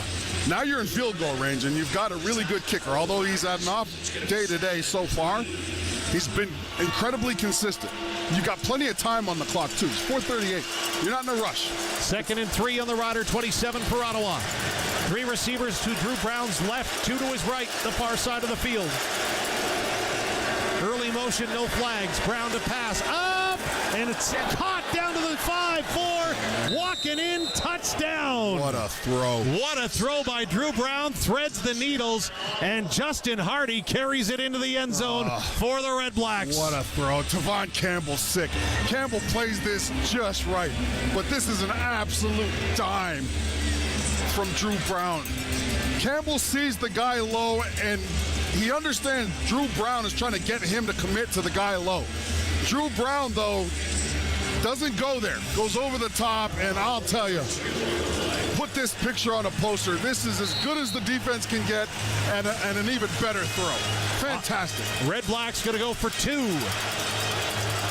31-26 as it stands now. 2-point convert coming up. Drew Brown, who's been sensational here in the second half. 6 receiver set. Hardy in motion, pre-snap, far side to near. Low snap, Brown throws it up, looking for Geno Lewis. Incomplete, tight coverage provided on the spot by the Riders. And Tavon Campbell gets some revenge against Geno Lewis. 2-point, no good. It's 31-26, Saskatchewan leading with 3:55 to go in the 4th quarter. Dave, you got one of the best jump ball players in the Canadian Football League against the guy who's been in the NFL for a while and coming back. Great job by Tavon Campbell. Gene Lewis has got a touchdown reception tonight. And he had a second shot as that ball was hotly contested on the near side corner. Maybe the timing disrupted a touch thanks to the low snap on Brown. But the Riders still cling to a 5-point lead with 3:55 to go. And they'll get the football back with Richie Leone set to tee it off at his own 30.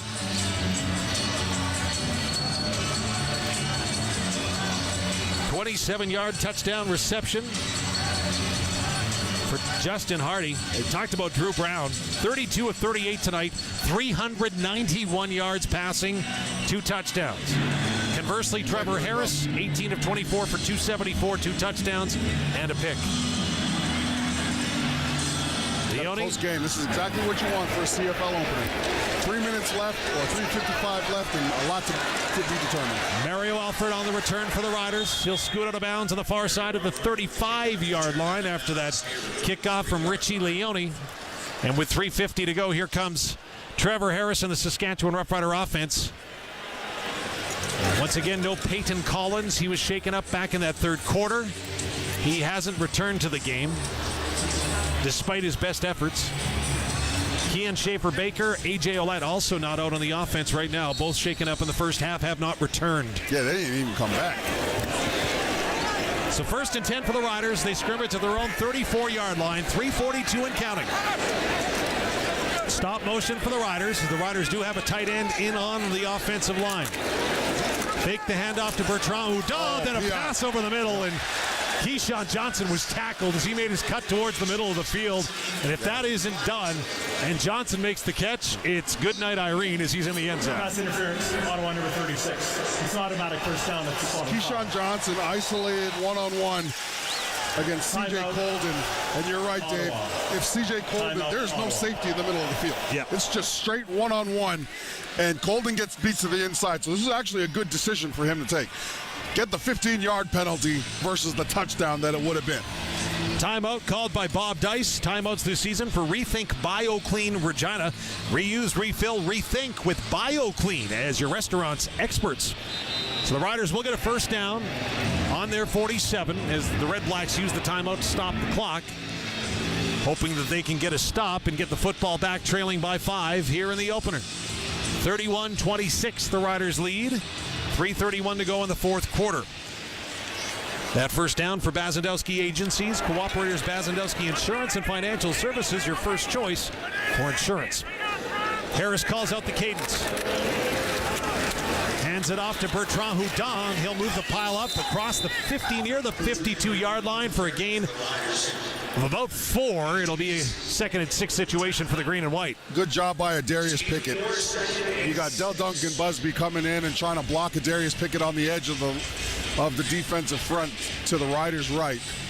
And essentially what he's trying to do is just either collapse Adarius Pickett to give Hudon a cutout or knock him off the line of scrimmage. Pickett lets him do neither of those, and it restricts exactly where Bertrand Hudon needs to go.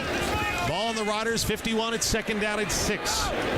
5 receiver look for the Riders. Thomas Bertrand Hudon, the lone back in the backfield. Just 4 down linemen for the Red Blacks. His pass complete near side to Keyshawn Johnson. Ball's out though, and the Red Blacks fall on it. The Red Blacks say they have it. The officials agree. Another Olympic RTM's turnover, the 3rd of the night for the Riders. And it's going to be Ottawa Red-Black football when we come back. The 3-minute warning issued to the benches. Saskatchewan leading by 5 with 2:39 to go. This is Saskatchewan Roughrider football on the 620 CKRM Cooperators Rider Broadcast Network. The NBA Finals are here. Everything Indiana does, Oklahoma City can say, we got one of those, and it's better. Join the daily conversation on Sirius XM NBA Radio. Frank Isola and Brian Scalabrine tip it off on the starting lineup. They have 0 weaknesses. Then it's Rob Perez and Antonio Daniels on Give and Go. Deserving conference champions on both sides. And Justin Termini and Eddie Johnson get you ready for all the action on NBA Today. They have too much talent. Expert analysis and instant reaction throughout the NBA Finals is on NBA Radio Channel 86 and the Sirius XM app. The Stanley Cup Final is on Sirius XM. Can the Florida Panthers repeat as champions? Verhaeghe scores, and the Panthers are back in front. Or will the Edmonton Oilers end Canada's 3-decade-long Stanley Cup drought? 3-on-1, Connor McDavid, right circle, dishes, gets it back and scores. Hear the home and away broadcast of every game on Sirius XM in the car and the Sirius XM app.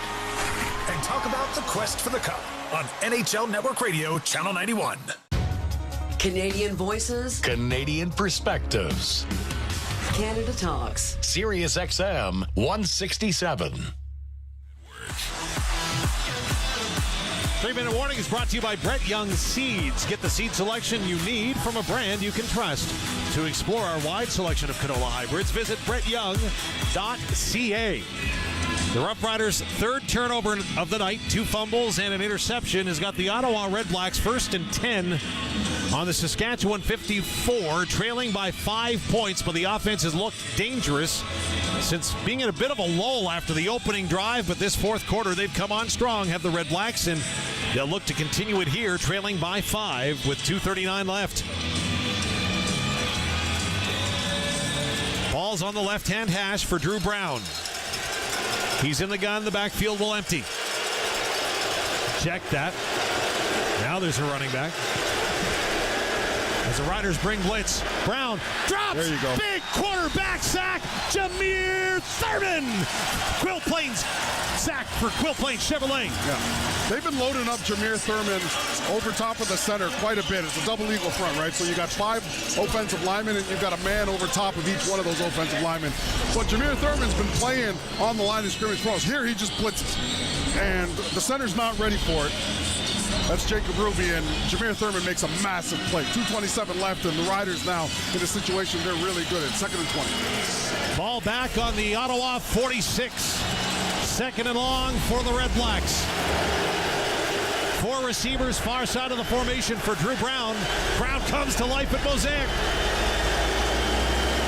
Clean snap. Brown throws underneath. That's complete to Hardy. Throws on the binders before he gets to midfield. Well shy of the first down. It'll be a gain of about 9. He needed 20. 2:02 to go, and the Redblacks have a decision.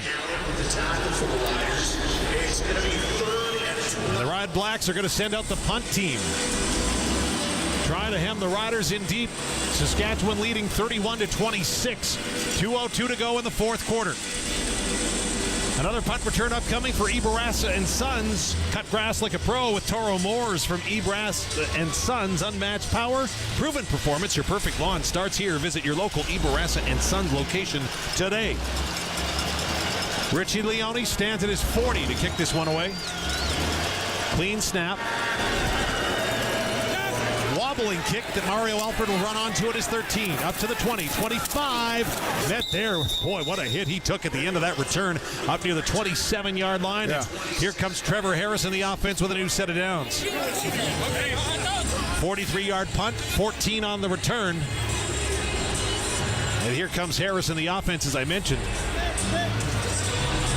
1:46 to go in the ball game. Saskatchewan in front by 5. The biggest part of that is just ball security, right? Mario Alford, reliable, catches the ball. He's not trying to do anything, right? He's just trying to get down. The clock now is in our favor. We're up 5. We got 1:46 left. We need a couple first downs, obviously. Ottawa still does have 1 timeout. The ball's on the right-hand hash for the Riders. A.J. Ouellette not available, so it's Thomas Bertrand Houdon in the backfield. Ottawa loads up the line. Handoff to Houdon. Bertrand gets across the 25 up to the 27. That's only going to be good for about a yard with 1:45 to go. And Ottawa looks like they're about to take their timeout. Ottawa with great defense and a good block by Mitch Picton coming from left to right as the wing blocker cuts down the end man on line of scrimmage. But Ottawa knows what the situation is. They understand that the Riders aren't coming out on first down here knowing they got to run the clock. They're not going to throw the football in that position. They're going to throw the football now. Ottawa does not take their timeout with 94 seconds to go in the football game. There's plenty of time. 2nd down and 8. Riders have the ball on their 28. Harris to pass. Looks near side. Complete up to the 52-yard line. And then the Redblacks are arguing no catch. The officials are marking it a catch as Mitch Picton comes down with it. Well, they'll challenge it on the Redblack side. Bobby Dice is already out on the field. Just trying to get verification from his staff whether they should challenge this or not. The benefit is that the camera angles are all... The previous play is under review by the command center. It will be the command center that takes a look at it. But again, that's backbreaking, right? The reason why the Redblacks didn't call the timeout is because they wanted to get off the field in that down. And it was just poised football by the Saskatchewan Roughriders. And again, Trevor Harris, not only is it poised, it's understanding who he can depend on in the moment. Go to Mitch Picton, right? Yeah. He's going to be exactly in the place he needs to be, right? And he's going to make the catch. Command center reviews are brought to you by Mazank Fuels. Proudly serving the ag community across southern Saskatchewan with reliable bulk fuel delivery and all your oil needs. Trust local, trust Mazank. As we get a look at the replay in stadium, Picton as a catch. He transfers it underneath. He's holding it. He takes a step, knee down. But they're going to call no pass. No catch. So now, the Ottawa Red Blacks look like complete geniuses. Yeah. They didn't burn a timeout, and they're about to get a punt. After automatic review by the command center, pass is incomplete. It's third down. So, the dependable receiver that we tried to go to didn't end up catching the ball. The Red Blacks catch a break. Well, I haven't seen a look yet that shows me that it wasn't a complete pass, but well, again, the ball, the look we got, you saw the ball rotate after, and that's why I think that the CFL made the assumption. So Joe Couch will come on to kick. How's this? Standing back at his 14-yard line, Devontae Dedmon to return this standing at his 26. Couch end over end kick going to bounce. Takes a Saskatchewan hop down to the 32 of Ottawa. Dedmon gets to the 40 and forced out of bounds there. So the Ottawa Red Blacks with 1:12, trailing by 5, will have the ball first and 10 right around their own 40-yard line. Okay, so now what we're going to play here is we're going to play keep the ball in the white. That's the game. Yep. So the Red Blacks, they can catch the ball, but if they catch it near the sidelines, you can't let them out. You got to keep them in, make them burn their remaining timeout, but more importantly, force them to make the decision with the timeout and keep that clock going. 1:12 to go. 50-yard punt, 8-yard return. Ottawa first and 10 at their 41. Ball left-hand hash for Drew Brown. One back in the backfield. It's a 5-receiver package. Riders with 4 down linemen on the defensive line. Brown over the middle and out of the arms of the Riders. It was almost intercepted. The ball went up. DeMarcus Fields had a play on it as the ball was overthrown, and Fields is down on the turf, shaken up. Well, it hit Fields. He was surprised that the ball was in front of him the way it was. Drew Brown rushed the throw a little bit. It ended up being high. Shaken up on the play. I feel like he had a little bit more time. Yeah, he just throws a high ball, and then it hits Fields right in the sternum, and then he gets hit by the receiver that was trying to catch the football. So, like a combo. Well, Drew Brown has not missed much tonight. No, and that was the worst one that he's missed. Phenomenal. Yeah. And I think, yeah, you're right. I think he rushed that a little bit.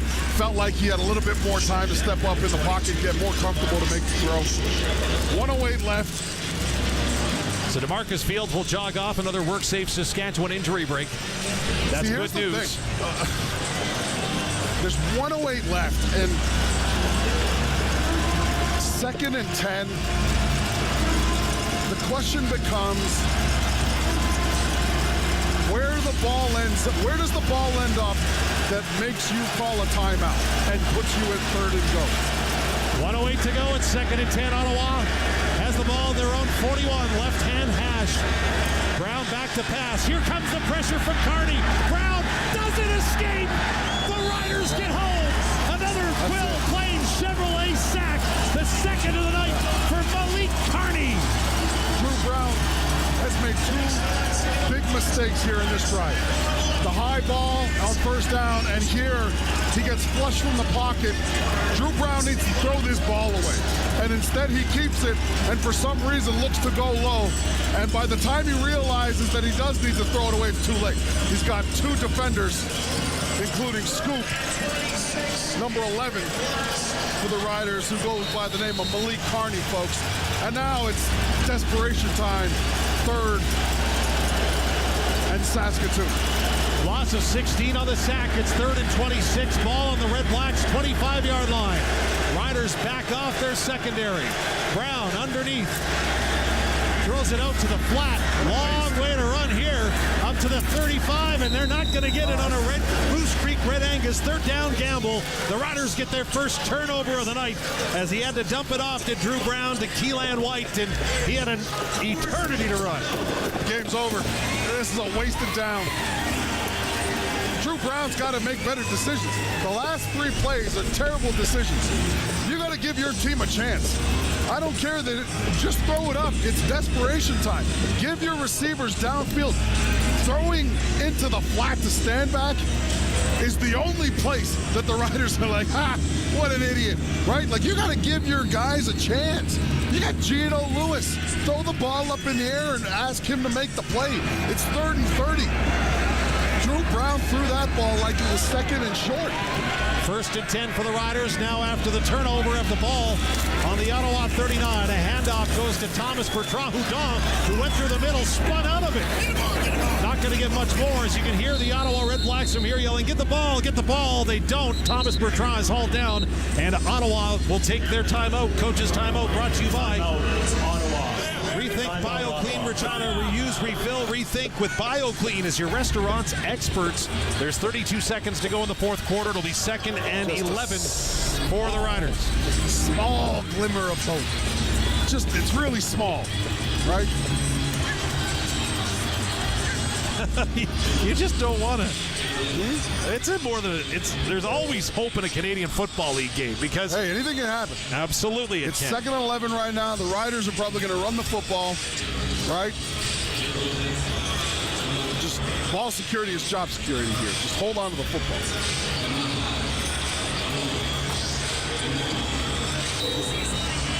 So play is whistled in. Clock will not start until the ball is snapped because of the timeout called by the Ottawa Red Blacks.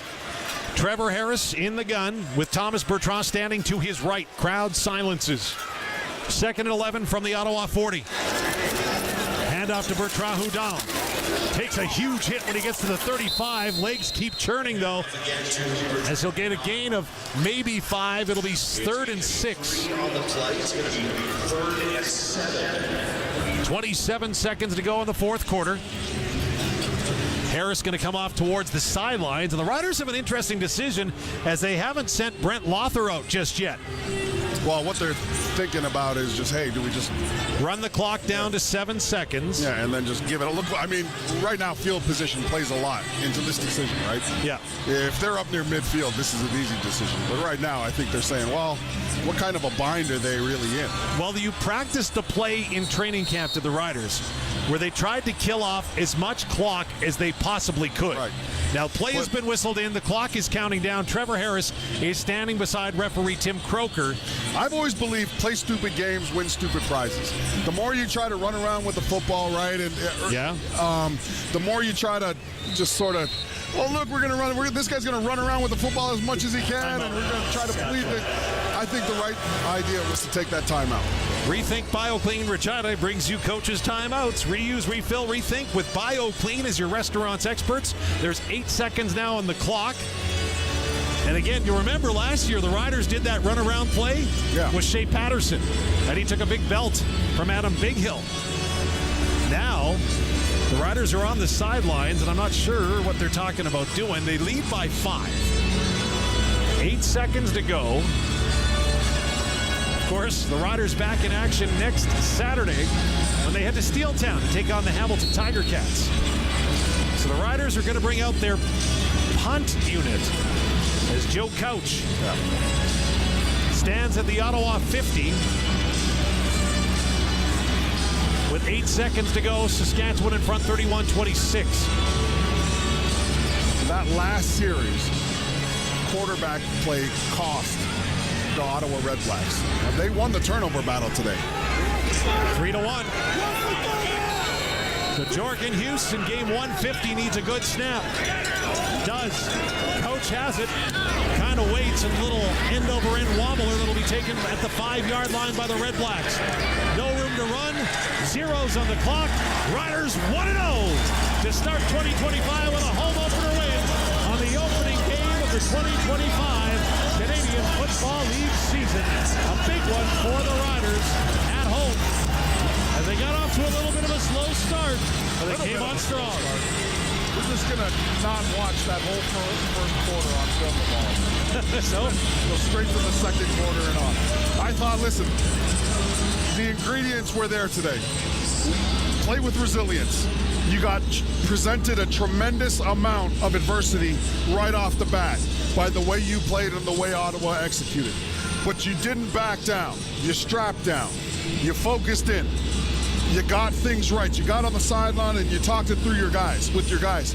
Then you got hit with the injury bug. And the guys that went into the football game, there was no drop-off. As a matter of fact, the running back position got better when the backup got in. So there was a lot of things. There was grit, there was determination, there was focus. More importantly, though, there was execution. This thing isn't over yet as some players are being ushered off the field as the officials have exited. We are going to go down to field level momentarily to check in with Tegan Whitco with a special guest. We will check in with her. Of course, her sideline reports are brought to you by Ritchie Brothers Auctioneers. Hopefully she doesn't get caught up in the mix of all of this with what's going on down there. Well, I don't know. I think Tegan looks like she got a mean right hand. What? Good lead blocker right there. I'll tell you that. But again, the Saskatchewan Roughriders prevailed tonight on the Quality Tire scoreboard. You can make the final score Saskatchewan 31, Ottawa 26. Quality Tire with 9 locations across Saskatchewan. QualityTire.ca. Of course, coming up our 5th quarter postgame show, we will take you live inside the Saskatchewan Roughrider locker room. We'll hear from our game stars. Head coach Corey Mace will join us, update us maybe on some of the injuries that the Riders faced throughout the course of the ball game here tonight. That and much more is coming up in just a few moments' time. Plus, we'll then turn things over to you for the radio roundtable. Justin Dunk, Wes Cates, Tegan Whitco, all going to take your calls from wherever you are in the province, Saskatchewan. We want you to break this one down. Hear your analysis and more as we're just getting started. As the final gun is sounded tonight here at Mosaic Stadium, the Riders start off the season with a win. And still looking downstairs to see if Tegan is getting close. Oh, I see her now, and she's just taking a look to find her guest. That's all right. Take your time. We're good. Of course, don't forget that you can always text us, call us, whatever it takes to get the message across Saskatchewan. We cannot wait to hear from you. There's a pretty good crowd and a final 50-50 jackpot of $241,135 for the Saskatchewan Roughrider Foundation's 50-50 tonight. And if you missed out tonight, don't forget you can always get yours online anytime at riders5050.ca. That's riders5050.ca. As I see Tegan Whitco slowly but surely starting to make her way over, and I'm looking for the thumbs up. Would I see it? There we go. Let's go downstairs. Tegan Whitco with a special guest. Tegan, who you got? Keyshawn Johnson down here with me. First and foremost, I just want to say that was an interesting photo that you guys just took. What was that all about? Can you say that one more time? What was the photo all about? You guys were kneeling down. Oh, we were just praying, you know what I mean, just thanking God for the day and for the game, and, you know what I mean, for us coming out healthy and for the guys to get better that aren't healthy right now. So how do you feel you performed tonight? You know what I mean, it's a game. It has its ups and downs, but, you know what I mean, we got the W as a win. As a team, we got a W, and that's all that matters. And how does it feel to be back in this particular stadium? It feels good. You know, we had a crowd. We want to always get the crowd more bigger and, you know what I mean, get more noise in the stadium. So, you know, we got to keep putting on the show so we can get more people in here. Thanks, Keyshawn. Of course. Thank you, Tegan. Keyshawn Johnson, big night for him tonight. 4 receptions, 68 yards, a long of 38. May want to forget that fumble near the end that maybe a touch more interesting than we had to, but end of the day, the Riders get the 31-26 victory tonight here at Mosaic Stadium. We'll take a timeout and come back with your 5th quarter postgame show in a moment. This is Saskatchewan Roughrider football on the 620 CKRM Cooperators Rider Broadcast Network. It's grilling season, and Redhead Equipment's got you covered with a full lineup of new wood-fired grills. The Woodridge series by Traeger, celebrating 40 years of... Dive into summer with an exclusive collection of sun-soaked specials on the SiriusXM app. From the Heat's poolside party starters to BPM's red hot dance floor fillers and backyard barbecue vintage hits from classic vinyl. Brighten every moment with exclusive feel-good mixes from your favorite channels and more. Just search Summer on the SiriusXM app. The issues that matter to Canada. Canada Talks. Sirius XM 167. 167. Far away with Access Rural Internet. Visit myaccess.ca to book your free site survey. Premier Scott Moe. The new Saskatchewan budget is delivering for you. It makes life more affordable with lower taxes for students, seniors, homeowners, families, and everyone.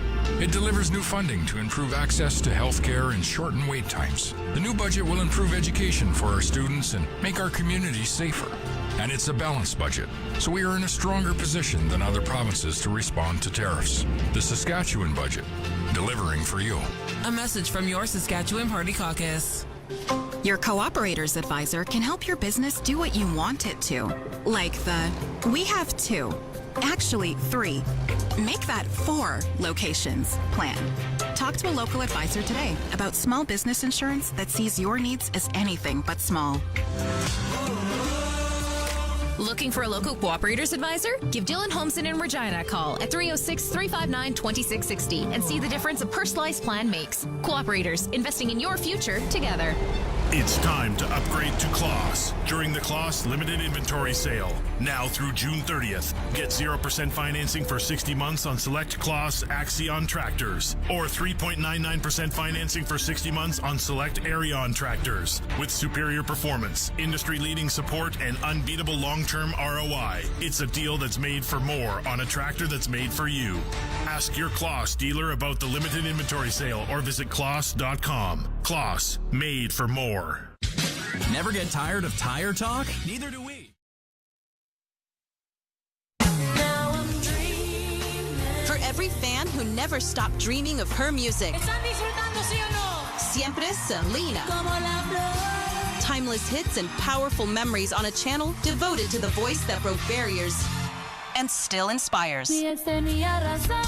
Siempre Selena. Now for a limited time on Channel 79 and at home with SiriusXM on your phone, computer, Alexa, TV, and other internet-connected devices. Road Dog Trucking Radio. We're more than just long hauls, wide loads, and truck stops. We do have a decent amount of ground to cover. What would you like to learn? Training and entrepreneurship. Current economic issues, tariffs, and the impact they've had. Things internally with the supply chain. Fuel prices, pay getting cut. How to not retire broke. Road Dog Trucking Radio, the business and trucking lifestyle channel. Sirius XM 146. And the Sirius XM app.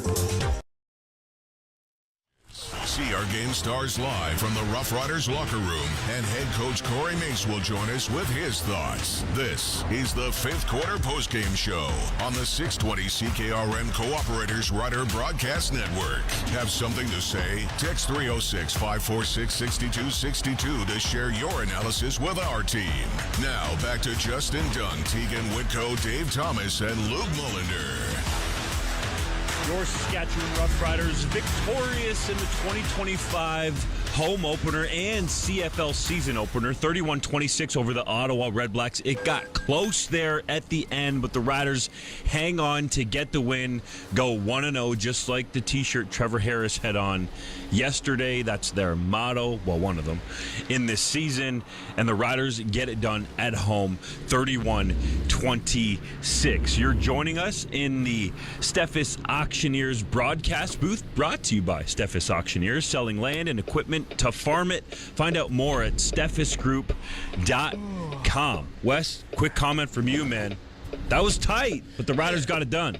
Hey, they handle business. That's the biggest thing. But it was a little shaky, a little slow start. Had some little issues there. Lost your main guy at the running back position, but found a way to battle off a feisty Red Blacks team and get the win. So I like the way they showed some resilience. They came out. It actually looked like they really controlled the game for a while, but then, maybe let their foot off the gas a bit and let Ottawa creep back into it. But at the end of the day, they held them off. Defense stood strong, finished off the game. That's how you got to do it. Let's hear how that game sounded with your post-game rewind, brought to you by Prairie Gun Traders. In Avonlea, for all your hunting and shooting needs, visit prairieguntraders.ca. Brett Lawther approaches, and the 2025 Canadian Football League season is underway. First and 10 at their own 25. Harris to pass. Throws it far side. That ball complete up to the 40. Spinning, trying to find more. Now the ball comes out. As it was Samuel Emelis on the reception, but he coughed it up in the first turnover of the ball game. Backfield empties. Crum goes to the right side, gets to the line, and puts the football over it. And the Ottawa Red Blacks score first. Lewis Ward puts his foot into it, but it's wide to the right. A 45-yard attempt being taken out by Mario Anderson. Up to the 20. Made a man miss. Has room to the 25, 30, 35, 40. And he is going to be pushed out of bounds by the punter, Richie Leone. But Super Mario gets the ball back into manageable field position for the Saskatchewan Roughriders. Tommy Stevens in at quarterback. Follows Logan Ferland. Puts the arms out. Scores the touchdown. 2nd and 6 for the Riders on their own 34-yard line, and 11 and a half minutes to go in the second quarter. Ottawa jumps as they show blitz as Harris gets it away. It's complete over the middle, up to midfield to the 50, 45 of Ottawa. Diving forward near the 42 is Samuel Emelis for the Riders, their biggest offensive play of the day. Samuel Emelis in motion, pre-snap to the near side of the field. That's where two receivers are. Backfield empty. Harris throws, end zone. Touchdown! Samuel Emelis, number 1 for the Riders, as he'll do a little somersault and celebrate with his teammates. Fake the handoff. Brown, here's the pressure, and he's hauled down. It's Malik Carney. 4 sacks a season ago, number 1 for 2025. For Trevor Harris, who's back. Pressure comes. He throws it deep. Has it up, and it's intercepted. Look near side for Dante Myers. Couldn't come up with it. But they've got 2 linebackers approaching the line as the snap is clean. Harris throws it far side, complete to Emelis again. Makes a man miss. Still on his feet to the 45, 40, 35, 30. All the way down the sideline, and Samuel Emelis, another big catch for a big first down for the Rider offense. They're going to mark it at 18. Lother puts his head down and puts it through, and Brett Lother is connected on 23 consecutive field goals. Now they'll come bunch the line as Harris to pass near side. Keyshawn Johnson's got it, makes a man miss to the 50. Midfield stripe to the Ottawa 45. Trips on the turf and stumbles up to the 37-yard line, but it's a Bazandowski agency's first down. Ball pitched out near side. Thomas Bertrand makes a man miss. Bertrand, Houdon, end zone, touchdown, Riders! Thomas Bertrand Houdon. Ottawa needs an answer. Brown feels the pressure, throws it up to the goal line, and not going to get in. Eugene Lewis is convinced that he got a touchdown. Well, he didn't. We'll get the announcement. The ruling on the field is a touchdown by Ottawa. Here comes the rush, handoff to Bertrand Houdon to the goal line, extends, touchdown Riders! Wow. Thomas the Train is second tonight, 1 through the air, 1 to the ground. 2nd and goal from the 2. Handoff to Stanback, gets to the goal line and dives in. Touchdown Ottawa. Now drops back to pass. Here comes the heat, and it's home for the Riders! It's Mr. Habo Baldonado. This 4-down lineman for the Red Blacks is pass complete near side to Keyshawn Johnson. Ball's out though, and the Red Blacks fall on it. The Red Blacks say they have it. The officials are... As the Riders bring blitz. Brown drops. There you go. Big quarterback sack. Jameer Thurman. Brown back to pass. Here comes the pressure from Carney. Brown doesn't escape. The Riders get home. No room to run. Zeros on the clock. Riders 1-0 to start 2025 with a home opener win. Saskatchewan Roughriders victorious 31-26 in the opening game of the 2025 CFL season. Coming up, we have our game star selections and hear from head coach Corey Mace. This is Saskatchewan Roughrider football on the home for Rider Nation, the 620 CKRM Cooperators Rider Broadcast Network. B&A Petroleum is a Southern Saskatchewan family-owned business that's there for you. After another thrilling horse racing finish at the Preakness. Oh my goodness! Journalism has won! What's in store for the 3rd leg of the Triple Crown? And they're off in the Belmont Stakes. Start your Belmont morning on Sirius XM, Saturday at 10 Eastern, with a special 4-hour edition of Down the Stretch on Channel 85. Then at 4, hear the pre-race coverage of the Belmont Stakes on Fox Sports Radio Channel 83 and the Sirius XM app. I need some good country music's biggest stars. Hey, North America, it's Shaboozey. It's Bailey Zimmerman. It's Eric Church. Hand on a hands of time. And biggest fans Converge on downtown Nashville. CMA Fest, man, it's going live, man. Hear it live with exclusive interviews, performances, and more. Because we love country music, but we're going to have a damn good time. CMA Fest 2025. All weekend on the highway. CMA Fest! Channel 56 and the SiriusXM app. From Canadian politics to Canadian culture, Canada Talks. SiriusXM 167. I need some good country music's biggest stars. Hey, North America, it's Shaboozey. It's Bailey Zimmerman. It's Eric Church. Down on the hands of time. And Biz Fams. Converge on downtown Nashville. CMA Fest, man, it's going live, man. Hear it live with exclusive interviews, performances, and more. Because we love country music, but we're going to have a damn good time. CMA Fest 2025. All weekend on the highway. CMA Fest! Channel 56 and the SiriusXM app. The NBA Finals are on SiriusXM. Behind the board, knocks down an 8-foot jumper. SGA has come to play tonight, baby. It's MVP Shai Gilgeous-Alexander and the Thunder. This dude is the best player in the league right now. And Tyrese Halliburton and the Pacers. Halliburton unloads a three. Oh, that did not happen. It's Game 2 Sunday night at 8 Eastern on NBA Radio Channel 86. Hear the Pacers and Thunder announcers on SiriusXM and the SiriusXM app. Now to one-timer, Jake Woolman, a save and a rebound, score! Game 1 is in the books, but this fight is far from over. Shot to the line, then taken by Schmidt. Backdoor shot, and they score! Adjustments are made, tempers are high, and momentum is everything. Turns and gives it up. Beautiful pass. McDavid in front. One-timer, score! Leon Draisaitl! Panthers, Oilers, Game 2 of the Stanley Cup Final. Tonight on NHL Network Radio, SiriusXM 91.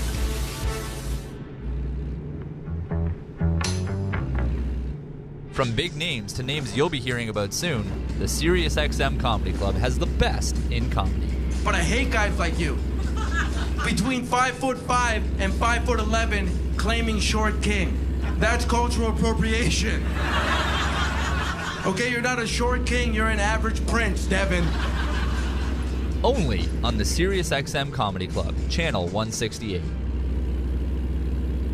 On the next, Moolah La, Money Made Simple. What is a death doula, and why are some people, including this service, in their estate plan? Then, what happens in your first session with a nonprofit credit counselor, and a personal finance course designed specifically for Black, Indigenous, and racialized youth. Plus, what you need to know about voluntary work benefits. Tune into Moolah La, Money Made Simple, Canada Talks Channel 167 on SiriusXM, brought to you by Credit Canada.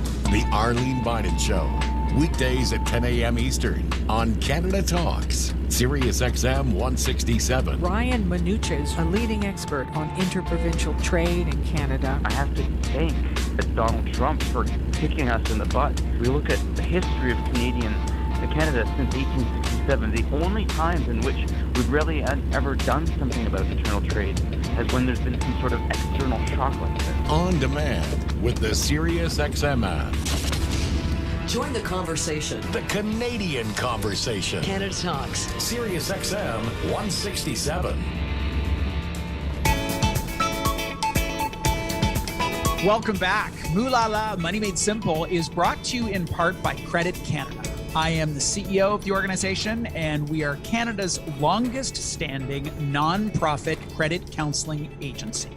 Our mission is to help people get out of debt so they can get back into life. Listen, debt is a brutal reality for millions of Canadians. It starts to pile on for lots and lots of different reasons: job loss, divorce, illness, bad luck, you name it. Our accredited credit counselors are available to help you understand your current financial situation and take you through all your options on how to move forward. And there really are options out there. So go to creditcanada.com. We are nonprofit, as I said. Counseling is free and judgment free. We talk about credit on this show a lot.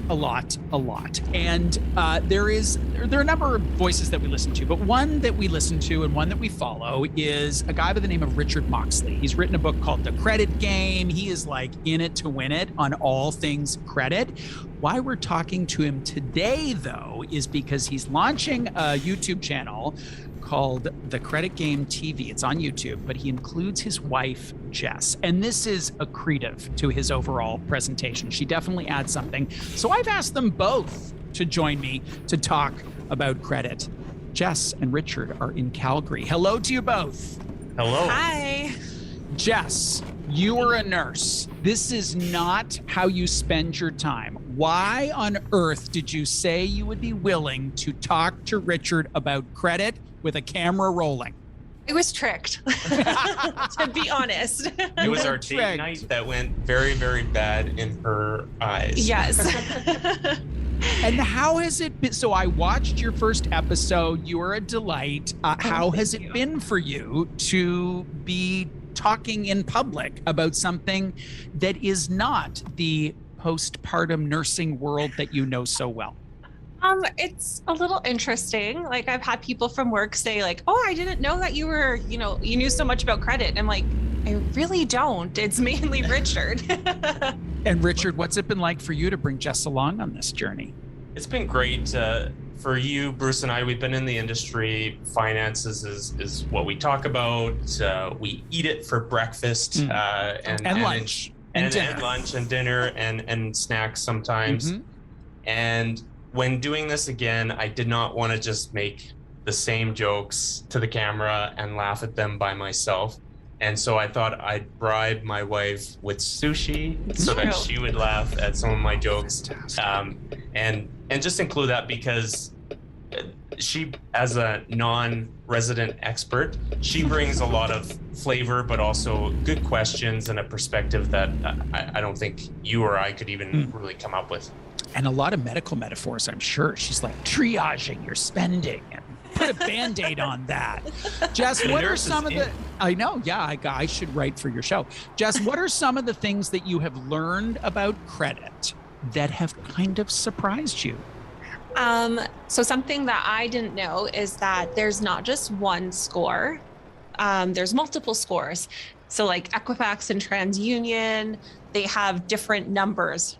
Yes, I can almost tell. I can't see your video, but I can almost tell you're like looking at Richard going, that's right. It's Equifax and TransUnion. I know, I totally am. I'm like, I think I'm saying the right thing. Can you cut this out if it's not? Yeah, you are saying the right thing. Okay, good. Richard, why are there multiple scores? Well, to confuse us, of course. No, I'm sure that's not the reason, but banks and lenders can subscribe to whatever score is available. And because there's different scores and the scoring system has been around for a long time, unfortunately, the score that the consumers have access to is not what the banks and lenders use.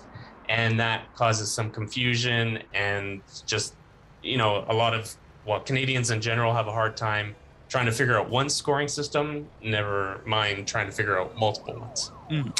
Jess, this is, as I mentioned, this is not what you do for a living. This is certainly important to everyone, but has it become more interesting? So sure, it's important. Has it become more interesting to you as you've learned more? Yes.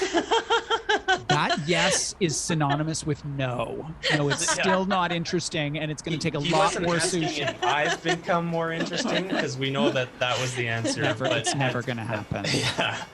No, you know what? It's been a little bit more informative for me. Like now there was somebody at work the other night that was talking about something that related to credit, and my ears kind of perked up a bit, and I was like, oh, I actually kind of know the answer to this. So that was a little bit helpful.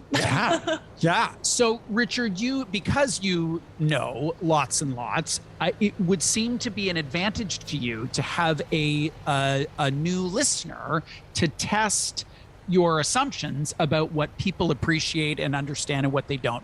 Have there been some surprises for you, things that you took for granted that surely everyone knows the basics of how a credit score is calculated, except for, geez, my wife? Were there some things like that? Well, it's been very helpful.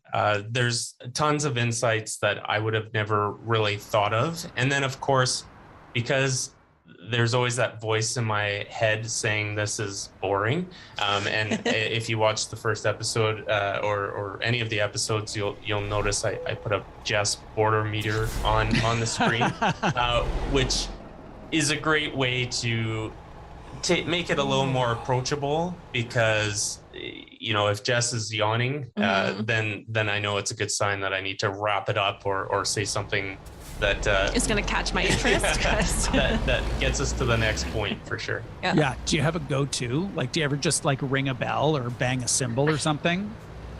No. It's just when I see that yawn go, I just like the glazed look. Yeah, the glazed look. Glazed look. Yes.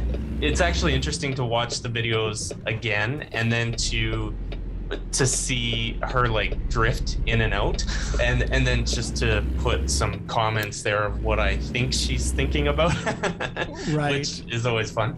I'm glad you find that fun. It's kind of embarrassing. It's embarrassing for you, but fun for him. And I will say, I'm very impressed. Your credit game may be good. Your graphics game is almost even better. But you've got a pretty solid graphics game there, Richard. I do want to ask you. So we talk a lot about what affects the score, and there are 4 principal variables, and we've done interviews in which we've gone into those 4 key variables.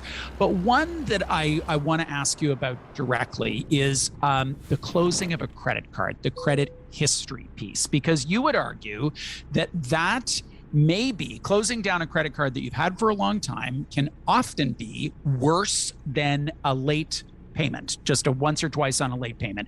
Why do you say that is so? Well, we just released an episode on this, so Jess would be able to answer this question. Okay, Jess, we're ready. No. I'm leaving the room. So a credit account, whether it's a credit card, line of credit, or loan, mortgage, cell phone, any of those, the longer that they've been around, the more impact it has on the credit score. And so when it's closed, it becomes old, good credit, which sticks around, but it doesn't affect the score near as much because it becomes old news in the eyes of the credit scores, and not just the scoring system itself, but to underwriters. Richard and Jess, thank you for joining us today. In particular, Jess. Richard kind of has no choice, but Jess, I really appreciate you. You're here. Jess, thank you for making the time, and Richard too. Thank you. Thank you. Richard Moxley is the author of The Credit Game. His lovely, an amazing, and smart and energetic wife, Jess, joins him on a YouTube show they call The Credit Game on TV. Hi, it's me, your dad. Look, we need to talk. This isn't working. The missed payments, the collection calls, and all those sleepless nights. We need nonprofit debt counseling, and I found the perfect place. Credit Canada Debt Solutions. They're non-judgmental, 100% confidential. They'll negotiate with creditors and even stop interest. Don't you want to rebuild your credit? You deserve better. Break up with debt. Visit creditcanada.com. Coming up later, I'll speak to licensed insolvency trustee Mike Braga from BDO about enough. What is... I don't ask that question nearly often enough, but we're going to ask it today. But first, Yvonne Jmecki from Home Equity Bank is going to talk about her book, Home Run, the Reverse Mortgage Advantage. If you have missed an episode of Moolah La, you can go back to moolahla.ca and listen to past episodes. You can also go to the podcast platforms at Spotify or Stitcher or Amazon Prime or wherever you listen to podcasts and download the show, write a review, even subscribe. Stay with us. Moolah La. We'll be right back. To stop him, and he was mentally involved in the game even more so, and of course he had the great physical assets of power, speed, and lucidity. He had it all, but the mental aspect of the game, which I gained a great appreciation from him, a man who appeared to be just, because of his size, his weight, and so forth, more into the physical side, the mental side, and studying opponents, knowing exactly what coordinators would try, the defensive coordinators would try, how they would try to stop him, and all the methods and so forth. I gained a great appreciation for that. Football doesn't stop, and neither do we. SiriusXM NFL Radio delivers year-round wall-to-wall coverage of the National Football League. From preseason predictions to Super Bowl breakdowns and everything in between. Hear from NFL legends, insiders, coaches, and analysts who know the game. Get breaking news, deep dive conversations, and live game broadcasts all season long. This is where the NFL lives on SiriusXM NFL Radio, SiriusXM Channel 88. I'm Frank Trachtenberg with your SiriusXM sports schedule for Friday, June the 6th.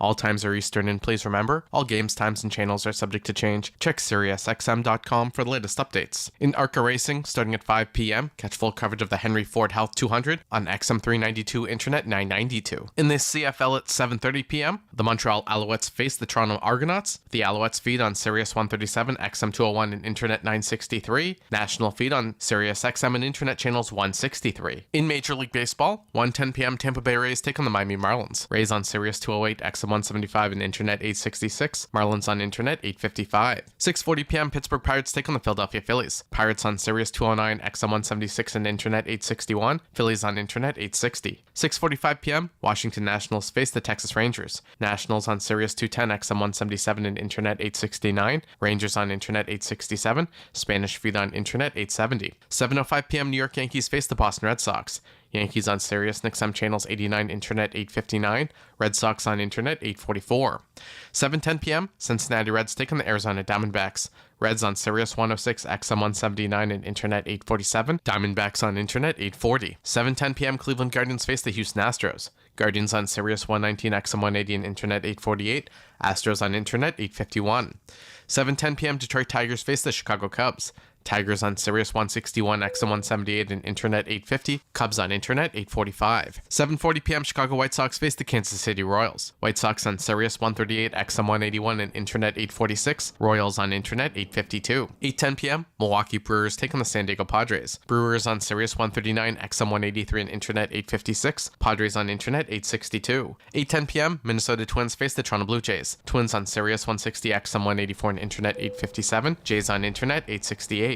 8:15 p.m., St. Louis Cardinals face the LA Dodgers. Cardinals on Sirius 121, XM182, and Internet 865. Dodgers on Internet 854. Spanish feed on Sirius 162, XM185, and Internet 871. 8:40 p.m., Colorado Rockies face the New York Mets. Rockies on Sirius 83, XM186, and Internet 849. Mets on Internet 858. 9:38 p.m., LA Angels take on the Seattle Mariners. Angels on Sirius 85, XM187, and Internet 853. Mariners on Internet 864. 10:05 p.m., the A's face the Baltimore Orioles. The A's on Sirius 132, XM188, and Internet 841. Orioles on Internet 843. 10:15 p.m., San Francisco Giants take on the Atlanta Braves. Giants on Sirius and XM channels 89, Internet 863. Braves on Internet 842. In the NHL playoffs, 8 p.m., Edmonton Oilers take on the Florida Panthers. Oilers on Sirius and XM channels 167, Internet 930. Panthers on Sirius 211, XM 220, and Internet 931. National feed on Sirius XM and Internet channels 91. In NCAA college baseball, noon, Arizona takes on North Carolina on XM193, Internet 955. 3 p.m., Miami faces Louisville on XM194, Internet 956. 6 p.m., Oregon State faces Florida State. Oregon State feed on XM202, Internet 964. Florida State on XM193, Internet 955. In NCAA college softball, 8 p.m., Texas takes on Texas Tech on Sirius XM and Internet channels 84. In the NWSL at 10 p.m., San Diego Wave FC take on Seattle Reign FC on Sirius XM and Internet channels 157. On the PGA Tour at noon, catch full coverage of the RBC Canadian Open on Sirius XM and Internet channels 92. I'm Frank Trachtenberg with your Sirius XM sports schedule for Friday, June the 6th. All times are Eastern, and please remember, all games, times, and channels are subject to change. Check SiriusXM.com for the latest updates. In ARCA Racing, starting at 5 p.m., catch full coverage of the Henry Ford Health 200 on XM392, Internet 992. In the CFL at 7:30 p.m., the Montreal Alouettes face the Toronto Argonauts. The Alouettes feed on Sirius 137, XM201, and Internet 963. National feed on Sirius XM and Internet channels 163. Whether you're tailgating, working out, or just scoreboard watching, tune in to Sirius XM 172. Scoreboard delivers updated sports schedules every 10 minutes, covering every Sirius XM sports broadcast, along with fast, need-to-know news from across the leagues you follow. Sirius XM 172. Scoreboard. I'm Frank Trachtenberg from SiriusXM Sports with news notes from around Major League Baseball. In a significant blow to the first-place New York Yankees, closer Luke Weaver is expected to miss 4 to 6 weeks because of a hamstring injury. Weaver was continuing his dominance from his breakout 2024 campaign, posting a 1.05 ERA and holding opponents to a 4.12 OPS across 24 outings this season. He began the year as the primary setup man for Devin Williams before replacing Williams in the closer role in late April. He's converted 8 saves in 9 opportunities. The Yankees will place Weaver on the injured list and activate Fernando Cruz. Williams figures to slide back into the closer role that he struggled with to start the season. The two-time All-Star hasn't given up a home run in 11 of his past 13 appearances, lowering his ERA from a whopping 11.25 to 6.23 over that span. LA Dodgers starting pitcher Tyler Glasnow has downplayed concerns that he's had a setback in his journey back from the injured list, one day after manager Dave Roberts revealed Glasnow's body did not respond well to a recent bullpen session. Glasnow admitted his back got a little tight after a bullpen session on May 23rd, but stressed that he expected to pitch off the mound again soon. Glasnow is currently joined on the IL by fellow LA Dodgers starting pitchers Blake Snell and Roki Sasaki. And the Kansas City Royals have called up slugger Jack Caglione, one of the top prospects in all of baseball, less than a year after he was selected 6th overall in the MLB draft. This first full professional season, the 22-year-old Caglione has crushed pitching at AA and AAA, combining for 15 home runs, 56 RBIs across 50 games. The Royals, meanwhile, have struggled at the plate, ranking last in the majors in home runs and tied for 28th in runs scored. The 6'5", 250-pound Caglione was a two-way player at the University of Florida, but transitioned to a full-time offensive player after joining the Royals organization. With exit velocities that rival those of Aaron Judge and Shohei Ohtani, Caglione is expected to eventually be a staple in the middle of the Royals' order, along with Bobby Witt Jr. For a player with such immense power, Caglione has struck out only 20% of his plate appearances this season. The Royals' outfielders in particular have struggled mightily at the plate. In 663 plate appearances this season, they're batting just .237 with 7 home runs and 46 RBIs. Their slugging percentage, home runs, and RBI totals are all the worst in the major leagues. For SiriusXM Sports, I'm Frank Trachtenberg. If golf is your passion, SiriusXM PGA Tour Radio is your all-access pass to the fairways, greens, and everything in between.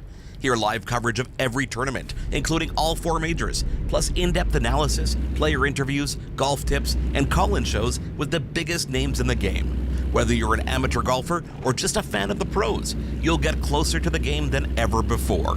SiriusXM PGA Tour Radio. Tune in only on SiriusXM Channel 92.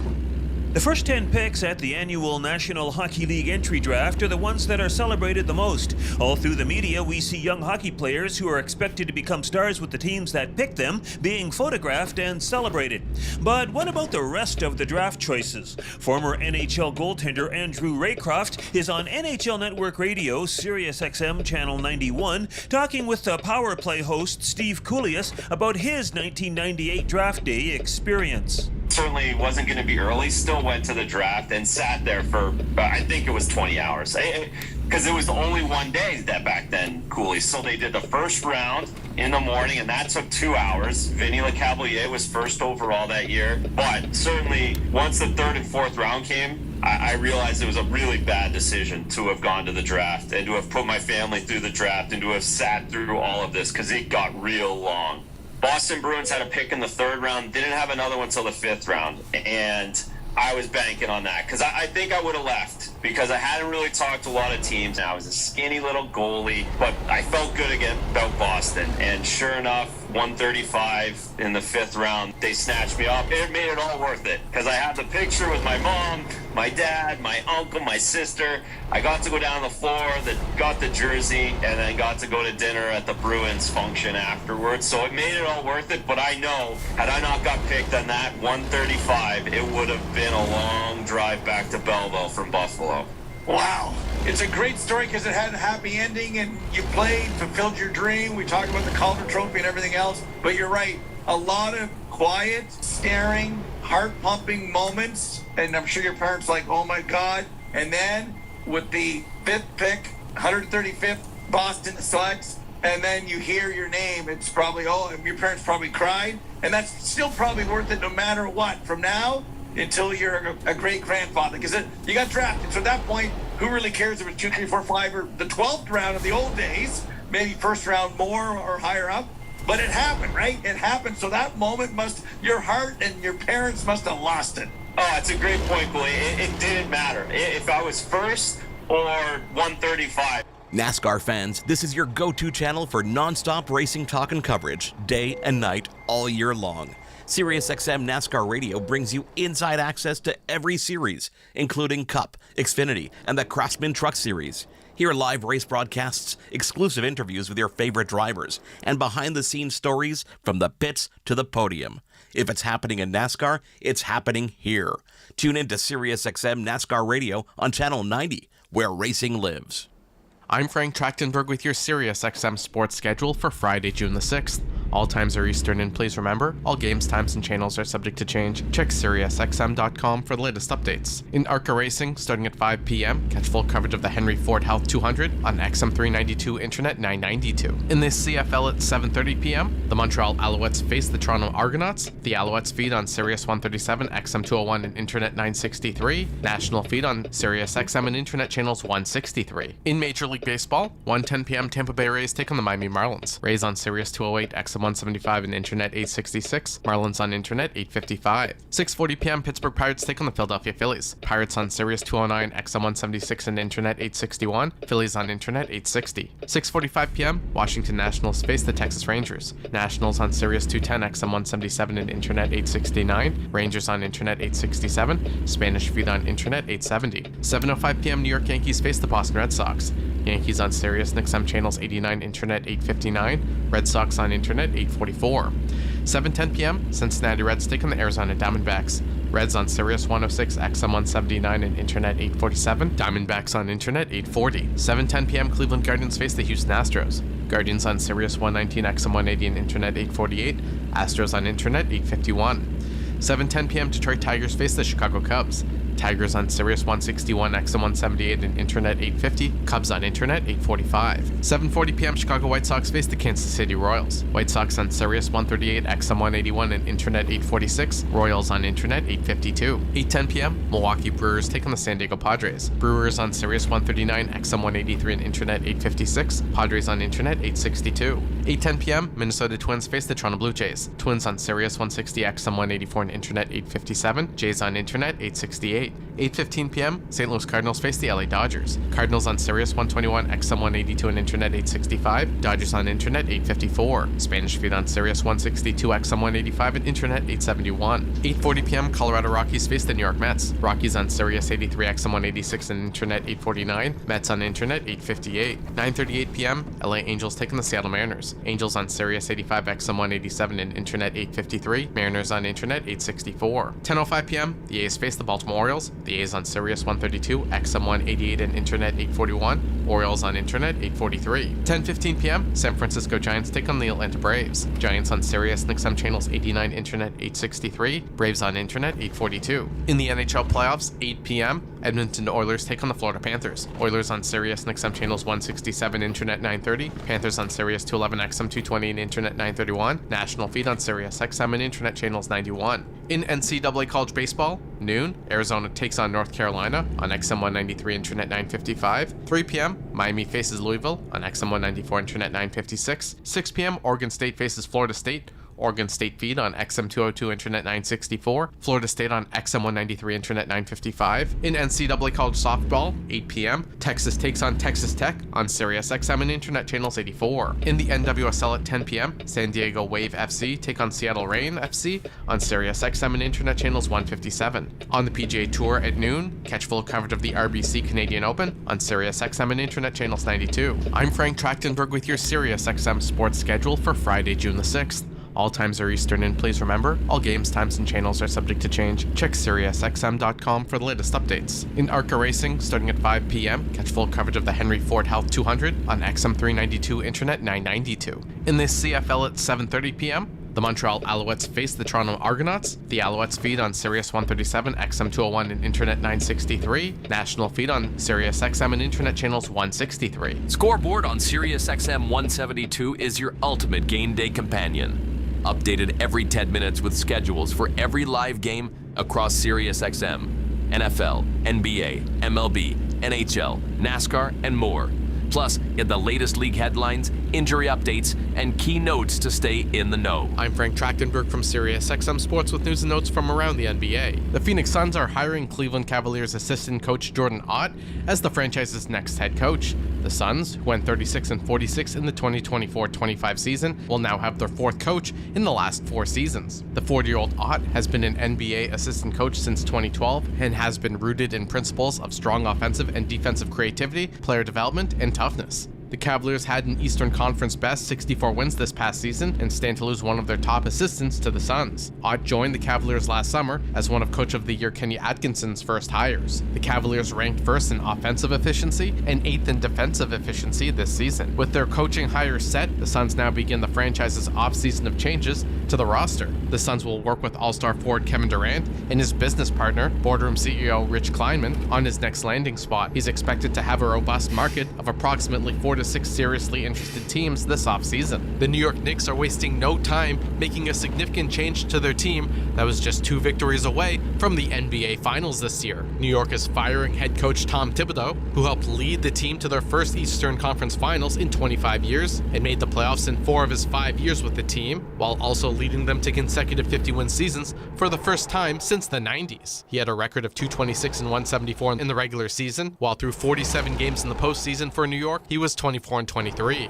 In his first year with New York, during the 2020-21 season, he improved the Knicks' record by 20 wins and earned Coach of the Year honors. The Utah Jazz have hired Austin Ainge, the son of team CEO and alternate governor Danny Ainge, away from the Boston Celtics as the team's president of basketball operations. Utah's general manager Justin Zanuck will remain in his role after Ainge's arrival. It's the second big move Utah has made off the court in the past several weeks, after the Jazz locked up coach Will Hardy to a long-term contract extension last month that runs through 2031. Ainge worked under his father for over a decade in Boston and will now reunite with him in Utah after the latter left the Celtics for the Jazz in the summer of 2021. The 43-year-old Ainge has been with the Celtics since 2009, when he was hired to be the coach of their G League affiliate.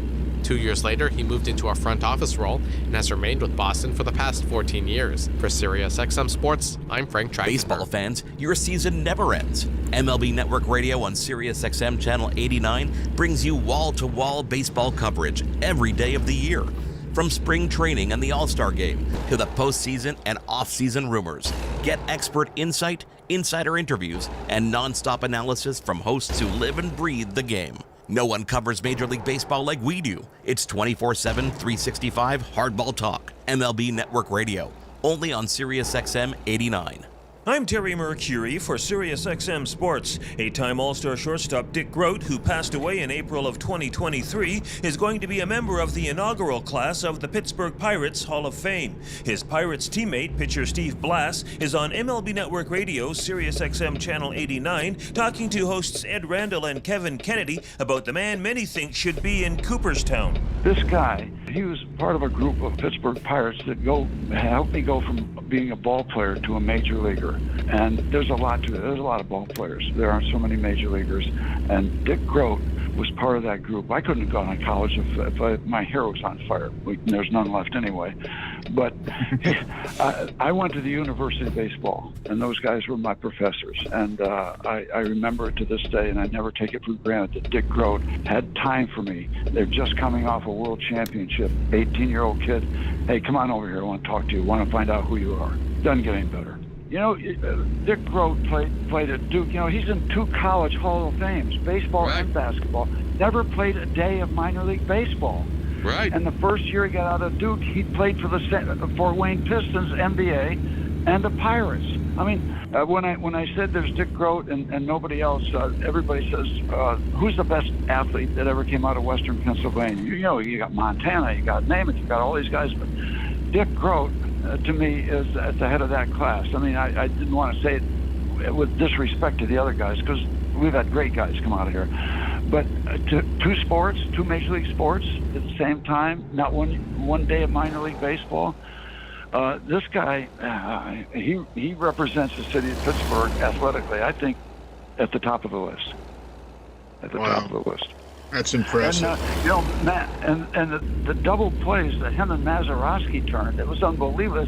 You'd buy a separate ticket to watch that, because Maz, the fastest hands, and Maz says to this day, and I've heard him say it so many times, Dick Groat never placed a batter. He was always in the right place. And, you capsulize that in saying he played as much Major League Baseball with his mind as he did with his body. From the tip-off to the buzzer, SiriusXM NBA Radio is your home for 24/7 basketball. Stay locked in with live play-by-play, insider interviews, draft coverage, trade news, and non-stop talk from around the league.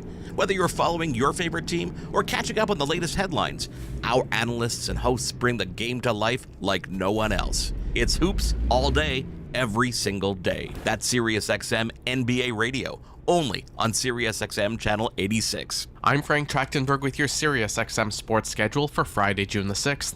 All times are Eastern, and please remember, all games, times, and channels are subject to change. Check SiriusXM.com for the latest updates. In ARCA Racing, starting at 5 p.m., catch full coverage of the Henry Ford Health 200 on XM 392 Internet 992. In this CFL at 7:30 p.m., the Montreal Alouettes face the Toronto Argonauts. The Alouettes feed on Sirius 137, XM 201, and Internet 963. National feed on Sirius XM and Internet channels 163. In Major League Baseball, 1:10 p.m., Tampa Bay Rays take on the Miami Marlins. Rays on Sirius 208, XM 175 and Internet 866. Marlins on Internet 855. 6:40 p.m. Pittsburgh Pirates take on the Philadelphia Phillies. Pirates on Sirius 209, XM 176 and Internet 861. Phillies on Internet 860. 6:45 p.m. Washington Nationals face the Texas Rangers. Nationals on Sirius 210, XM 177 and Internet 869. Rangers on Internet 867. Spanish feed on Internet 870. 7:05 p.m. New York Yankees face the Boston Red Sox. Yankees on Sirius and XM channels 89, Internet 859. Red Sox on Internet 844. 7:10 p.m. Cincinnati Reds take on the Arizona Diamondbacks. Reds on Sirius 106, XM 179 and Internet 847. Diamondbacks on Internet 840. 7:10 p.m. Cleveland Guardians face the Houston Astros. Guardians on Sirius 119, XM 180 and Internet 848. Astros on Internet 851. 7:10 p.m. Detroit Tigers face the Chicago Cubs.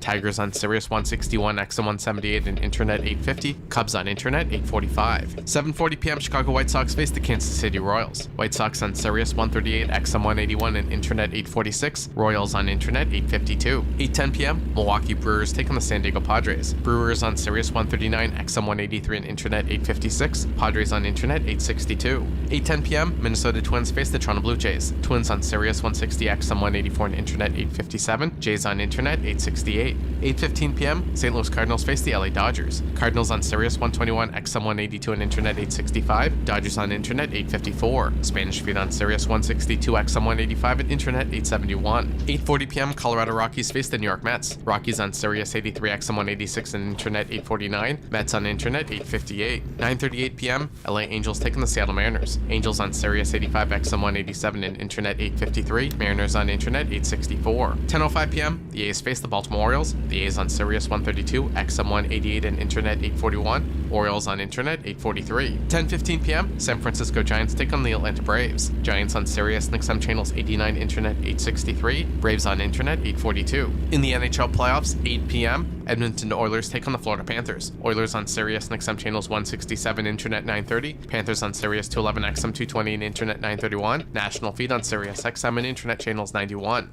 In NCAA college baseball, noon, Arizona takes on North Carolina on XM 193, Internet 955. 3 p.m., Miami faces Louisville on XM 194, Internet 956. 6 p.m., Oregon State faces Florida State. Oregon State feed on XM 202, Internet 964. Florida State on XM 193, Internet 955. In NCAA college softball, 8 p.m., Texas takes on Texas Tech on Sirius XM and Internet channels 84. In the NWSL at 10 p.m., San Diego Wave FC take on Seattle Reign FC on Sirius XM and Internet channels 157. On the PGA Tour at noon, catch full coverage of the RBC Canadian Open on Sirius XM and Internet channels 92. I'm Frank Trachtenberg with your Sirius XM sports schedule for Friday, June the 6th. All times are Eastern, and please remember, all games, times, and channels are subject to change. Check SiriusXM.com for the latest updates. In ARCA Racing, starting at 5 p.m., catch full coverage of the Henry Ford Health 200 on XM 392, Internet 992. In this CFL at 7:30 p.m., the Montreal Alouettes face the Toronto Argonauts. The Alouettes feed on Sirius 137, XM 201 and Internet 963. National feed on Sirius XM and Internet channels 163. Miss a game?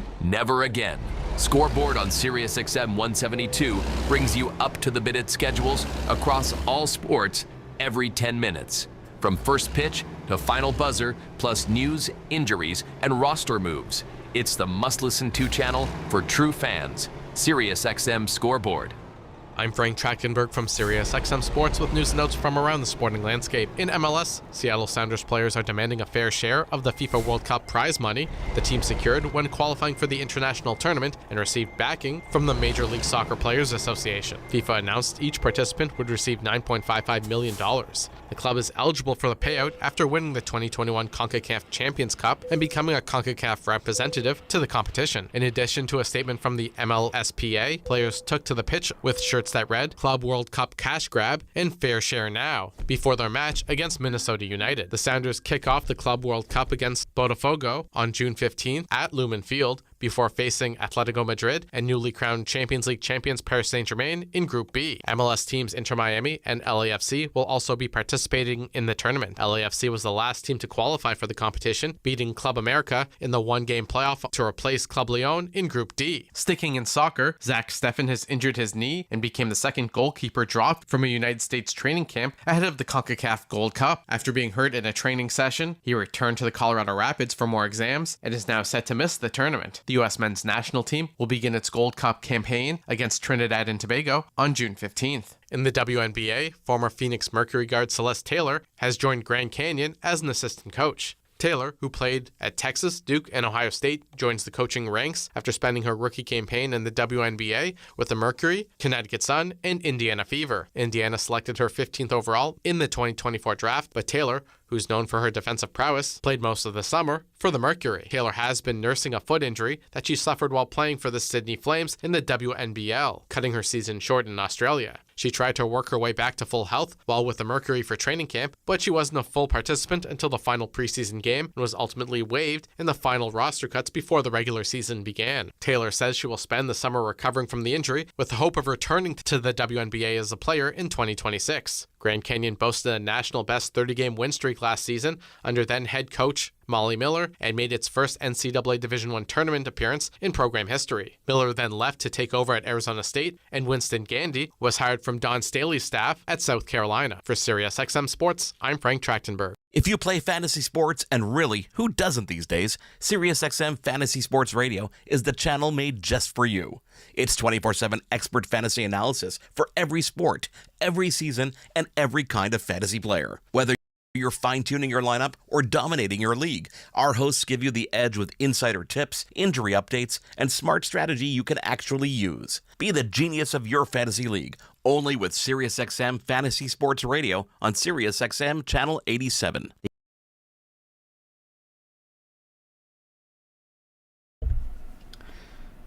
Hello, I'm back with my commentary. So, yeah, I listened to 3 different sports broadcasts. Yep. I usually don't do that. I would usually listen to one sporting event, but I listened to 3 different sporting events on SiriusXM. Wow. That was pretty good. I enjoyed it. I enjoyed listening to those. And you know, this is like the perfect game to play while listening to radio, you know, cuz you're driving. So, I do that sometimes, especially during the MLB postseason in October. I would listen to some of their games on the radio instead of watching them on television, because I just like the radio announcers more than the TV announcers. So yeah, I'm still live. Over 5 hours this stream. I think this stream is also going to be 6 hours. Just like the last episode of this game. I might as well try to finish this tonight. I didn't thought it would take this long, but oh well, I can still finish it tonight. Hopefully I can finish it in an hour. Oh, hey, 5-Tayer. He says, you'll have to tell Keith that earlier today you left a comment on Monday's episode. Oh, okay. That's great to know. Oh yeah, speaking of that, guess Keith is gonna have to record the next episode on his channel. KSN. Oh boy. It's like he took over. It's like Keith took over playing this game while listening to those sports broadcasts. But that went well. I'm glad it went well. I'm glad the stream went well the entire time until I came back. So, I got 3 more deliveries to go. And then after that, I should be done. But yeah, my plan is to finish this tonight. I really like the St. Louis Cardinals paint job on the truck and the trailer. The only bad thing is that I had to spend $200,000 just to use these two. Like, what the heck? That's way too much. It's usually never that much. Yeah, like $100,000 each. Like, oh my gosh. I mean, it's fantastic, but geez, why is it that much? Oh well, I did it because I bought them because it's the St. Louis, or the Cruising Missouri event, and that's T-Bone's favorite team. I guess T-Bone and Five Taylor can be rivals. Yup. St. Louis Cardinals fan and a Cubs fan. Yep.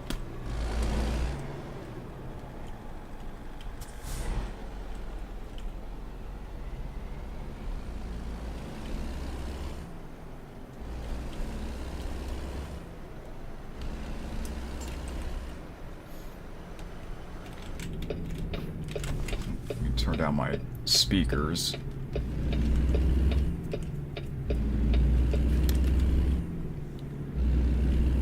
Okay.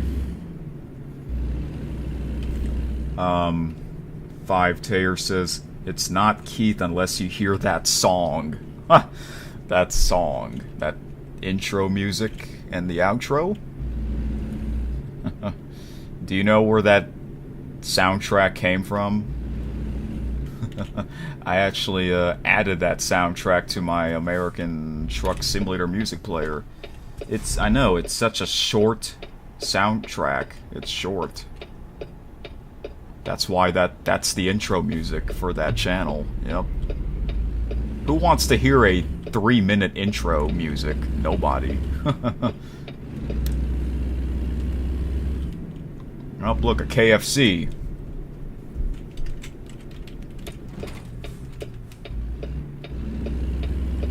That'd be funny if I get KFC while playing this game. I mean, I did that, in episode 100, I got McDonald's. Yep.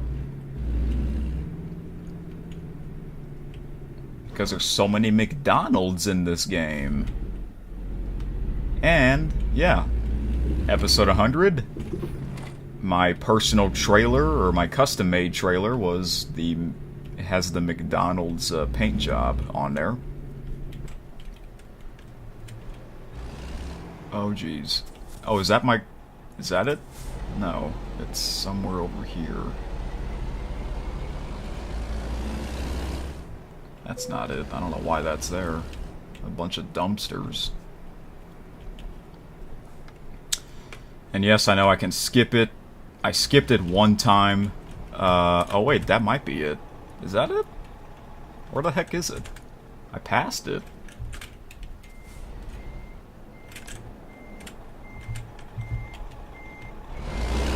I'm supposed to park this somewhere.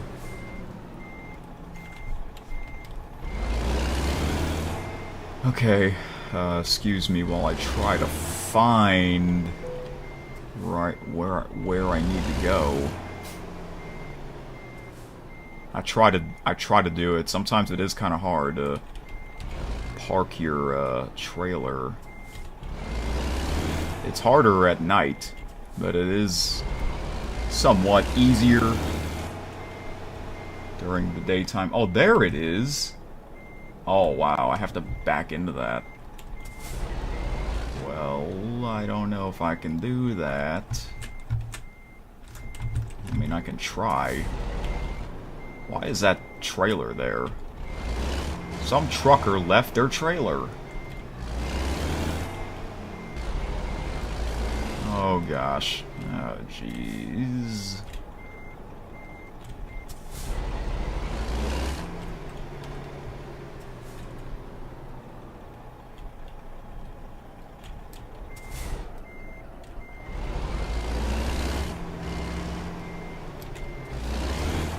Might be able to do it. I don't know. It's gonna take some time if I really want to do it the right way. This truck, it turns so slow. But I think there is a setting where I can, oops. Where I can change it. Let's see.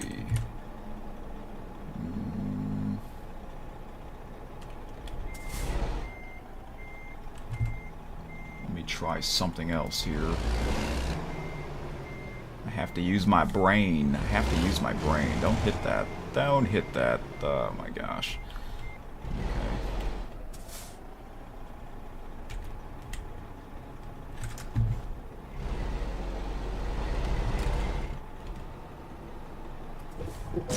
Oh, well, that happened.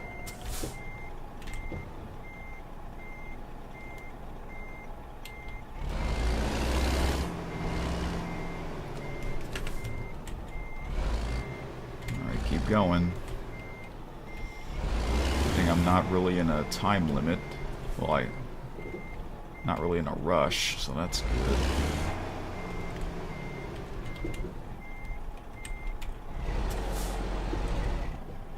Trying to straighten this out. Okay. Let's see. I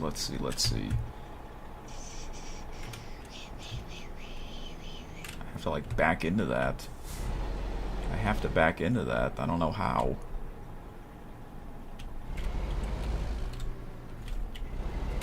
I mean, I could try it from this side, I guess. I could try it from this side, but this will be very tough. Is there a way where I can turn around?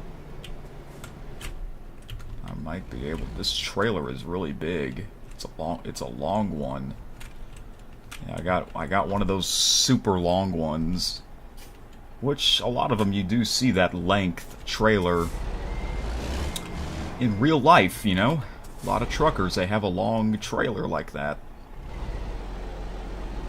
Alright, I might be able to do this.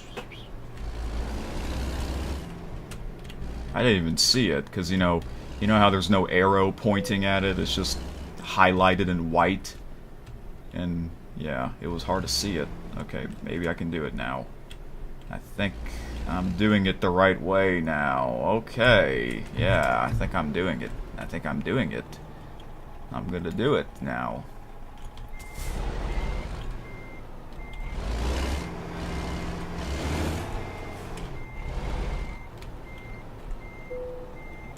And now it's telling me you can skip it when I'm really doing it for real. Oh. Not quite in all the way.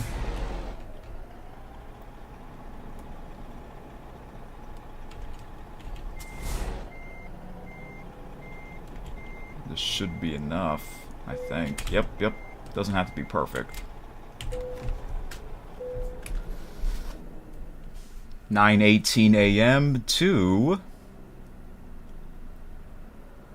9:58 a.m. So that's 40 minutes of loading the cargo. Okay, so we are going from Kirksville, traveling south to Rolla. Oh, there it is. Alright.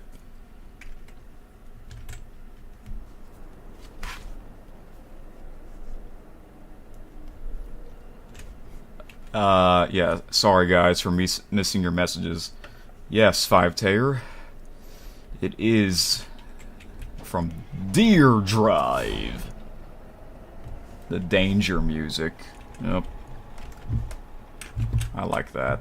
I thought that was the perfect intro music for that channel. Yep.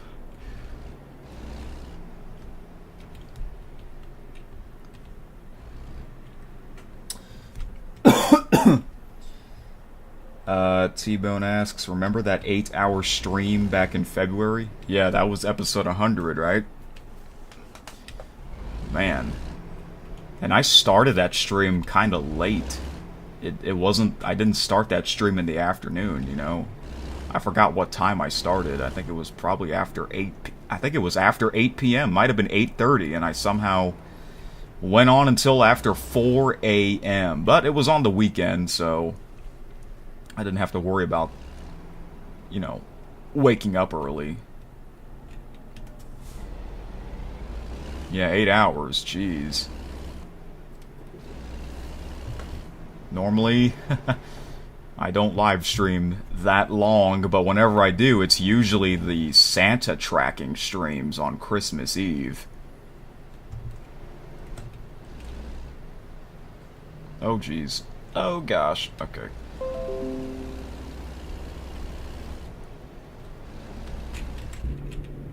Oh, Starbucks, coffee, Walmart.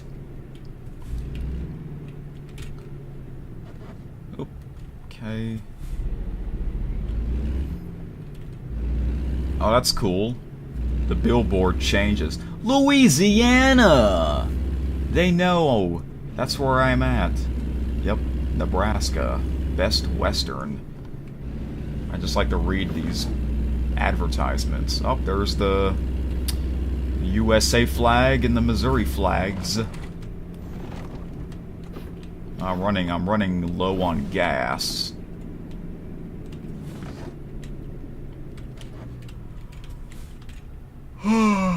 Oh, wow, there's a Walgreens.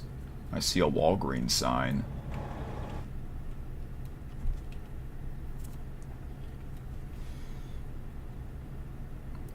Five Tayer says, I'm a Cubs fan and the MVP of KSN, and T-Bone is a Cardinals fan and MVP of this channel. What a coincidence. Yeah, that's kind of funny. Wow, wonderful. Yep. I think those two teams, they're really good. They're like neck and neck in that division, right? I'm sure one of those two teams will win that division, and I think both teams might make the postseason, but hey, there's still like a long ways to go.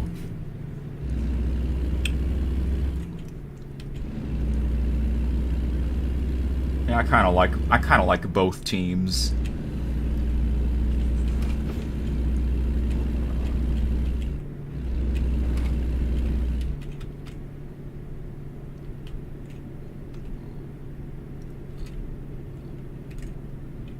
Oh geez, oh geez, oh geez. Okay, that was close. T-Bone says there was a KFC.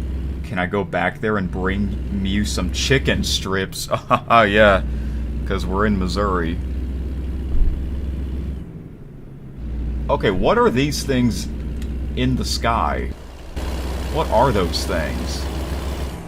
Those little black things. What the heck are those? Are those birds? Are those? If those are birds, those are some weird looking birds. Oh look, that's a, is that a jet? That's a jet in the air, okay.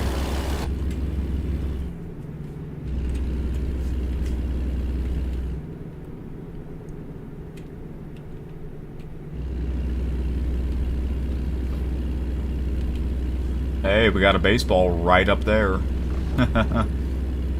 USA cap. Stack of burgers. Yep. And some water to stay hydrated. Yep. For the summer. That's, yep. That's what this... Yeah, that's what these items are. Summer items. Yep, that makes sense. Okay. Oh, I like that American flag. Oh, we have to... Oh, I'm sorry, car, for cutting you off. Okay, keep going. Hey, an In-N-Out. Yeah, wow, there's an In-N-Out? Oh, it changed the name. Huh. Oh, another McDonald's.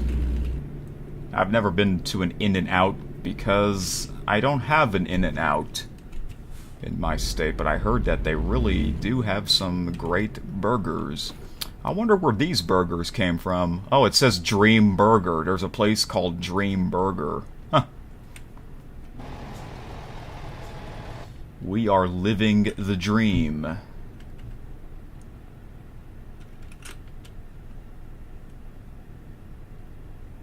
Oh, yeah, your sunglasses are still there, T-Bone, on that seat. I'm gonna bring you back your sunglasses. Maybe, maybe not.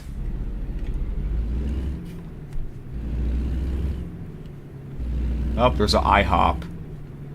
They're open 24 hours. Just like Waffle House. Oh, yeah.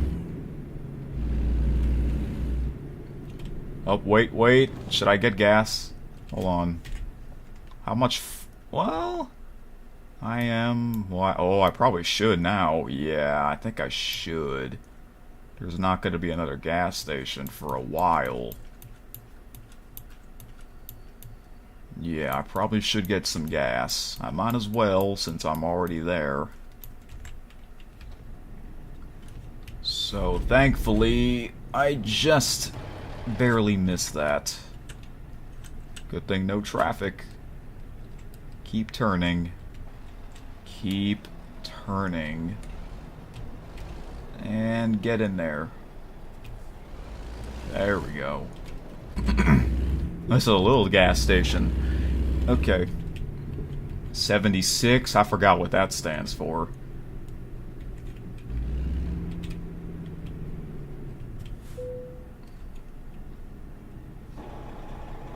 Sniper Juice, or Super Juice. Super Juice's new flavor, try on the road for $3. Try delicious all-natural super juices and drinks for $10. Best fresh juices on the road. Sounds like I can be like an announcer for commercials or advertisements on the radio. Get 'em at gas station 76 in a city called... Oh, no, it's in between Kirksville and Columbia, Missouri, on Route 63. Yeah.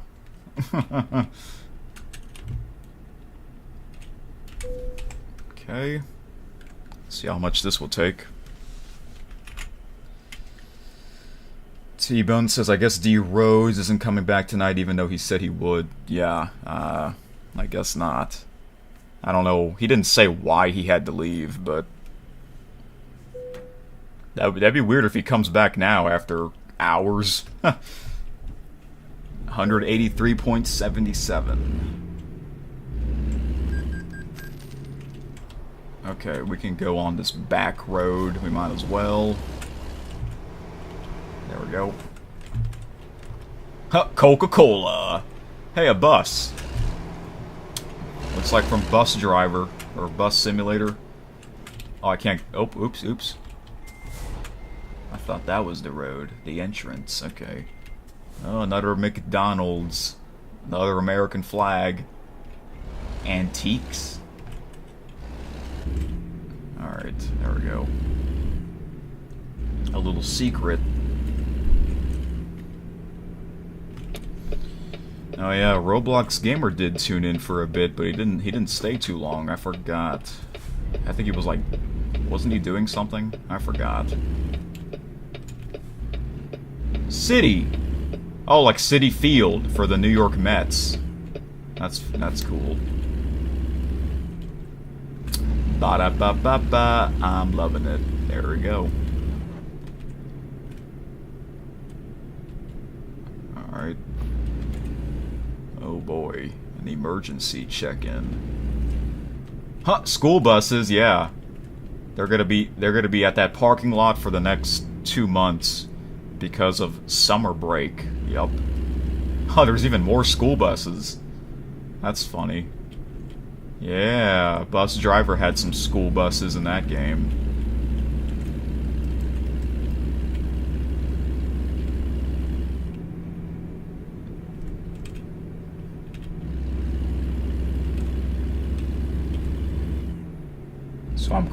So I'm going to reach 6 hours again? Yeah, most likely it will be. We are about to be at 5 hours and 30 minutes, so most likely it will be over 6 hours again. I didn't thought it would be this long, but it is what it is. I might as well finish it tonight. It might be another hour. Maybe 6.5 hours. Probably 1 more hour. Hopefully. At least I'm not super tired. Oh, there we go. Go back to there. Oh, we got a triple FedEx truck cargo. FedEx Express!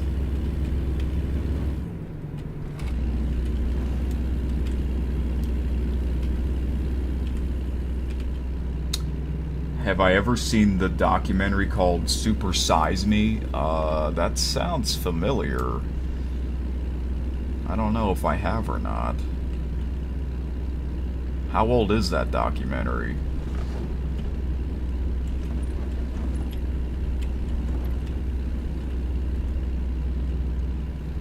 What about 7 hours?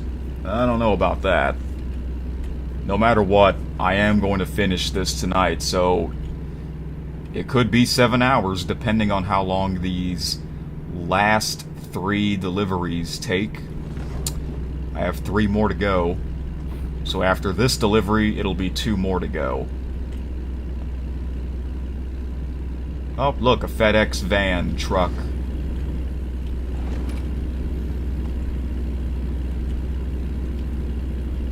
It's about not eating McDonald's too much.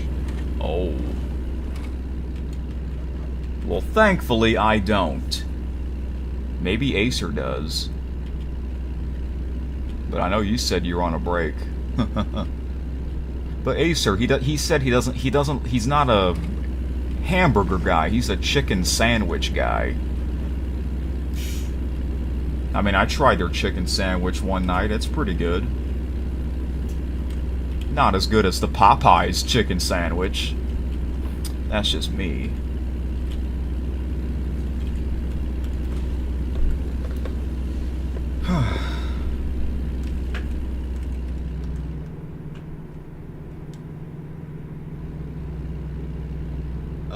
Five Taylor says you still don't have the Missouri DLC.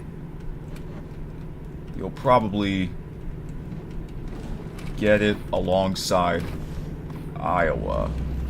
Okay. Oh, jeez. I didn't even... What the heck? I didn't even notice those... Okay. Those things sticking out. Okay. Yeah, Iowa's the next state. Oh, look at these bridges. Is this the Missouri River? Yes, it is. Look at this. The Missouri River, the longest river in the United States. Huh, nice bridge. Alright. Okay.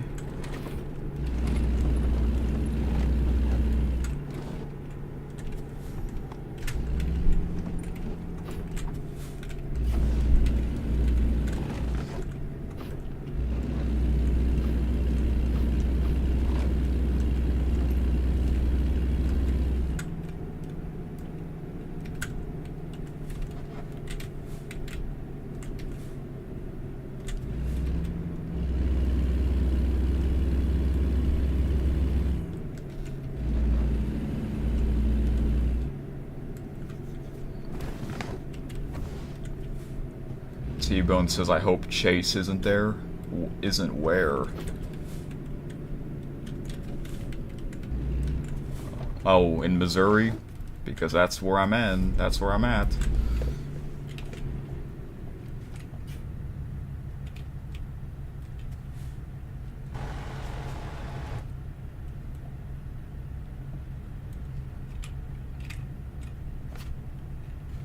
Who knows if he's... Who knows if there's someone that looks like him in this game.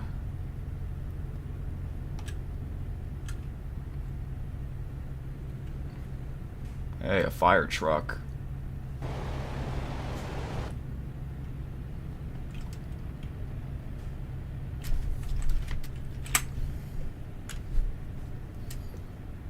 Oh, Coca-Cola. Well, that's cool.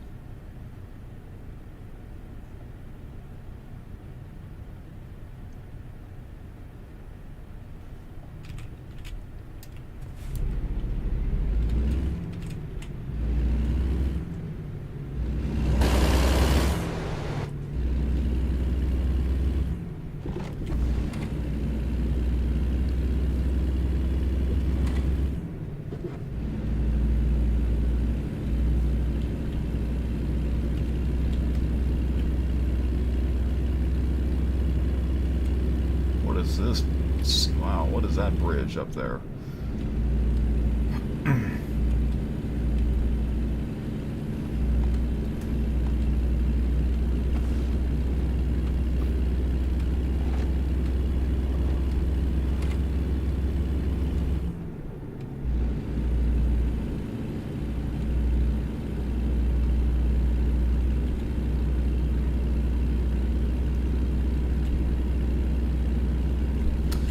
Good thing I didn't start the stream at like 9 p.m. like I did that one night.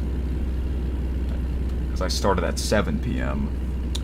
So if I were to start that 2 hours later, oh my gosh, it would be after 2:30 a.m. But instead it's after 12:30 a.m.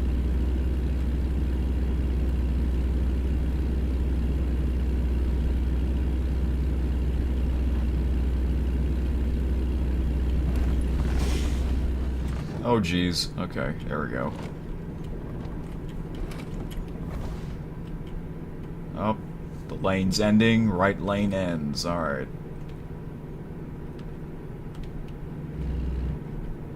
Oh, okay. We're on US Route 63. Oh yeah, when Illinois comes out, they're gonna have Route 66. The most famous road in America, right? So that'll be great. That'll be a huge hit when that state comes out. You get to see Chicago, the Windy City. Okay, we're getting near our destination.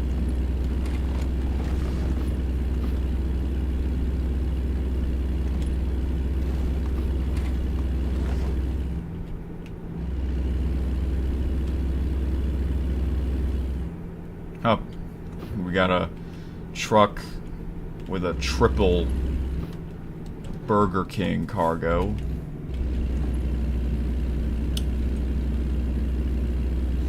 BK, have it your way, as they say. Oh boy, Whoppers.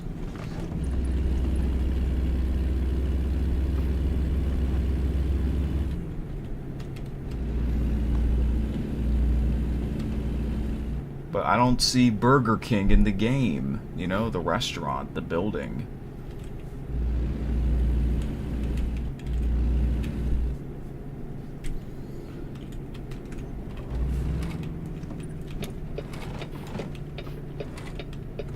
Oh, is that Target?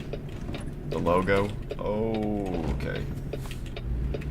Oh, Texas Roadhouse.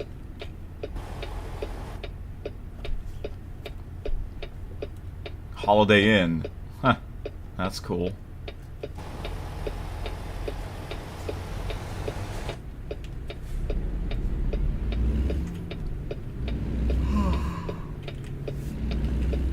Okay, we're in Rolla.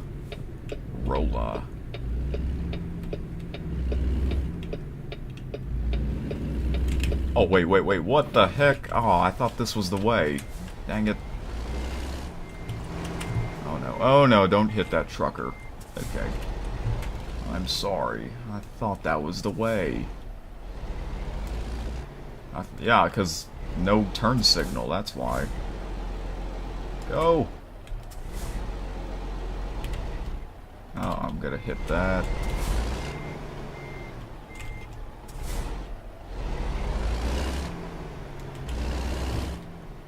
There we go.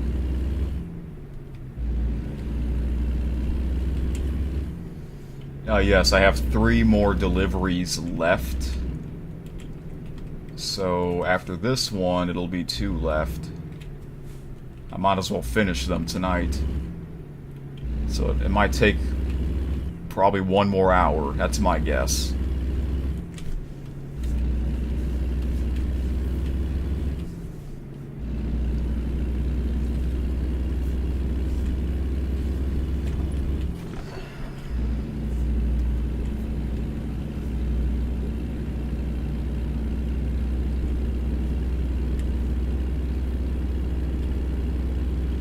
Where are the locations?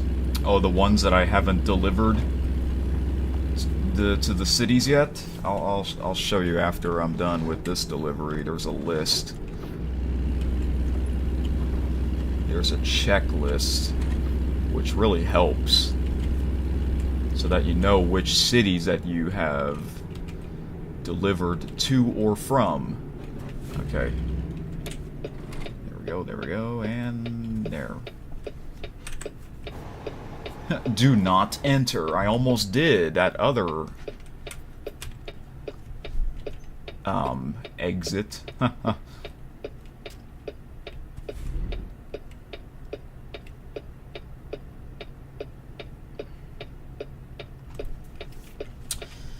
So I'm gonna try to premiere the next episode of Euro Truck Simulator 2 tonight.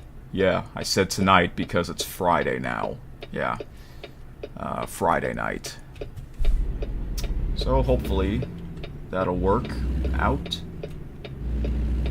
Oh. I don't know about this. What the heck? Like, what do you do in this? What do you do in this situation? And this car refuses to back up. Should I try this again? I could, since there's no one there.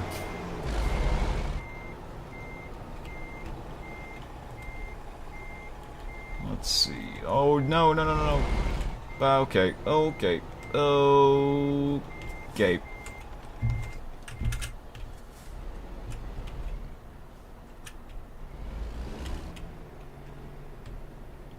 Let me try this again and see if somehow I can do it the right way. Why is that car not going? Do you have a green light? Oh. Oh, now I have a green light. That car never went. What the heck? Is it gonna happen again?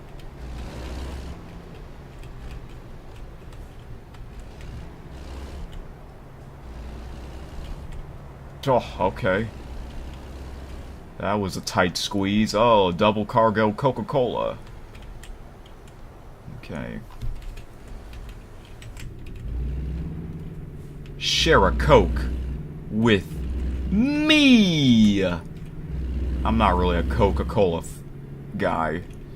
I mean, I kind of like Coca-Cola Zero, but I am Team Pepsi. Yes, I am Team Pepsi. I like Pepsi. But my favorite Coke product is Dr. Pepper. I do like Dr. Pepper as well. So yeah, Pepsi and Dr. Pepper are my 2 favorite sodas. If I have to pick one, oh my gosh, that'll be very hard. I don't know.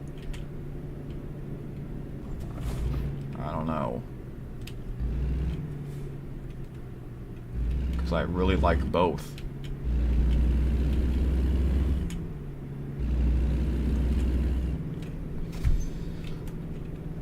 It's this guy again, polishing the glass. We've seen him from the last stream.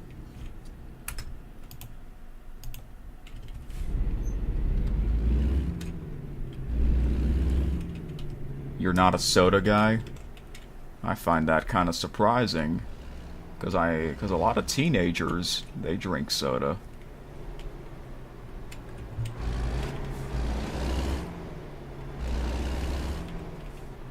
Oh, here it is.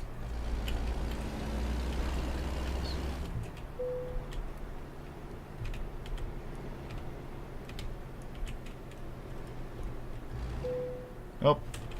It's okay. There. Oh, I keep forgetting. I have to hit enter. I always hit T because, you know, I'm used to doing that in the regular deliveries. Had to hit E and then enter. Synchronization. Excellent. There we go. 2 more to go. You're a shake guy. Yes, you are. But that's like a dessert, though. Well, kinda. And a slushie. Sort of. Okay, the locations, you see this list? So I have 2 cities left that I have not been to yet. Poplar Bluff and St. Joseph. So I have to do a delivery to or from those cities. Okay? So let's see if I can find the one on here.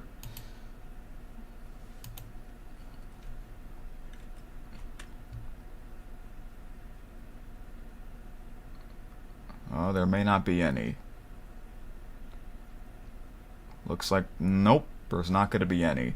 So this means, okay, where are the cities again? Springfield, no. Poplar Bluff and St. Joseph. I have to see where they're at on the map.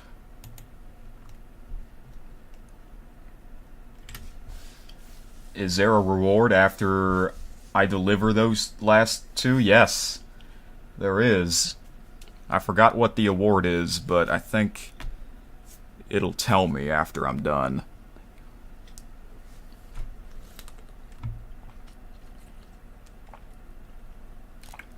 Okay, Poplar Bluff is all the way down here. What about St. Joseph? Am I closer to St. Joseph? Nope, I'm far away as well. That's weird. I was in St. Joseph, but I wasn't doing a delivery, I guess. So I guess I'm closer to Poplar Bluff. How about we go to this view camera?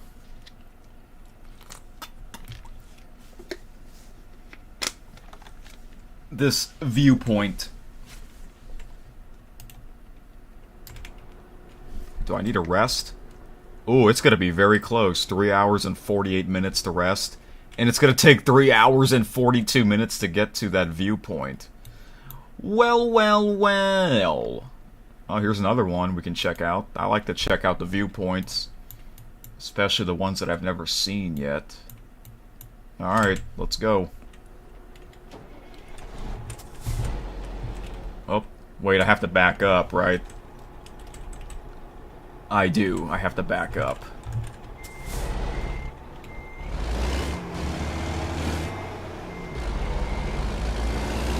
Oh, there's a person standing there. Okay. This way.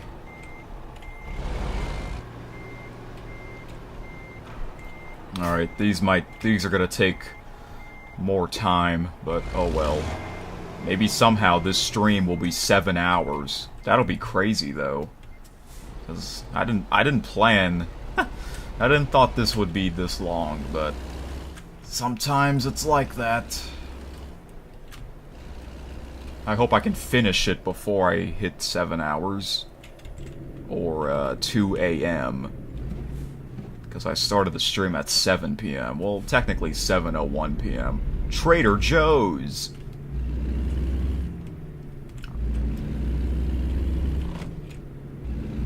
I have a Trader Joe's in my town, but I haven't been there in years. I think it's still there. I think it's still open.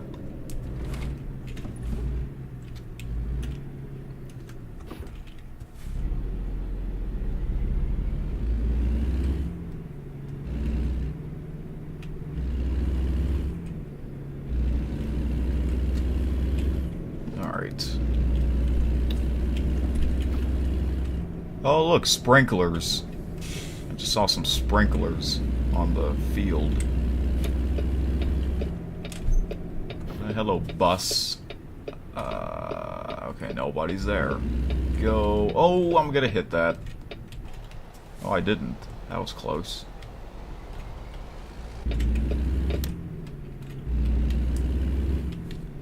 You have a Trader Joe's in your hometown too? Oh, that's cool. I know they're well known for their liquor, especially wine and stuff. But I don't drink alcohol, even though I'm old enough to. If I ever do, then I guess I'll do a video of it. Hey guys, I'm gonna drink a Budweiser beer. Yeah. Play some beer pong. That's a weird game.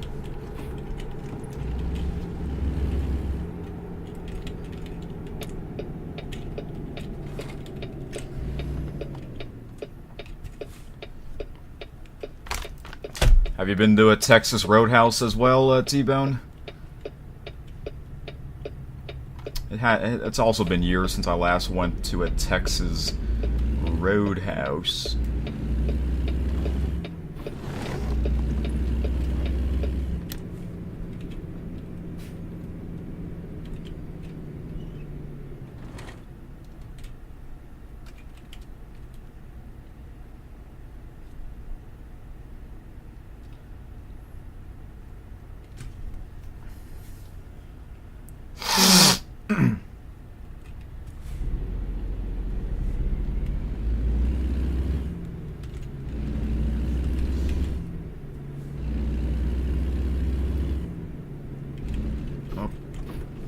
Ending. Okay, we're going back to where we were. Hey, that's a Dunkin' Donuts. Oh, well, there's Chase the Bank, T-Bone. Is that it? Yep, there it is. Okay, we're approaching this viewpoint, so we'll check that out. 5 Tears says, just imagine Eric playing this game while drunk, yeah. Or Keith. Yeah, Keith, Sports News, doing an episode while he's drunk, and he doesn't know what he's talking about. Oh, there's Walgreens. Gosh. That'll be weird. T-Bone says, no, I haven't, but I heard they're always a busy place. Yeah, they are. It is always a busy place. It was really busy when I used to go there.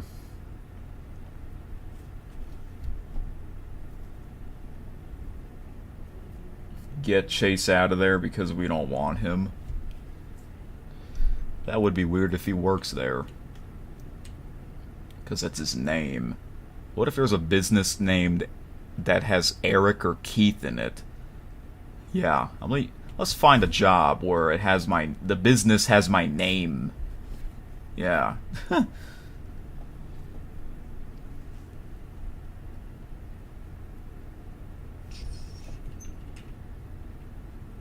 Well, Acer, his birthday was the other night, and he just turned 21, so he's now at the legal age for drinking. I wonder if he drank something alcoholic on his birthday. I don't think he did, but I'll have to ask him that as like a joke question. What the heck? Hey, I'm in there. There we go. Oh, Tyson! Tyson Chicken. Alright. Let's watch this. Rolla.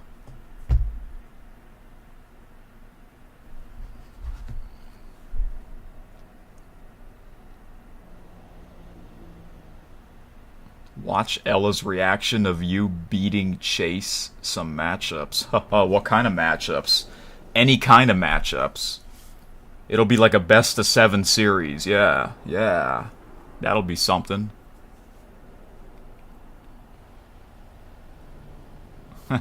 You can do one for running, a request by Roblox Gamer. You can do one for a wrestling match, a request by me. Yep. And Ella cannot... She cannot get involved. She's banned. Yep. Oh, what the heck? Some dude cleaning.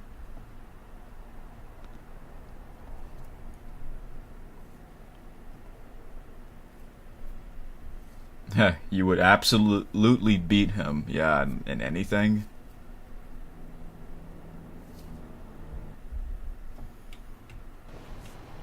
Alright, that was cool. Now, keep going south.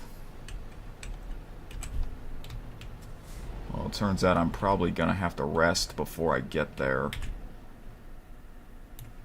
I might. I'm still gonna try to go fast. But obviously, you know, I can go faster without my trailer.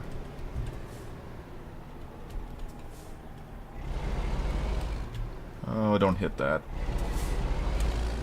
Don't hit that. I just barely hit it. This truck and trailer, they both look really nice.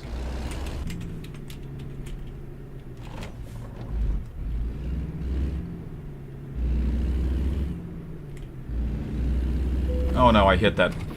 Oh well.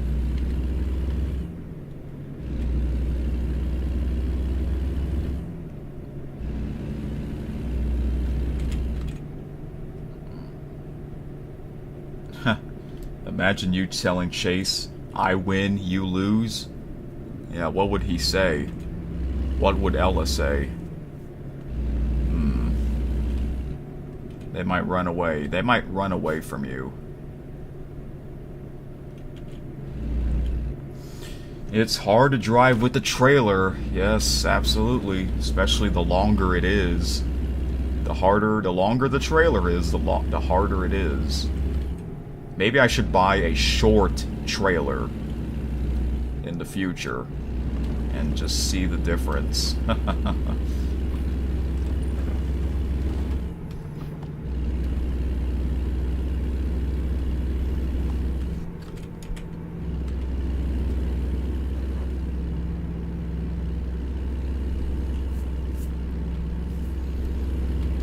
Another triple cargo. What is that? Swift. Taylor Swift truck. Yep.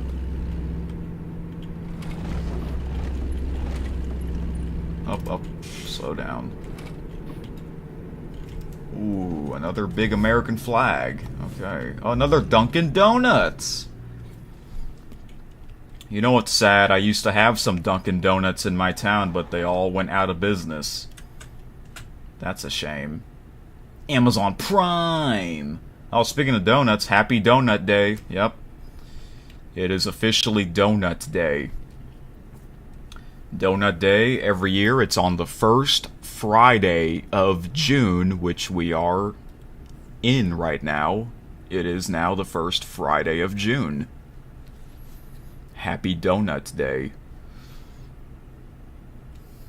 I might get some donuts. Why not? Alright, there we go.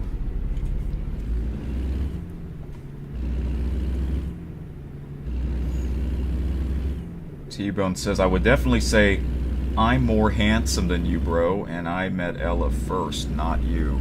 Oh boy. Yeah, say that to his face.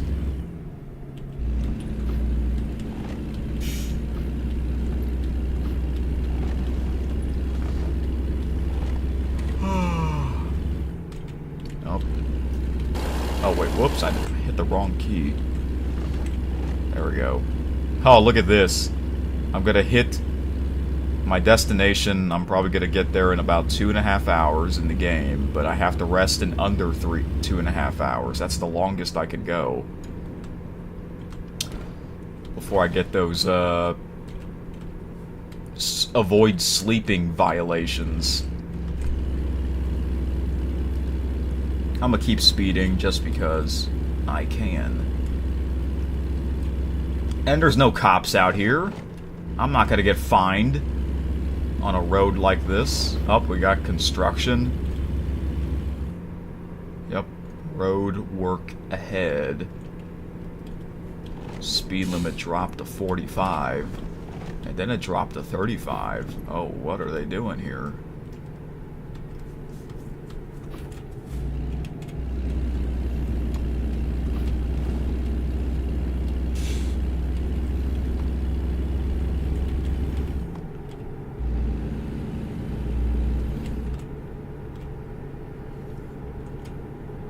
You and Roblox Gamer would say that to his face. Yeah. Yep. It's a good thing you have him on your side.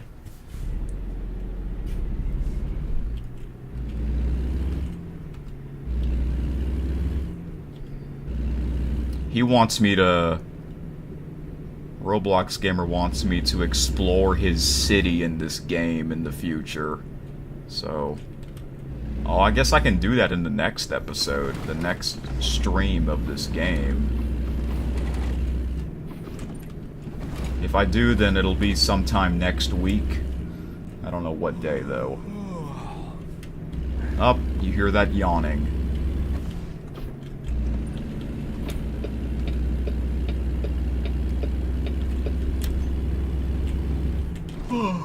Oh, you just heard my yawn as well.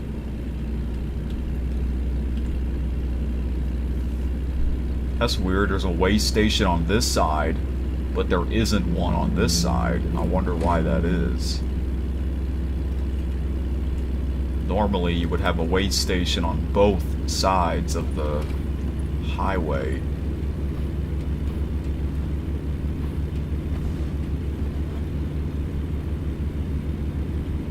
Somehow I'm going 81 miles an hour with my trailer. I'm trying to beat the clock. Oh, they're both at 1 hour and 32 minutes. Hey! Really, bro? Really? Really? Well, that's technically my fault. Which way do I go? Here, this way. There we go. Oh, and he switched back to the right lane? Well, T-Bone, that must be Chase. Oh, and he switched back to the left lane again. What the heck? And he switched back to the right lane for the third time. This driver can't make up his mind. This is probably Chase. Chase is playing games with me, T-Bone. I'm gonna tell him, I win, you lose! Yeah. Oh, I'm going 90 miles per hour. 91 with my trailer too? That's crazy. I'm going fast, like Sonic the Hedgehog. Speed! Sonic speed like Lightning McQueen from Cars. Yup. I'm going 95 miles per hour. Am I ahead? Oh, yep, I'm ahead of my rest stop-in clock time limit. And we have to slow down because there are 2 trucks. I know, game. That's what I'm trying to beat the clock. I'm doing something called the Beat the Clock Challenge. Have you not heard of that before? It's pretty exciting.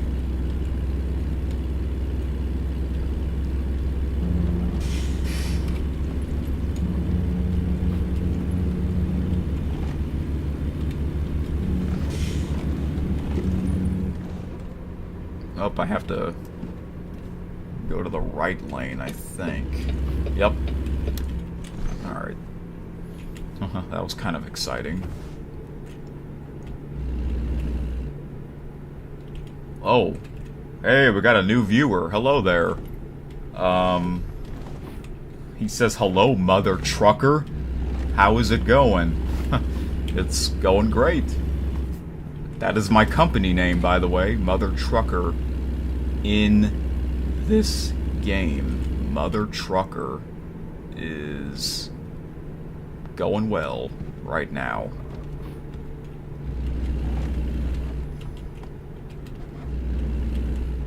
Okay, I think I'm gonna make it. I think. Wait, I hope there's a rest stop. Oh, there isn't. Well, well, well. I'd rather explore this first before I rest, because if I rest, it's gonna be dark. And it'll be hard to see the video, the viewpoint, so let's just keep speeding up. Might as well. I don't care if I get fined, if I get speeding violations.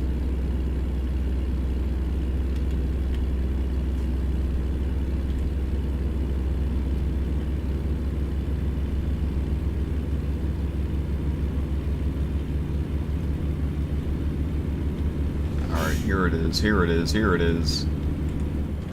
Ooh. Poplar Bluff discovered.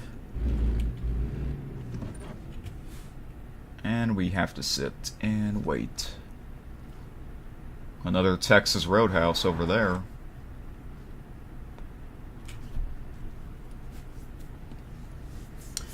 T-Bone says it was at this moment that Chase knew he effed up times 100. Jeez, that's a lot of effed ups.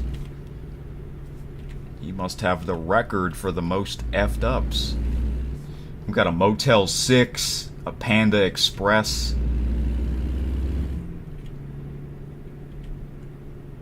Another McDonald's in the background. Oh, a Subway as well.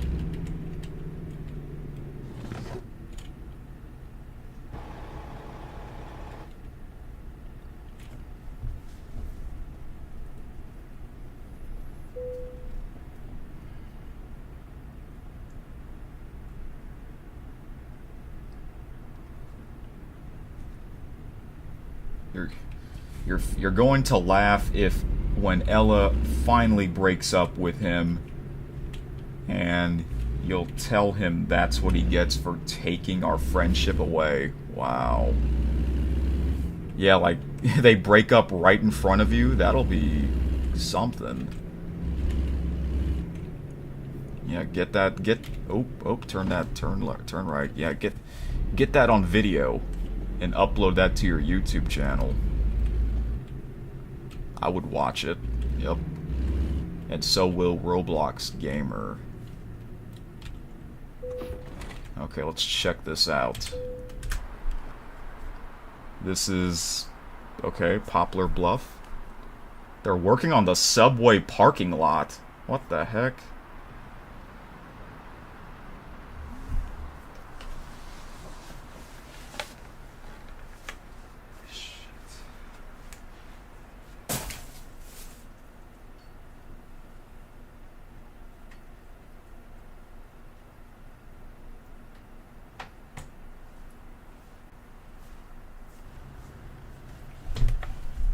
Oh wow, look at that place. Rodgers? Aaron Rodgers? By the way, I heard something about the Aaron Rodgers finally signing with the Pittsburgh Steelers.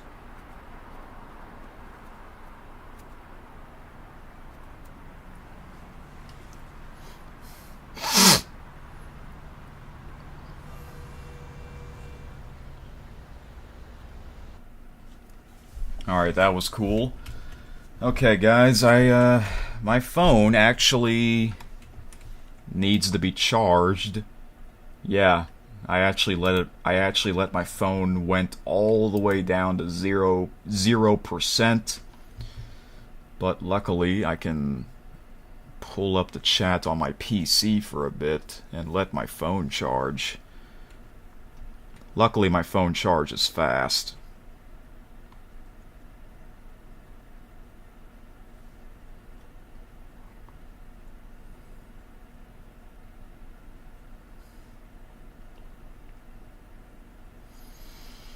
T-Bone says Chase is my rival. Yeah, apparently he is. You want to upload that so bad? Good luck with that. You thought I said I would be going live until 1:30 a.m.? Well, it's probably going to be until 2 a.m. now. Because it's already after 1 a.m.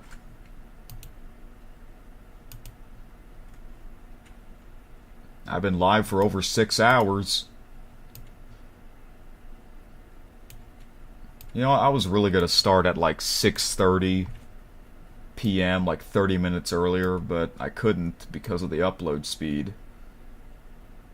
Was super low. Did I deliver that yet? Nope. I haven't even done the I haven't picked a delivery yet. But I will now.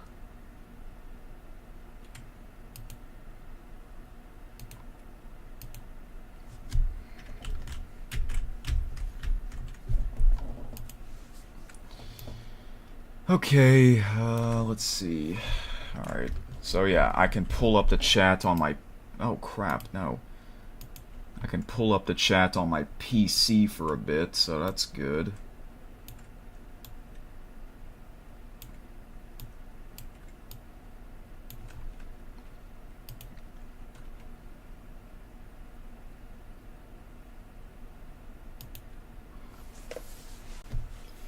I'm also on your side, right? Nah, I'm on Chase's side. I want to meet Chase. Nah, I would have to be on your side because I met you first. That's how that works. Yep.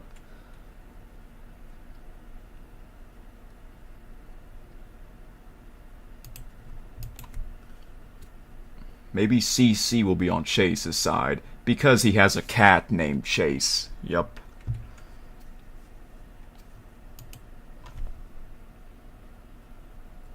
Chase the cat. That's sometimes I say that. Chase the cat. Alright. Now I can pick a delivery because I'm in that city. I'm in that city.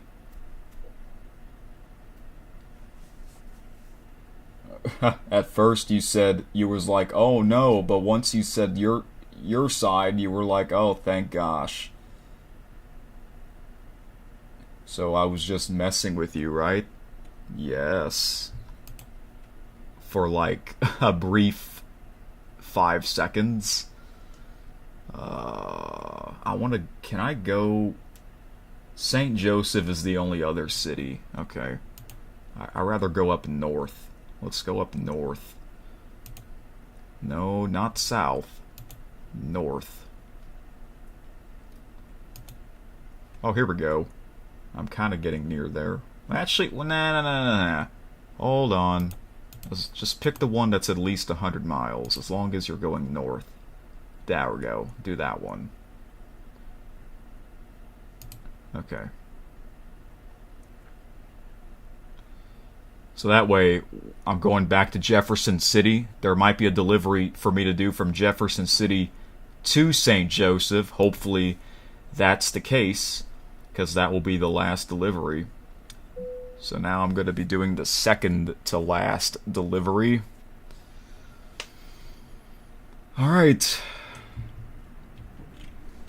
Normally whenever I do these, Oh, I have to rest. I forgot. I keep forgetting. I have to rest.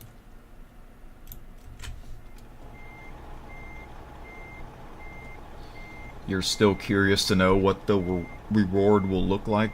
Yeah, I can try to show it. I can try and show it to you once I'm done. Alright, well, I might as well get my trailer since I'm down there. And rest. Okay.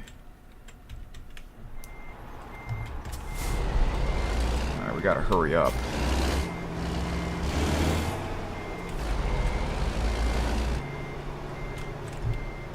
I'm sorry, trucker. I must... Let me do my turn.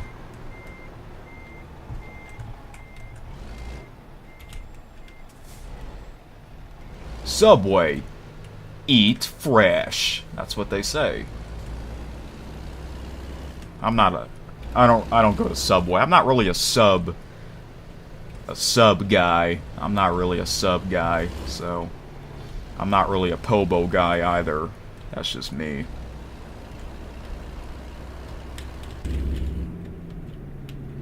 Alright, let's go. I might get a... Unfortunately, I'm probably gonna get a avoid sleeping violation, but oh well.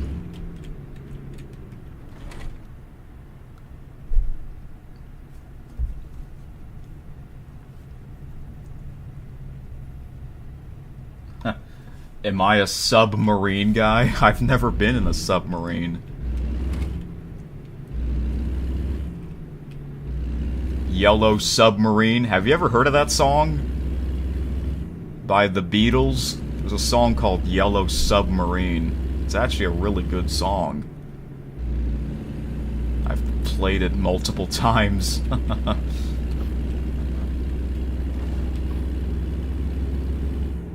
Alright, keep going. Yeah, I'm speeding. Because I have to. Ooh, yeah, there we go, there we go, there we go. And it's right here. Yeah, let's skip it. Skip the, where is it? Oh, I have to enter? Oh! I don't think that was the right way for me to enter. Huh. Oh, you have heard that song before. Well, that's great.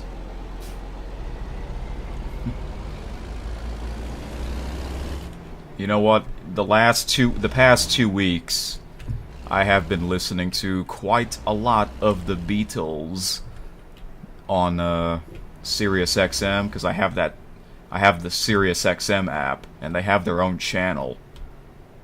Okay, I have to. Can the game give me that message so I can skip the? Yes, thank you. Skip that. I try not to skip it, but this time I want to. Oh, there we go. So, okay, we are gonna go past the rest stops, so let's go here first, and then get back on US Route 60.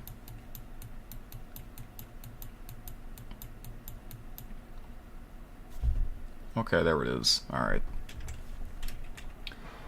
This should count.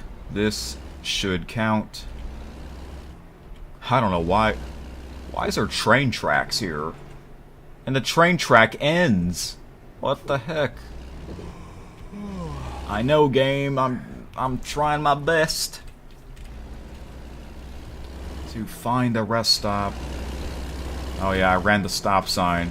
Yeah, go find me. Find me. Yeah, find me while you're finding me. You have to find me first before you can find me. Get it? Yep.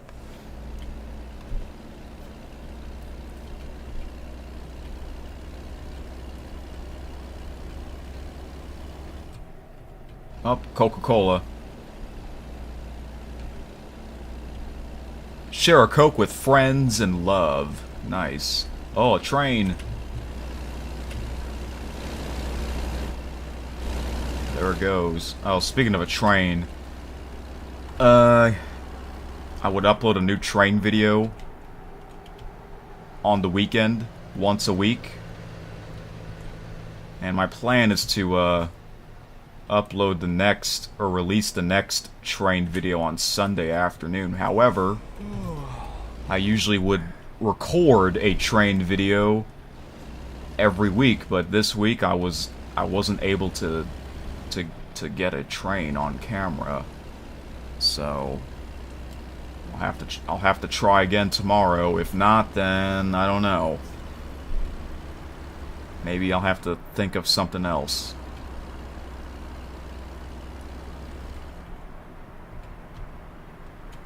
Up. Oh, well, there's Chase again. Chase Bank.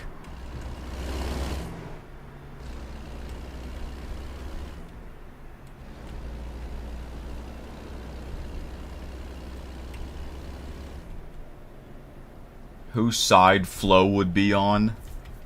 Probably Ella's side, because she's a female.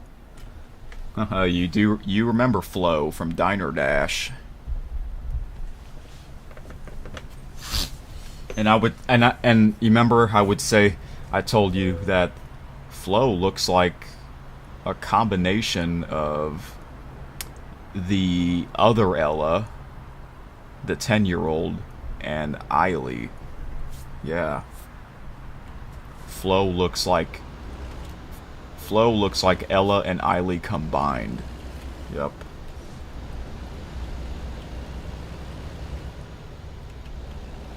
I wonder if Eiley has played that game before, Diner Dash. That'd be kind of funny if she does play it. That's kind of an old PC game now. Alright, yeah, I know I have 0 minutes. Can I make it there before I get a avoid sleeping violation?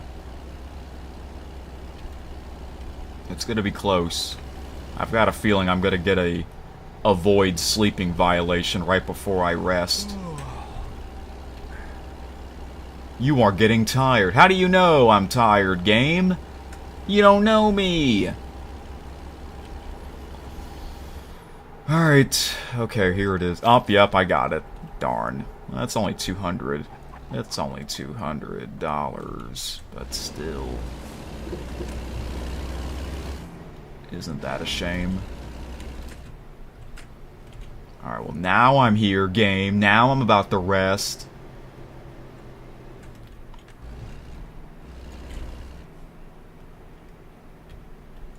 Alright, just... I know these truckers, they would like back into that spot, but I just pull in. There we go. Oh, nope. There we go. So that means it's gonna be, oh, it's gonna be 6 a.m. Yeah, morning time. Daylight is here. That's what I'm talking about. Alright.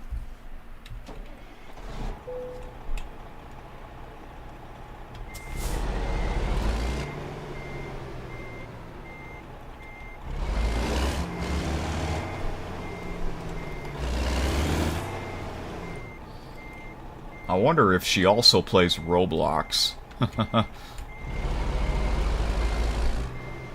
Same with Cassie. I wonder if she also plays too.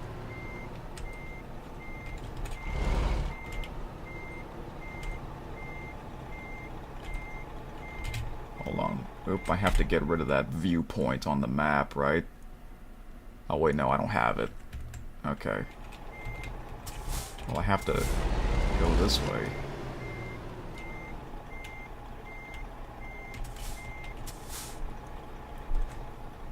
Who's older? Eiley is older by 2 years. So that means Cassie is 8 years old. And she has a little sister, a 5-year-old. I saw her last Sunday and she was trying to beat me up again. Yep.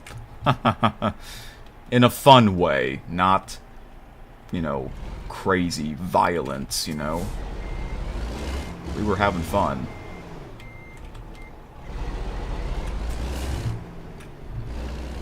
So yeah, I that was on video too, so I'll have to release that maybe later this month.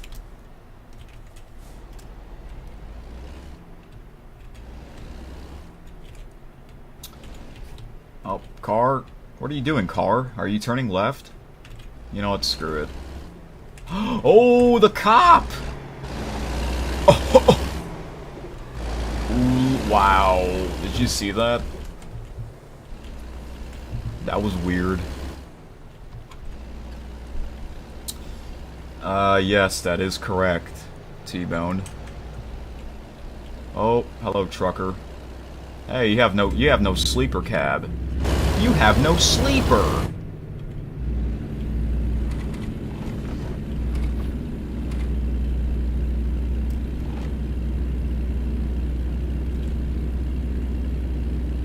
I might have to do a an Eiley versus Cassie showdown whenever I see them both at the same time, and show them that side-by-side picture that I made. Remember that?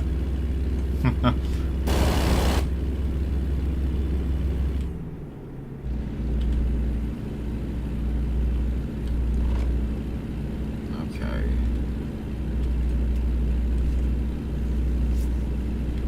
Yep. It's probably gonna happen at this year's Halloween party. The match of the year. Oh boy. I'm gonna call it right down the middle. I'll be the referee. I'm gonna call it right down the middle. I'm not picking sides. Because I'm gonna do my job the right way. I'm being fair. Even though we know who's the face and who's the heel, you know? Who's nice and who's naughty. Yep. Instead of a good guy versus bad guy, it's good girl against bad girl, I guess.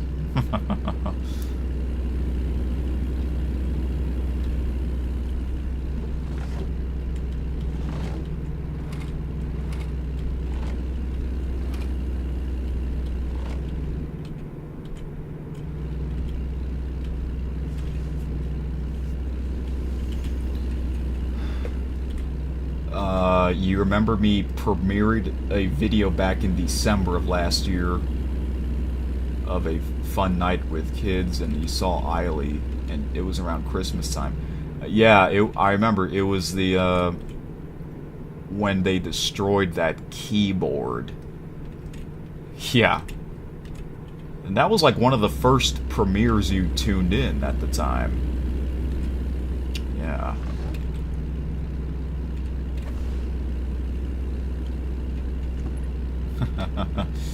Yep, and I'm glad she remembered that day, that when that happened, that evening. Oh, yeah. And the others, they remember as well. I have a laptop, an old laptop that doesn't work anymore. Hey, let's all destroy it on video, but unfortunately, it's summertime, it's hot. It's hot outside for me.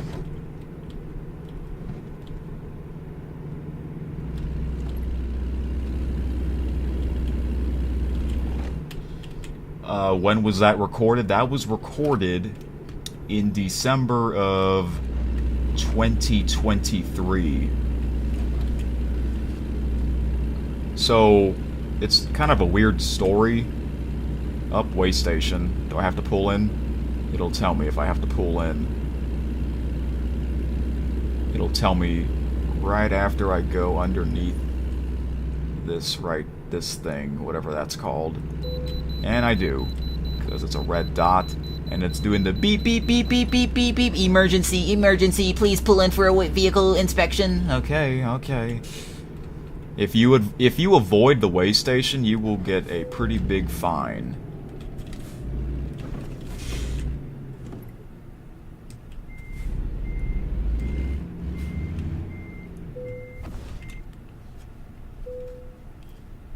Yeah, I know, game. Vehicle's not in perfect technical state. Be careful next time. I made an article based on that video. Maybe I can somehow send it to you. It's on Google Docs. It's a Google document. But anyways, the story So that was recorded in December of 2023. But I premiered it. I premiered it that year. I premiered the video twice, back-to-back years. And the reason why I did that was because the first time I premiered it, 2023, I added music. Okay, I added music to the video, which was the NORAD track Santa music, because it was during the Christmas holidays, right? The reason why I did that was because, unfortunately, at the time, there was no audio. What happened was I accidentally hit my computer with my camera, and my camera shut off. And I was like, are you kidding me? After all that recording, that happened? So I was trying to find a way if I can recover the video file, and it took some time because I've never done that before. That was my first time trying to recover a video file. And luckily I did. I recovered the video file, but however, it was playing the video in slow motion. No, it was playing it in fast motion. And I didn't want to release the video like that in fast motion, and there was no sound. So what I did was I used OBS and I added the media file to OBS, and you can change the speed of the video on OBS, which is a cool thing to do. So I tried to make that video normal speed, but no sound. So that's why I added the NORAD track Santa music. Better than nothing, right? Instead of complete silence, you know? Music is better than complete silence. And plus, those songs that I used were not copyrighted, so that's good. So I premiered it in 2023, and then a year later, I tried to see if I can somehow recover the audio, and thankfully it somehow recovered the audio, and I was like, yes! I was really happy. So I premiered that video again because it has the original audio to that video file. And I included that, I wrote that down in my article based on that video. And nobody knows that article except for me, so maybe the next time I see them, maybe I can somehow show it to them. Hey, do you remember on this date, y'all did this on camera, and I was there, watching y'all destroying that keyboard. Yeah, Recess has gone wild for them back then. But yeah, I do have an old laptop that doesn't work anymore. It would be cool if I destroy it, or the children destroy it, or if we all take turns destroying it. But I kinda don't want to do it during this time of the year because it's summer, it's hot outside. And I prefer not to destroy it inside the house. I don't know. But I still have it. But yeah, those videos, the both times when I premiered that video, it actually got quite a bit of views. So that's a good thing.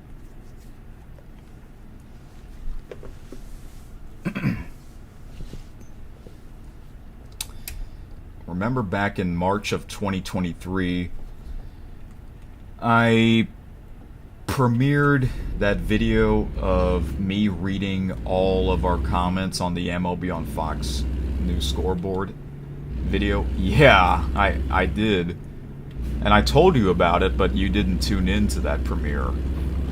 At the time, we were just commenting back and forth in that MLB on Fox News scoreboard video, which turned out to have over, what, 700 replies between us, which is ridiculous. That is a crazy amount of replies. And then yeah, because that was it. That was the only video you comment at the time. We kept going back and forth on that video. And then you finally decided to check out my other videos. And I thank you for that. And then you kept commenting, and then we finally found a way to chat one-on-one privately on Instagram.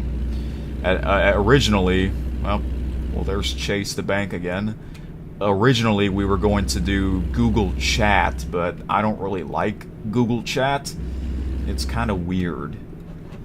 So, thankfully, we found another way. Oh, I'm gonna run that red light. Yep, I did. I got in my... sometimes that happens. Especially when I get into my talking. And that's exactly what happened.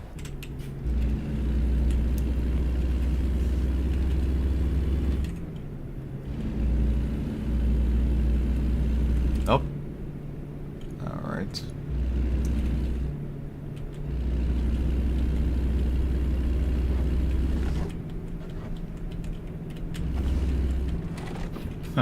What is Arthur Bryant's barbecue? Who is Arthur Bryant? Was he a former baseball player or something?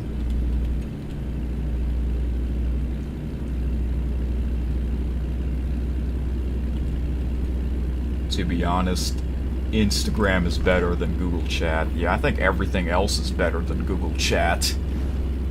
I don't think a lot of people use Google Chat. Because it's not the same as Google Hangouts. Google Hangouts was much better. That was more fun. Oh, okay, there we go.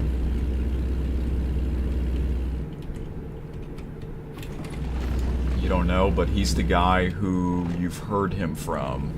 Okay. Is Dallas Braden, is he still one of the Oakland A's announcers?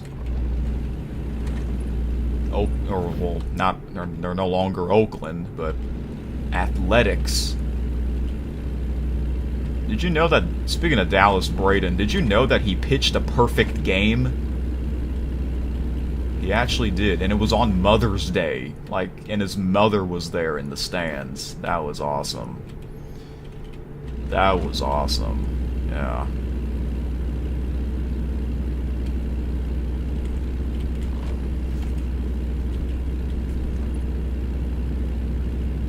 Alright, I'm almost at my destination. I think this stream is going to be over 7 hours after all. Yep.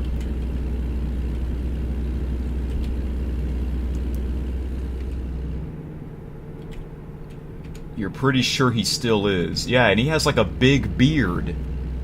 When he was a player, he didn't have a beard. He was a totally different looking guy. He looked totally different. Some people they change their looks after they retire. You know? That's just who they are. And plus, the older you get, the more different you look, you know? Although there are some people that look the same for like 20 years straight, which is pretty crazy. For example, Randy Orton in the WWE, he looks the same for the past 15 years. I know. Some athletes, they look the same. Alright. Train. Okay. Do I have to wait for this railroad cross? No, I don't have to. I can just cut through. I'm gonna cut through.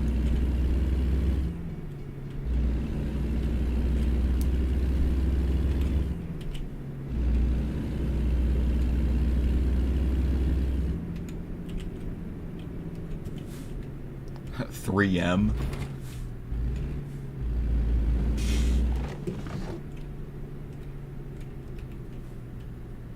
Oh yeah, we're back here again. Let's just skip it. Oh wait, no, we were... Oh, it's gonna be the... Is it gonna be that? Let's see, let's take a look. I thought it's gonna be the one where I have to, like, back into that. I hope not. If I have to just pull in, that would be great. And the answer is... Yes, I can just pull in. Good.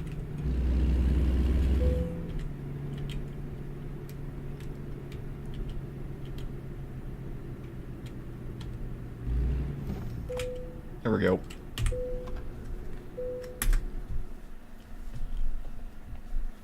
And all of my deliveries have been excellent.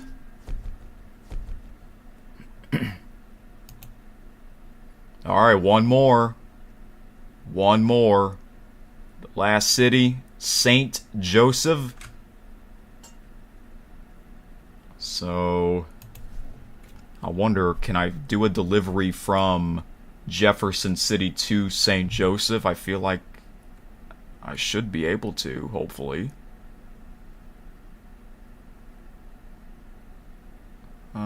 It doesn't look like I can, sadly.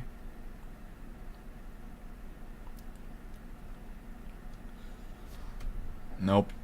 Alright, well, I'm gonna have to drive to St. Joseph first and then pick a delivery. So let me pull up my world map. That's funny, they call it world map even though it's just USA. Here's St. Joseph. Yeah, it's kind of far away, but oh well. Yeah, and I was just here. What the heck?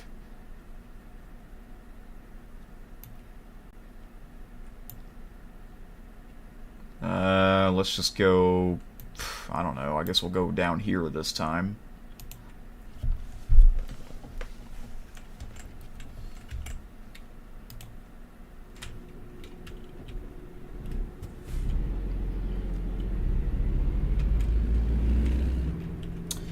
Yep, one more after this one. Oh geez, what the heck? Oh yeah, I did... I experienced this ramp. This little... hill. What the heck? In the last stream of this game. What the heck? It was really bumpy. Okay, where do I go? There's no green arrows. Okay, go to the left. And there's traffic in my way. Well, maybe I can just cut through.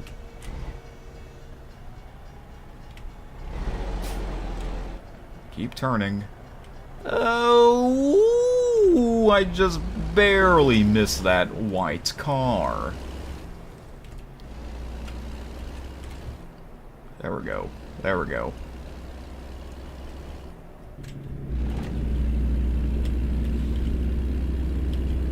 Do I have a picture of him before he grew out that beard? No, but I mean you can Google image him. I'm sure you can find a picture of him on what he looked like without his beard when he was a player. I don't know if he still has that big beard. And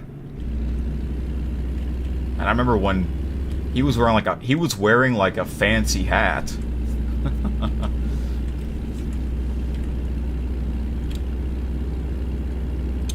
Where is Gas Mask Man? Didn't he said he also lives in Missouri, or was he just messing with you?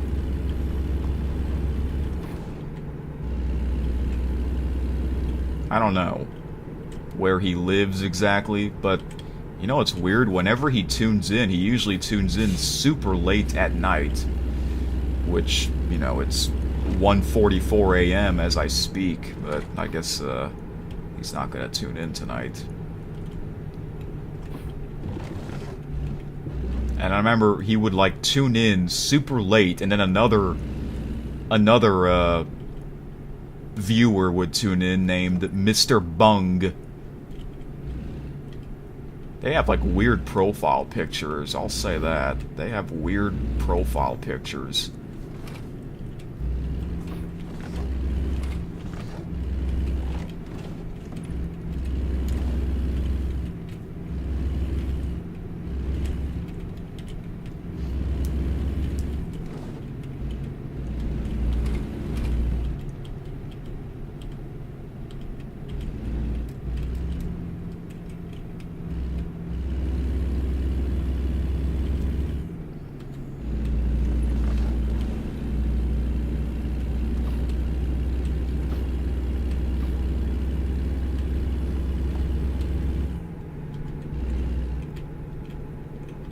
Yes, basically, he was beardless. Oh, fire truck.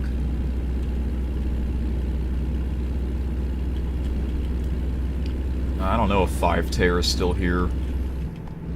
Sometimes he would just leave my streams on in the background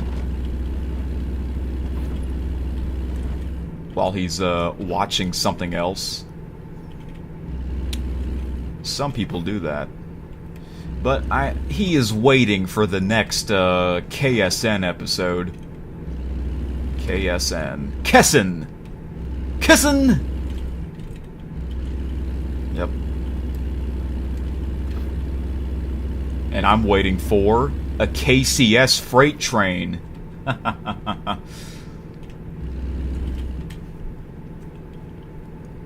You know what D. Rose said when I released that train video? My first official train video this year, he thought it said KFC freight train, but it said KCS.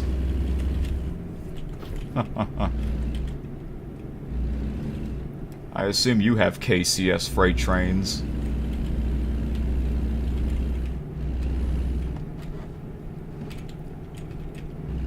There should be in this game since we are in Missouri. Alright, so you guys know that I will finish this Cruising Missouri event in this stream. No matter what. Yes, I said no matter what. If somehow the stream goes bad, and then it stops on its own, that's it. I'm still gonna finish it. Which, that has happened before. One time I think I was finishing like the Oklahoma cruising event, or the Kansas cruising event, and I was on my last delivery and then somehow the stream ended on its own. The stream stopped, but I was still finishing the last delivery. So if that happens tonight, which we hope it doesn't, then I'm still gonna finish it. And that is final. Normally, it would take 3 streams for me to finish these World of Trucks events, but this time it's 2. It's 2 streams, 2 big, long streams. Yep, there's another train ahead, so... Huh, all those tankers, yeah, just like in my last train video. If y'all saw that. A bunch of tankers. That was weird. Nothing but tankers. And then it came to a complete stop.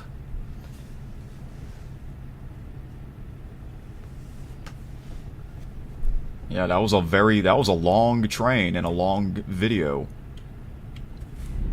Because normally my train videos are not that long. That was like the first long train video.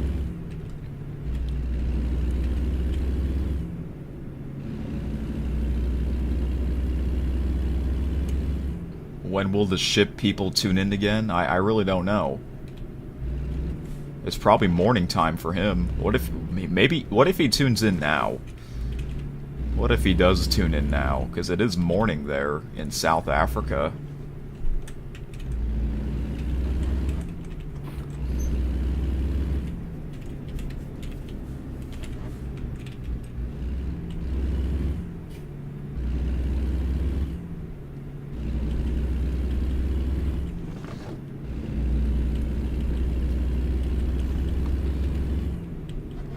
Do we have, I guess we only have one person watching right now. Oh, there's the cop. Switch lanes. Evergreen. Oh.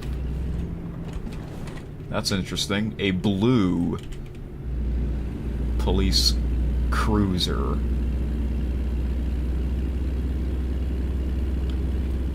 Do I have a picture of what he looks like? No, I don't.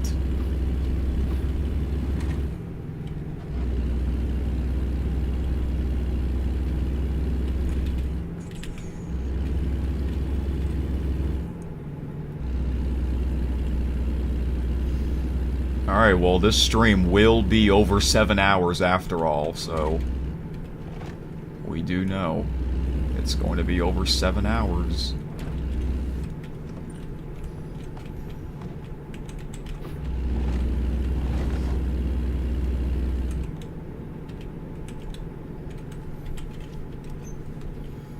Man, it's crazy. You know what else is crazy? After this stream, I have to record the next episode of Euro Truck Simulator. Yep.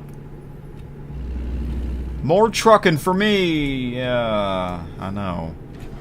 I don't know why. One of my problems is sometimes I would just wait until the last second to do some things, and that's what's going to happen. Oh, look at that.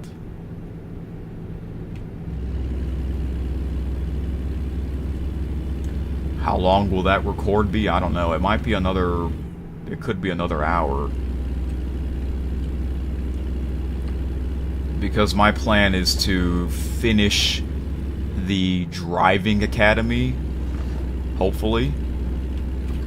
And then the episode after that,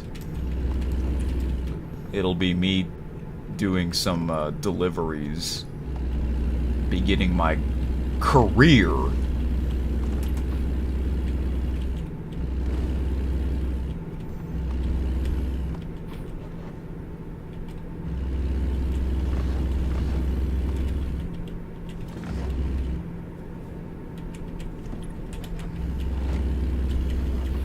Alright. Huh. It says, how do you smell it or something? The McDonald's, it's the smell of good news. What the heck? Oh my gosh, another McDonald's billboard. Big Bacon Burger is back. We just saw 3 McDonald's billboards in a row. What the heck? I don't know why the speed limit decreases to 45 on Interstate 70. I guess it is like that in real life. They try to make this game just like real life, you know?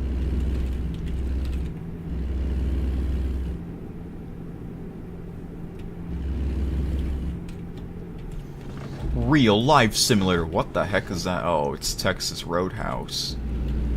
Okay, I'm getting hungry. This game. Why is the game showing me advertisements on food? I'm getting hungry after all this traveling like a trucker. Yeah, I know.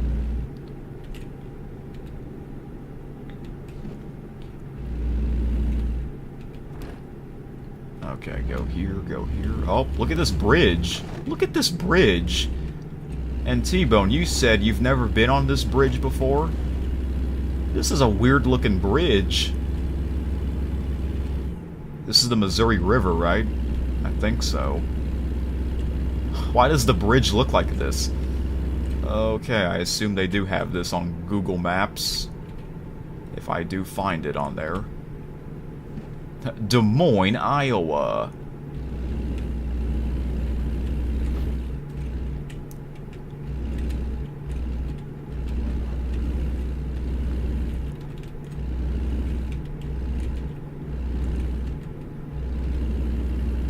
I wonder if my phone will be 100% charge by the time I'm done with this delivery, or when I end the stream. I don't think so, but I think it'll be over 50%. Yeah, it charges fast, so that's a good thing. Oh, what the? Look at that. Okay. Oh, now we're on Interstate 29.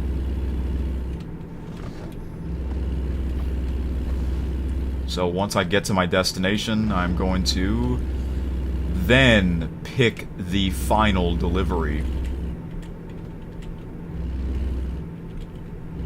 Thankfully, I didn't start this stream 2 hours later after I started at 7 p.m. If I were to start that stream at 9 p.m., it would be almost 4 a.m. It would be almost 4 a.m. My gosh. Thankfully, that is not the case.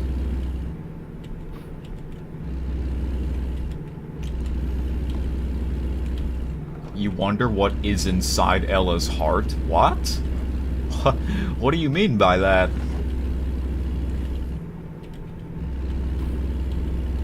What about Eileen's heart and Cassie's heart? Yeah.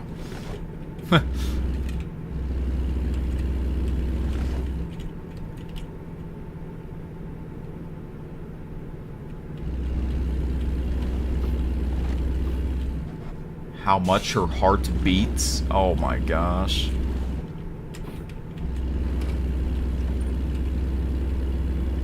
Yeah, you're gonna be a doctor. So we got Captain T-Bone going from Captain T-Bone to Dr. T-Bone. Yup. Another McDonald's billboard. Quarter Pounders. I usually get a quarter pounder there. And usually the quarter pounder has like the most calories on the menu. I think it has like 700 calories. That's crazy.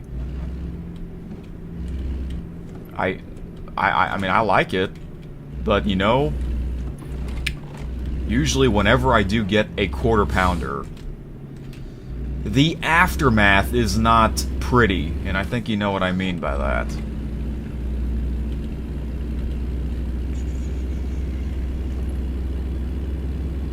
And they say, ba-da-ba-ba-ba, I'm loving it. Yeah, I'm loving it. The aftermath, I'm not loving it. I'm hating it. Oh, Office Depot. You hope Roblox Gamer is okay? Yeah, I hope so too. I'm not sure what he's been up to lately.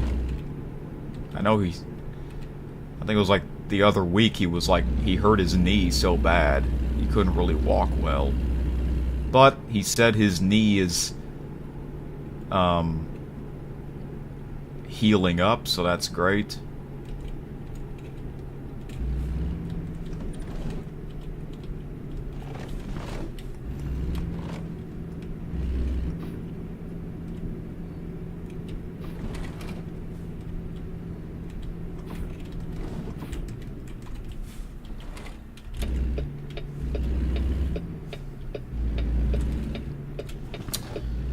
Alright, I'm about to be there. So, do I need a rest? I have to rest in 5 hours.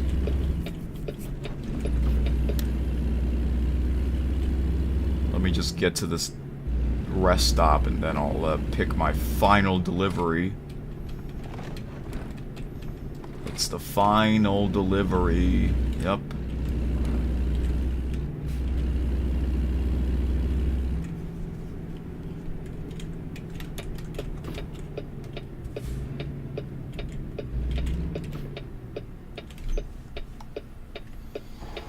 Hey, it's a Kenworth truck shop.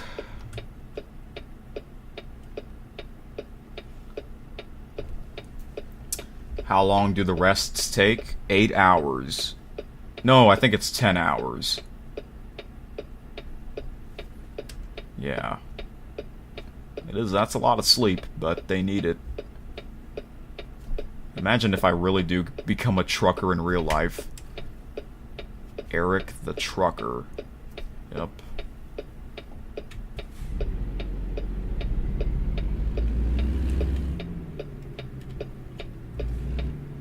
But in the other game that I played last night, Truck and Logistics Simulator, you don't need to rest. Wow, there's only one gas pump?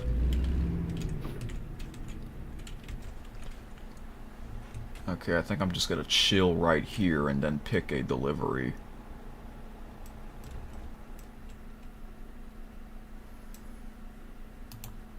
It's now 2 a.m. Jeez. I didn't thought this would take this long. Pick the shortest delivery possible. Alright, I guess we're going to Omaha, Nebraska. We're gonna go out of the state. Okay, this is not gonna take too long, thankfully. Oh, look at that. Look at that picture of Kansas. And that plane, too. Jeez. Alright.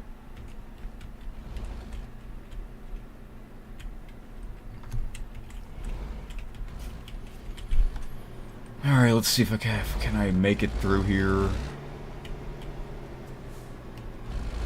They have this one gas pump. Diesel! Big Daddy Cool Diesel, Kevin Nash! Yep. Oh, look, Cisco. I've seen that before. Okay. Straight ahead, right? Yep.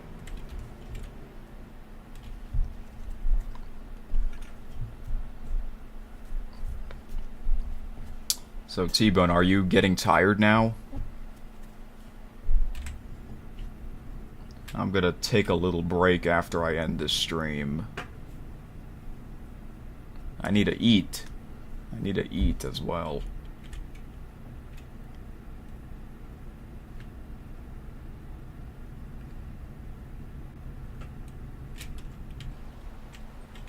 We're all stopped. Shouldn't I get a green light? What the heck? They both stopped. What is going on? What the heck? Traffic, what are y'all doing?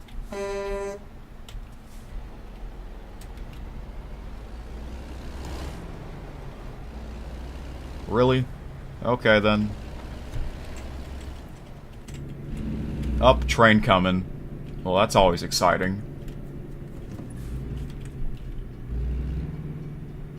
Let's go watch it up close. Where is it? It's gonna be on the other side. This one's like 2 tracks.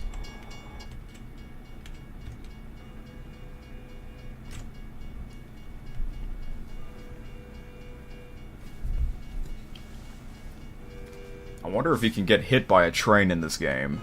Haha. Ooh, look at that. Union Pacific, USA.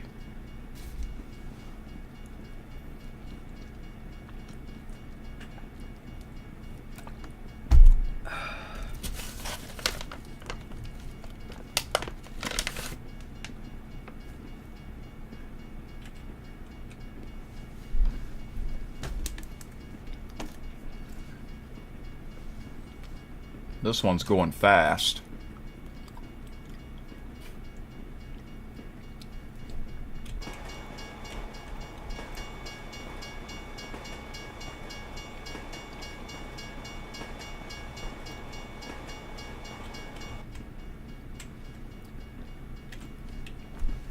I'm gonna do something I'm gonna do something stupid after this train goes by.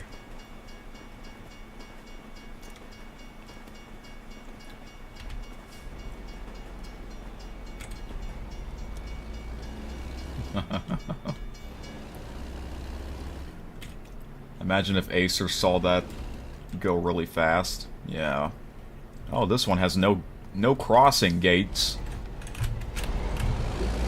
No crossing gates. Oh yeah, look at all these tankers.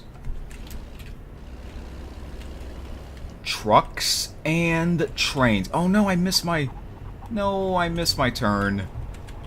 I wasn't paying attention to the map. I was looking at the scenery. This stream is officially... It's officially 7 hours. Yep. 7 freaking hours. My gosh. Unreal.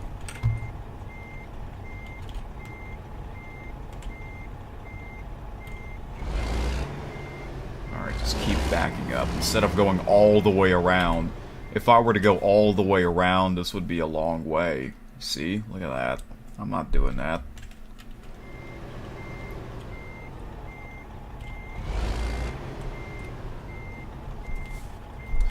Am I going to make this an 8-hour stream? No.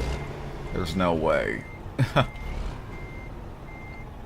There's no way this delivery will make the stream be 8 hours. Alright, just keep backing up.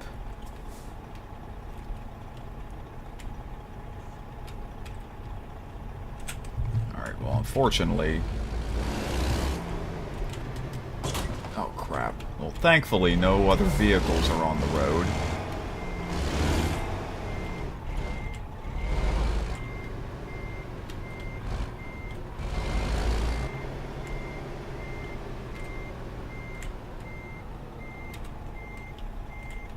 Oh, there it is. I see it highlighted.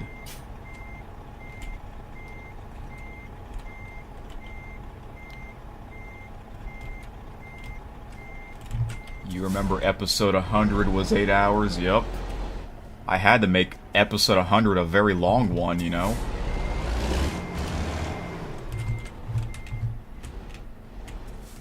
Okay, turn. Why does he turn so slow?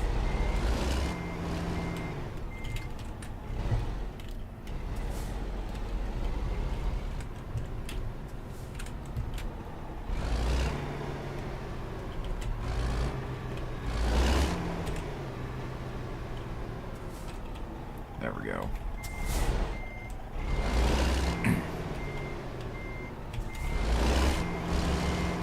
Alright, this should be good, hopefully. Only one of Ella's friends followed you back on Instagram? Oh, so I guess that's a good thing. Oh my gosh, Roblox Gamer, you're back!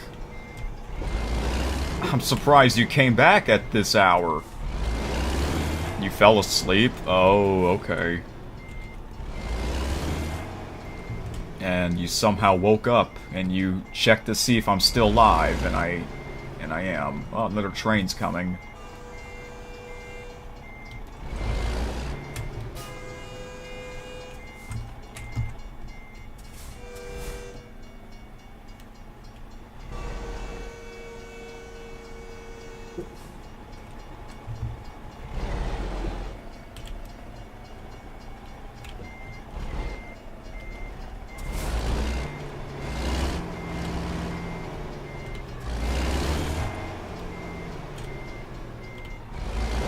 Maybe I can probably somehow back that up into that spot, hopefully.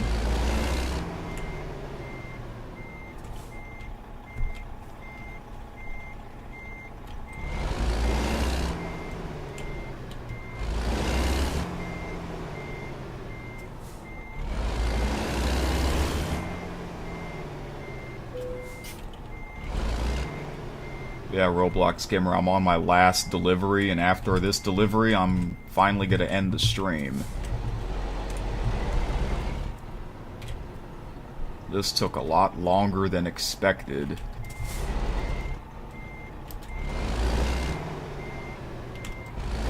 It's probably gonna be, I don't know, maybe in 20 minutes? That's my prediction. Probably in about 20 minutes or so, I'll end it. Okay, keep going, keep going, keep going, keep going, keep going. Okay. Oh, it's good. Wait. Yeah, it doesn't have to. I keep hitting T instead of E and enter. I was gonna say it doesn't have to be perfect, so. Alright, the final delivery of this stream, as well as the Cruising Missouri event. We are going... Oh yeah, we're going out of state. US Route 36, and then up north, Route 75. Oh, that's it. Okay. Yeah, this is not going to be a long delivery. I usually pick the shortest delivery on purpose, just so I can get it over with.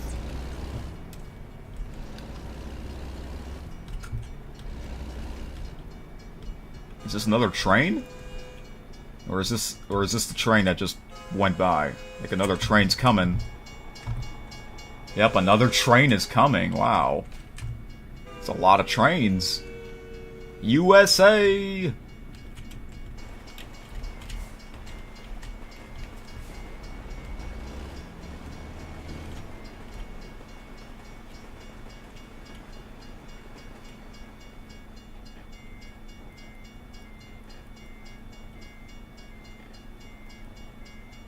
Yes, we hit 7 hours.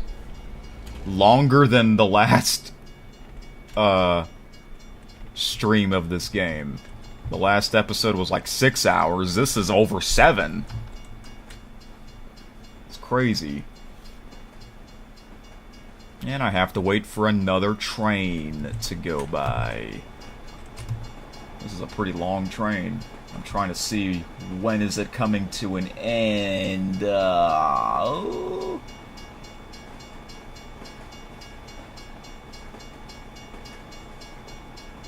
I think the end is coming now. Nope, there's still a chunk left. There's still a chunk of train left.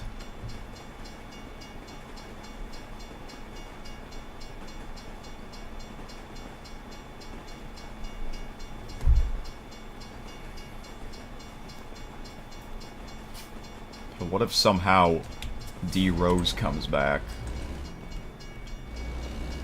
Ah, look what I did.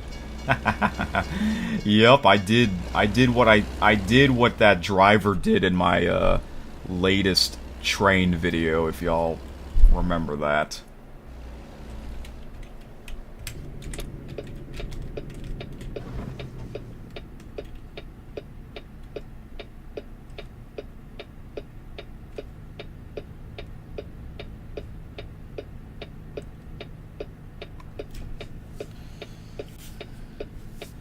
Ay. I wonder, yeah, episode 100 was 8 hours, which is the longest episode of this series, of this game. I wonder what the second longest is.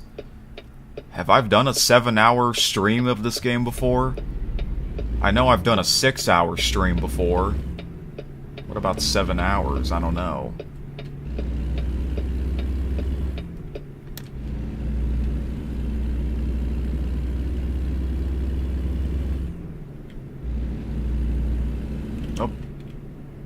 Hey, what the heck are you doing, red car? You have a stop sign. Do you not see me? I'm a truck. Do you not see me? With the St. Louis Cardinals truck. Yeah, he's a Cubs fan. Yeah, this dude's a Cubs fan. You can just tell. He's a Cubs fan. He's a Cubby. Yep. He don't like that. You hate soda? I didn't know that. You hate soda, but you love powdered donuts?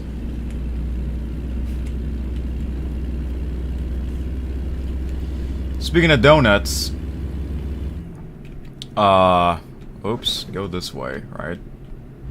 Speaking of donuts, happy Donut Day. It is officially Donut Day. Donut Day is on the first Friday of June, which we are in right now. Yeah, and I got some powdered donuts, Roblox Gamer, but I haven't tried them yet. It's the Hostess brand. I didn't know which one to get. It was between Hostess and Little Debbie. But I got Hostess first because I believe that was the one where Angry Grandpa tried the powdered donuts. I believe that was the Hostess brand. Speaking of Hostess, remember, did you see that old video of Angry Grandpa freaking out over, Twinkies? Yeah, Twinkies is a Hostess brand, so that's kind of why I got that first. The powdered donuts from Hostess. Okay, do I need to rest? No, okay, I'm gonna successfully deliver this before I need to rest, so that's good. Oh, it's on a Sunday. That's cool. We're gonna finish this on a Sunday. Well, in the game, not in real life.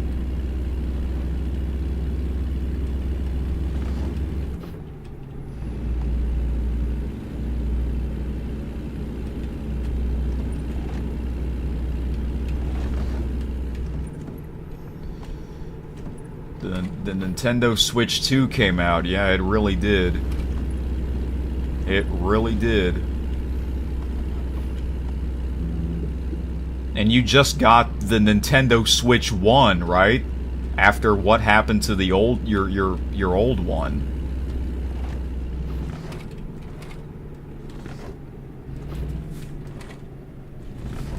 Oh my gosh. Okay.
So yeah, guys, I am officially going to finish this tonight. Crazy, right? After 7 hours.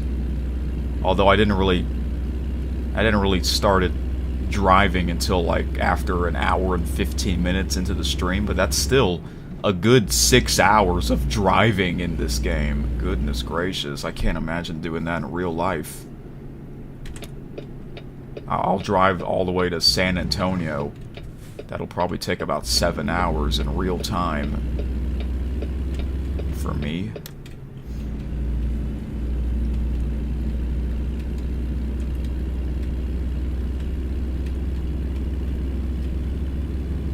Yeah, I am getting kind of tired. Well, I'm also kind of hungry, so I have to eat something after I end the stream. Look at those big windmills. And plus, I keep, 7 hours of me just staring at the computer screen, which is not really a good thing to do. I have to give my eyes some rest.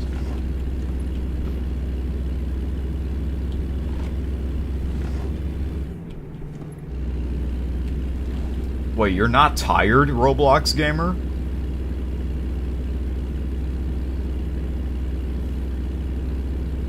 Okay then. Well, I guess since you guys are not in school for a while, you guys can make your sleep schedule however you want, I guess. That's kind of how I do. If you don't have plans early in the morning,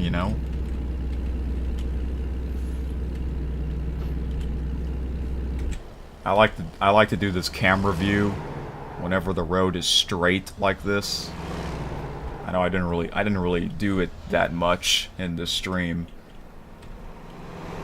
This is like what they do in the movies, that camera view.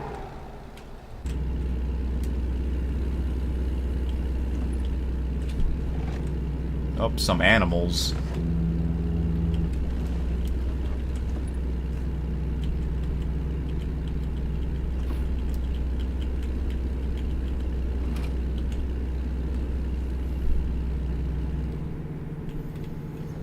Alright, we are almost done. We are almost finished.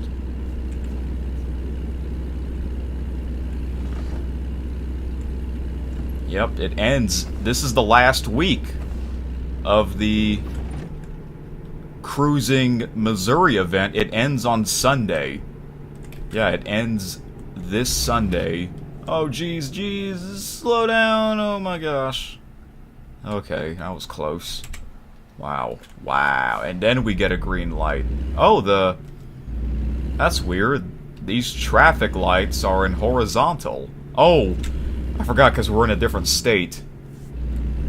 We are not in Missouri anymore. We are in Nebraska.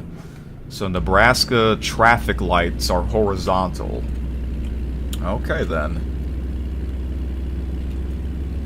But yeah, the Cruising Missouri event, it ends on Sunday at 6:59 p.m. I obviously don't want to wait until Sunday to finish this, because who knows? If I were to try to finish this on Sunday, let's say I do this stream on Sunday, early afternoon, we'll say noon, 12 p.m. Well, 7 hours later would be 7 p.m. After 7 p.m. I wouldn't be able to finish this in time. Yeah, I wouldn't be able to finish this before it expires, the deadline. So thankfully I'm finishing this a few days before it expires. I normally don't wait. I usually don't wait until the last week to do a World of Trucks event. I normally would do it much sooner, right? But the reason why I did this on the last week of the event was because I was on a hiatus, a break. I took a break from this game while I was playing and live streaming a whole bunch of old simulator games, you know, and then I finally came back to this game on the last week of the Cruising Missouri event. And that is the main reason why I came back. Just so I can do the Cruising Missouri event, that was the plan. But I came back last Sunday, June 1st, and it was just me. It was just me reading a whole bunch of news articles that I missed on Steam. And that stream was over 4 hours. I know, right? Unbelievable. And the Cruising Missouri event, I believe that started about 2 months ago because the Missouri DLC came out about 2 months ago. So yeah, whenever a new DLC state comes out, that means there will be a new World of Trucks event. So thankfully, I was able to finish this before Sunday.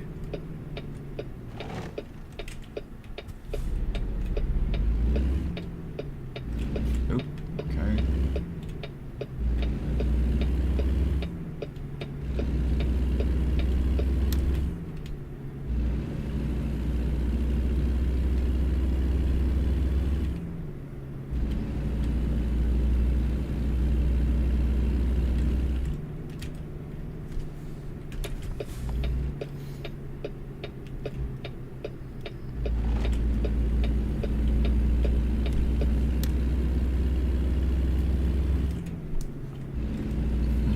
You're hungry, Roblox gamer? Yeah, I am too. That's what I'm gonna do while I rest my eyes and eat. You can't go to sleep while you're eating. I think I've been to this area before. Yeah, I have. Because this is Nebraska. Last year was the last year I did the Cruising Nebraska event. Oh, did you hear the trucker? He yawned. Perfect. Now he's tired. Alright, guys. I'm about to finish this.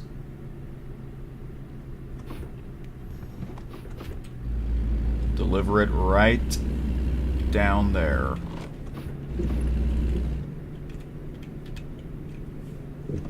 Oh, big bump. Another big bump.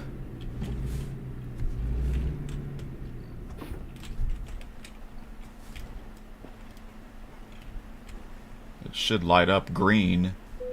There we go. There we go.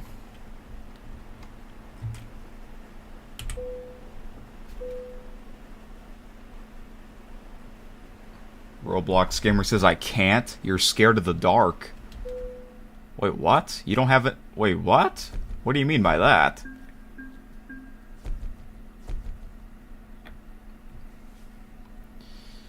Okay. And that's it. Look at that. 12 out of 12 completed with a green check mark. I have completed the Cruising Missouri event. It took 2 streams. A total of what? The first stream, part 1, was over 6 hours. This stream's about to be 7.5 hours, so if you combine those streams, oh my gosh. That would be 13.5 hours. Insane.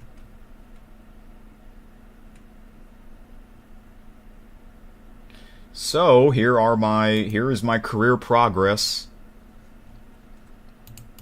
of these Cruising Missouri events. It all started in St. Louis. Alright. I delivered cars, lumber, used packaging, household appliances, rough terrain forklift. Yes, this was in I did 5 deliveries in part 1, so 1, 2, 3, 4, 5. So yeah, these I did not use my own trailer. But then in this stream I used my own trailer with the St. Louis Cardinals paint job. I hauled some paper, empty pallets, guardrails, curtains, waste paper, empty bottles, grain, yeah. And I all got excellent. We're on day 217, so we started on day 213. So this took like 4 days in the game to finish this.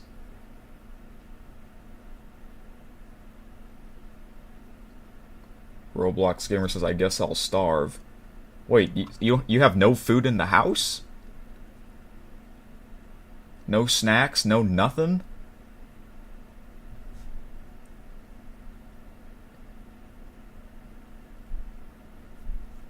Oh, you do? Well, that's great. Okay. I'm done. Finally. Now we're going to take a look at our managers here. Driver manager. Okay, yeah, 10.0 rating. That's great. Fantastic.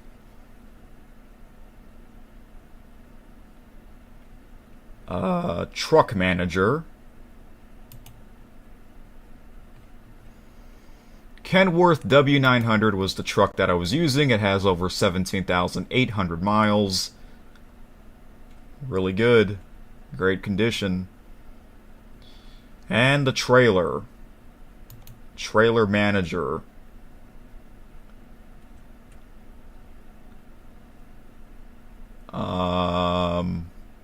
It's going good, I guess.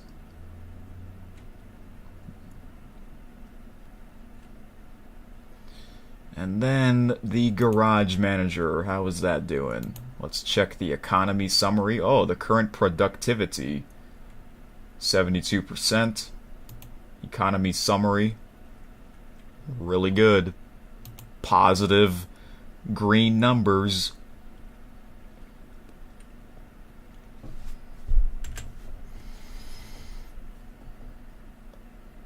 Alright. I think... Is there a way where I can show you, T-Bone, my award? Or maybe I don't get my award until after the deadline. Maybe I'll get my reward after the deadline? I don't know. I'll find out next week, I guess.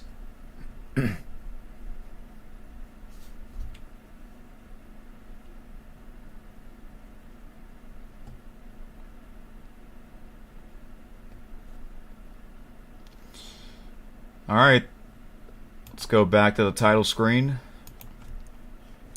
So, Roblox Gamer, I guess in the next stream, or the next episode of this game, I can explore your city.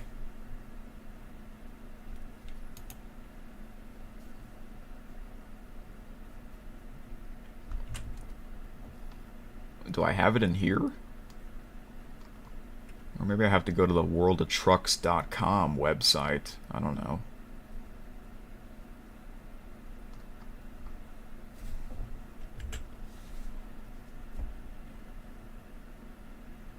And maybe in the future I'll live stream the Driving Academy as well.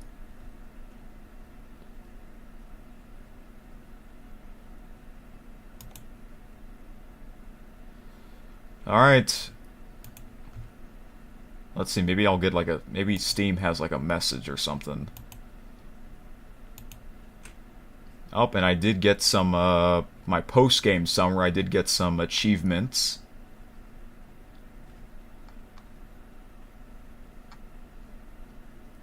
Subterranean. Completed delivery to at least 2 underground TerraStore warehouses. Oh, wow. Only 0.4 of players have this achievement. Not many. This one, Show Me State. Discover at least 10 cities in Missouri. And I have done that. Alright. And... yeah, I did say in the last stream of the last episode that I would read this in the next episode, but I didn't get a chance to do that. The Louisiana City news article, I'll do that next time because I'm getting tired anyways. So, I might come back to this game sometime next week. Until then, more Euro Truck Simulator 2 episodes. Alright. So thank you all for watching, and actually, real quick, let me check the World of Trucks event website. I have to sign in, so...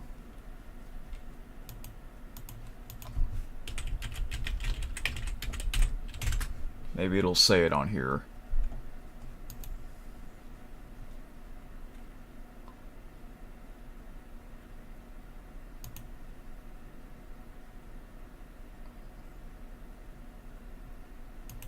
Okay, let me screen share something here. World of Trucks is telling me that I just unlocked the that I just finished, you know, the Christmas Winterland event, the Halloween event. Achievement unlocked Cruising Nebraska. All these were from last year. Same with the Arkansas. I guess I didn't get a chance to check this website from last year. Okay, finally. Cruising Missouri. Achievement unlocked. Discover the Show Me State's vibrant history and natural beauty, from scenic hills and winding rivers to iconic landmarks and bustling towns. With a dynamic economy to explore, Missouri offers countless opportunities. Complete at least one delivery to or from 12 unique cities in Missouri and make your mark in this event. Up, and here it is. This is my award. A committed hauler. Transport 1 million kilograms or 2,204,623 pounds. This is a multi-achievement. You can earn it multiple times. I achieved this 2 times. Wow.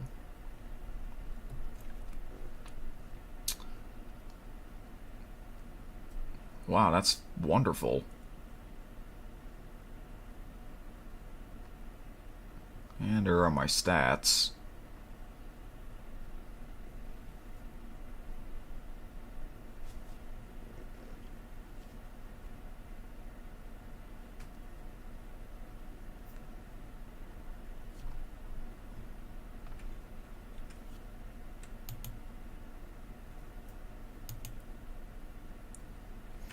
Okay, here's the rewards. The Community Award.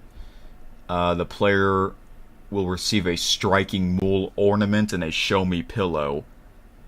So I'm not going to get those until after Sunday, because Sunday is when the event ends, comes to an end, expires.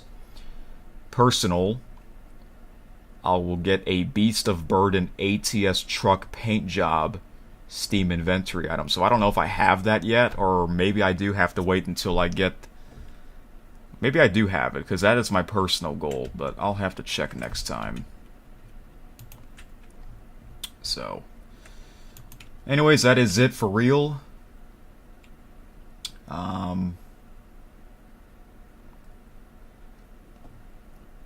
Yeah. What a stream. 7.5 hours.